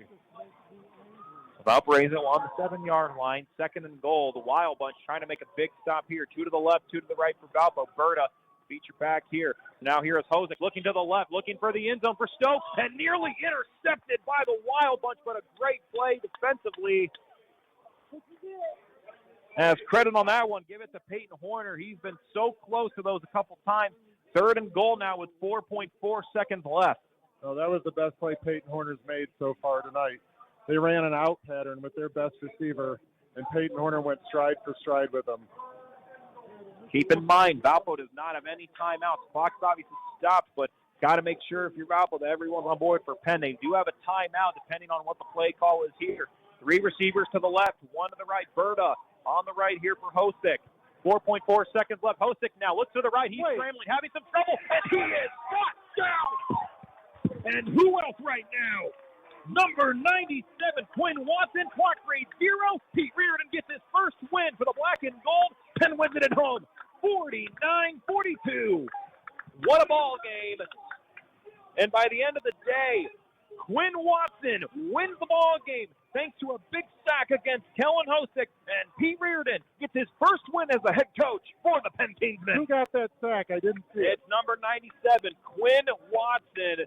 Hey, the Watson brothers coming through tonight. And the lights look. And the lights this time are going on and off in the design that they need to. An exciting game, and it ends in a 49-42 win here for the Penn Kingsmen. Pete Reardon, his first win as the head coach for the Penn Kingsmen. Let's catch our breath. Let's take a quick timeout. When we come back, we'll have our final numbers. We'll get some analysis from Matt Lillier. Thank our friends one more time. Tell you what's coming up more here on the Regional Radio Sports Network, and sign off from Everwise Freed Field. But the Penn Kingsmen start off the season 1-0, get win number 28 all time versus the Valpariso Vikings by winning at home 49-42. Tanner Camp, Matt Lilliard, and Matt Copsey back after this 2-minute timeout here on 91.1 FM The Globe and the Regional Radio Sports Network, your home for Penn Kingsman football. For 30 years, the Lilliard Insurance Agency has been a proud sponsor of local sports in Michiana. Lilliard Insurance Agency is an independent insurance provider that offers its customers auto, home, business, life, and health insurance. They're located at 410 Lincoln Way West in Osceola at 17060 State Road 23 in South Bend. For more information, their phone number is 574-674-0015. That's 574-674-0015. And their website is www.realvaluein.com. Live in Beef O'Brady's in Granger, it's the Coach's Box every Thursday night at 6 on 91.1 The Globe. Hosted by Indiana Hall of Fame broadcaster Paul Condry. The Coach's Box features in-depth interviews with high school and collegiate level athletes from all around the region. Get the inside scoop from coaches and get a good look at the behind-the-scenes world of Indiana athletics. Tune into the Coach's Box, once again live every Thursday at 6 on 91.1 The Globe. Beef O'Brady's is a locally owned, family-operated restaurant designed for food and sports, featuring appetizers, wraps, pizzas, sandwiches, salads, and wings. Beef O'Brady's also broadcasts televised sporting events. The State Road 23 Granger location has carryout service and includes a party room and outside patio. More information is available on their website, beefobradys.com, or by calling 574-271-1415. Again, that's 574-271-1415. Beef O'Brady's. Good food, good sports. The 2024 Indiana Football Digest is now available for online order at indianafootballdigest.com. This year's digest is packed to the brim not only with stats and scores, but in-depth and detailed analysis on each Indiana High School Athletic Association team. It also features a section on Indiana collegiate football and quotes from coaches from all around the state, giving readers an inside look at Indiana high school football. The 2024 Indiana Football Digest is available online at indianafootballdigest.com. Back here at Everwise Freed Field after an exciting 49-42 win here for the Penn Kingsmen. And in addition to the exciting win, it's also Pete Reardon's first win as a head coach for Penn High School. Here tonight, Tanner Camp here with Matt Lilliard, Matt Copsey. Matt Copsey's adding up the final numbers. And while we got this opportunity, one more time, we want to thank that, again, tonight, Kingsman First Downs are brought to you by Chris Neal at State Farm Insurance with their location at 1602 East Day Road in Mishawaka. You can reach for them. You can reach them for a quote today at 574-255-2900. And Matt Lilliard, while we have Matt Copsey finish up the staff here, I'll tell you what, we have got Chris Neal to our left, and he has got such a big grin and an exciting moment here. And I tell you what, that was a game that it was really hard to me. By the end of it, everyone was up on their feet. We had the lights well. We saw just about everything here tonight. In the end, Pete Reardon gets his first win in his first game and against the Valpariso Vikings. And credit to Bill Marshall's group. Yeah. But in the end of the day, the Wild Bunch of the Gold Rush put together a winning game plan as they get ready for the Cavemen next week. Number one, I'm super happy for Coach Pete. What a great game to get your first win on against a great opponent. I mean, a 6A team coming against a 6A team, both great programs in Northern Indiana. What a great win. Number two, I haven't seen Coach Giesen smile this big in a long time. It's really great to see. There's a lot of happiness up here in the press box and in the stand. And a lot to honor, of course. Don't forget the Family Plaza, now named after the Yeomans. The Yeoman Family Plaza, just another cemented legacy. We already have the Chris Giesen Cleat House just to our right here. And I tell you what, just more continues to add to this legacy for Penn. And again, you look at this moment and the number of players who have not been in this moment, and they're thrown into the wolves right away against a high-quality team out of the Dueling Athletic Conference. And again, we wish the Valpariso Vikings safe travels back home. And tell you what, if you're Bill Marshall, though, you are still pleased with the effort. Just a lot of credit for Penn. In this case, every time Valpo had a chance, they either tied it up, Penn responded so quick. And really, when we talk about it, we'll talk about offensive MVP once we get our final numbers, and we'll take a look at some scores from around the state. A lot of great games. When it comes to offensive MVPs, a number of key players, and again, we won't make our final decision yet with it, but a number of players stepped up when they needed to in this game. No doubt. You know, Tayshawn Bardo made every play he needed to every time he had the opportunity. So did Kellen Watson. And frankly, Kellen's brother on defense made that last sack at the end. It's going to be a happy night in the Watson household tonight, I think. Both of their sons, they should have some proud parents out there right now, that's for sure. But, you know, Penn's defense, you know, they battled through this game. They struggled through a lot of it. And in the end, they stepped up when they had to, with their backs against the wall, with with the end zone right behind them. They made plays at the end of this game when they had to, and that was something that Coach Reardon told us in our meeting last week. The number one thing, can you do what you need to do when you need to do it? And his defense did it in spades on that last stand. And then finally, when you take a look next week, of course, Valpariso will take on Andrain. And I tell you what, if they have the game like they did tonight, Andrain could be in some trouble over at Viking Field. And then obviously for Penn, one of the all-time great rivalries, especially in Northern Indiana. You could argue in the entire Hoosier State that they're at Mishawaka. And if you're Penn right now, you obviously want to keep this momentum. You know, all the players are going to get their rest. We certainly hope that we'll see Malachi Evans. But guys like, when you think about it, Tyler Stuck, he ended up making plays when he needed to. Those big runs, especially on that fourth-quarter drive just near the end of the game. And so, Matt, from your perspective here, what do you think were some of the biggest takeaways that you think Penn are going to have to learn from and get ready for as they take on crosstown rivalry in the backyard ball next week? Well, the defense has a lot to work on. But again, when they needed to make a play, they did, and that's the signature of a good defense. They've got some things to work on defense. I don't know what they need to work on offense. I think they scored every time they had the ball almost tonight. What a wild game. Again, I'm sure that after going through film, the coaches will have plenty of things for their offense to work on and their defense. But, I can't wait for next week, man. Penn versus Mishawaka over at Steel Field. Two teams that put up over 40 points tonight. It's going to be a wild one next week, I have to think. Yeah, we're looking forward to it. And don't forget, you can tune into that game here on 91.1 FM The Globe and on RRSN.com, 6:30 p.m. Eastern Time for pregame coverage and 7 p.m. kickoff as Keith Kinder's group gets ready to take on Pete Reardon's group, and both coming off big wins, so both starting off 1-0 in this 2024 season, what should be a great contest here. And if this keeps up, we're going to have to bring a calculator for Matty. Because I don't know that he's ever had to add this big of numbers in a football game. I think we had over 1,000 yards of offense, 500 yards from each team at least. 566 for Valpo, 536 for Penn. So, well over 1,000. 21 first downs for Valparaiso. I don't know that I've ever seen a high school game with that many yards. 18 first downs for Penn. Wow. And so, Matt Willard, as we get ready, we have a couple of other final score updates that we'll get to. I know we saw Cathedral end up taking down the defending 6A champ, Ben Davis, and a lot of other big scores from around the area, and you've got those for us right now. Yep. St. Joe got edged out by Lakeland, 21-20. Culver Academy took down South Bend Adams, 36-14.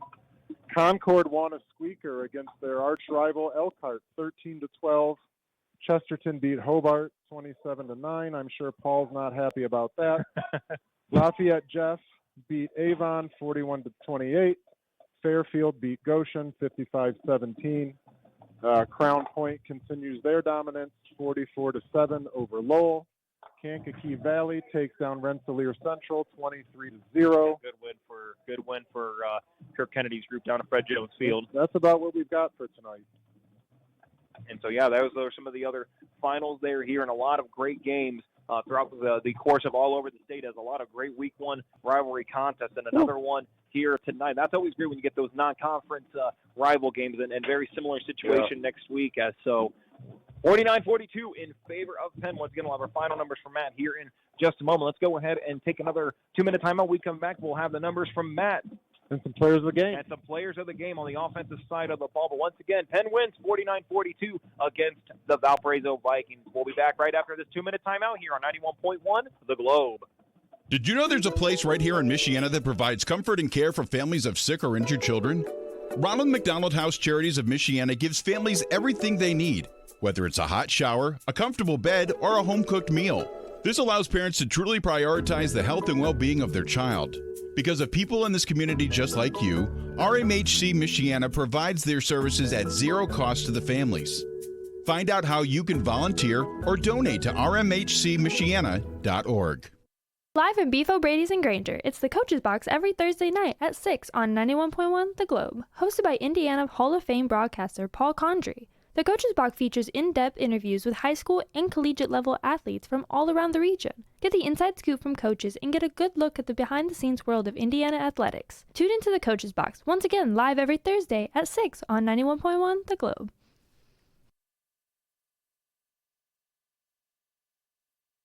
Beef O'Brady's is a locally owned, family-operated restaurant designed for food and sports, featuring appetizers, wraps, pizzas, sandwiches, salads, and wings. Beef O'Brady's also broadcasts televised sporting events. The State Road 23 Granger location has carryout service and includes a party room and outside patio. More information is available on their website, beefobradys.com, or by calling 574-271-1415. Again, that's 574-271-1415. Beef O'Brady's. Good food, good sports.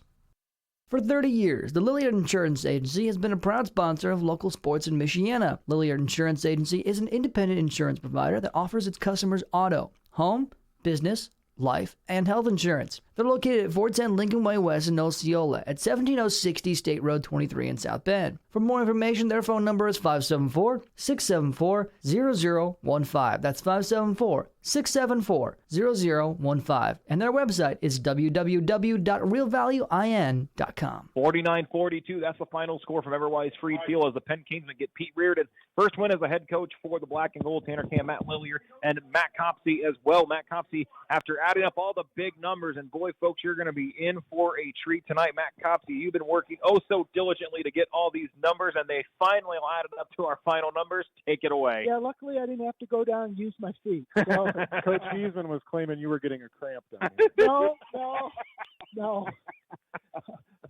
Penn got on the board in the opening quarter. Kellen Watson, a 77-yard touchdown run. Dylan DeDario's extra point tied it. Made it 7-0. Thomas Berta, 80-yard touchdown run. You had, get it over here, Drayden Wilcox, extra point was 7-7. And then Austin McKenzie, a 23-yard touchdown pass from Kellen Hosick. It was 14-7 Valpo after the first quarter. And then Tayshawn Bardo, 15-yard touchdown from Watson. Bardo, 31 touchdown from Watson. Penn led 21-14. Julian Stokes, 7-yard touchdown pass from Hosick, made it 21-21. And then Watson had a 20.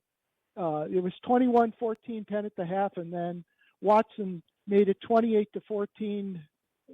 Made it 28-21 with a 64-yard touchdown run. Bardo, a 50-yard touchdown pass from Watson, made it 35-21. Stokes, 10-yard run, made it 35-28. Watson, 67-yard touchdown run, made it 42-28. Stokes, 5-yard touchdown pass from Hosick, made it 42-35. Watson, 26-yard touchdown run, made it 49-35. And then Stokes, the 80-yard touchdown pass from Hosick, made it 49-42. And the Vikings got it down to the 7-yard line, but a sack by Quinn Watson saved the ball game. Penn 49-42. 21 first downs for Valpariso, 18 for Penn. Valparaiso had 4 punts for an average of 30 yards. Penn, 2 punts for an average of 34 yards. 8 penalties for 60 yards for Valparaiso, 7 penalties for 71 yards for Penn. There was only 1 turnover in the ballgame. That came in the opening quarter. 4 for 12 on third down conversions for Valparaiso, 7 for 10 for Penn. Taking a look at some individual numbers, Hosick was 16 for 29 for 299 yards in the ball game. Taking a look at some numbers here, Stokes had 6 catches for 153 yards. Austin McKenzie had 4 catches for 77 yards. Jordan Seigan, 4 catches for 48 yards. You had Berta had 1 catch for 5 yards, and then Keegan Bagley had 1 catch for 16 yards. Rushing the football, Berta had 20 carries for 160 yards. Hosick, 12 carries for 71 yards. Taking a look here, Stokes had 1 carry for 10 yards and a touchdown, and Gage Finley had 3 carries for 17 yards.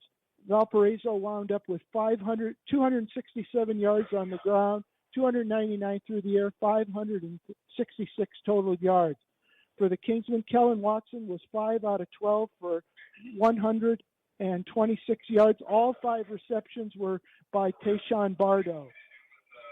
Rushing the football, Kellen Watson, 11 carries for 315 yards. You had Malachi Evans, 11 carries for 59 yards. And you had Tyler Shuck, 7 carries for 36 yards. Penn had 410 yards on the ground, 126 through the air for 536 yards. So between the two teams, you had 1,102 yards unofficially. Wow. And that is how our night is going to end. There is only a couple more things we need to do, two to be exact. And the first thing we need to do is name our offensive MVPs of the game for both sides, thanks to Willier Insurance Agency. And gentlemen, we made it clear for Penn. I mean, Tayshawn, by halftime, we were thinking, Tayshawn Bardo was going to sneak into the mix, but really it was Kellen Watson by almost the third quarter that nearly locked it up. His speed on the ground, his ability to read, and that is a credit, obviously, to his line up front and the extra blocks that he got. But I tell you, when he decides to turn on the Jets, it's going to be far-fetched to find anyone from any team that the Kingsmen will see that's going to be able to catch. So, personal opinion, my first vote for the Kingsmen and for the Willier Insurance or the Willier Agency offensive MVP of the game, Kellen Watson by far. Easy choice. I can't tell you the last time I saw a quarterback run for 300-plus yards, pro, college, or high school. Can you name one? I mean, if there's anyone close.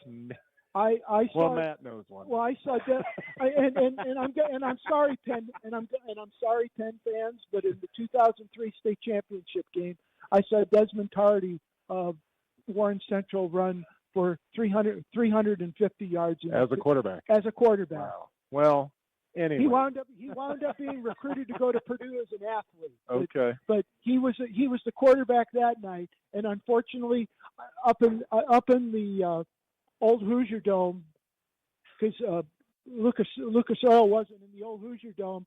It was you could tell that it was like the Red Sea. It was like the parting of the Red Sea because you could see it going. And I kept telling the people in the press box, I said, "There he goes again. There he goes again." Well, that was Penn tonight. Yeah, so yes, he was. Kellen we'll Watson, give it to Kellen. Offensive MVP for the Penn Kings, and we, meanwhile, for the Valpariso Vikings. And again, commend the effort for Bill Marshall's group. Unofficially, 441 yards of total offense. Yes, absolutely. 315 and 315 running, 126 passes. And when we decided a number of key players, and honorable mentions to Julian Stokes, Tommy Berta, but I tell you what, it's going to be the youngster quarterbacks in this case for the Vikings. It's going to be Kellen Hosick, and plain and simple for both of these, for this quarterback to get his first game as on the spot, and he was able to go out there and at least very minimum give Valparaiso a chance. So for tonight, we're going to decide to go with the two young quarterbacks in their first game, and so Kellen Hosick's going to get the offensive MVP for the Vikings. Well, he had over 300, and he had over 300 yards of total offense himself. Yeah,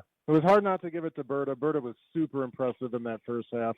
But I think 90% of his yards came in the first half. Penn did a great job on him. He only wound up with 54 yards. He only wound up with 9 carries for 54 yards in the second half. Yeah.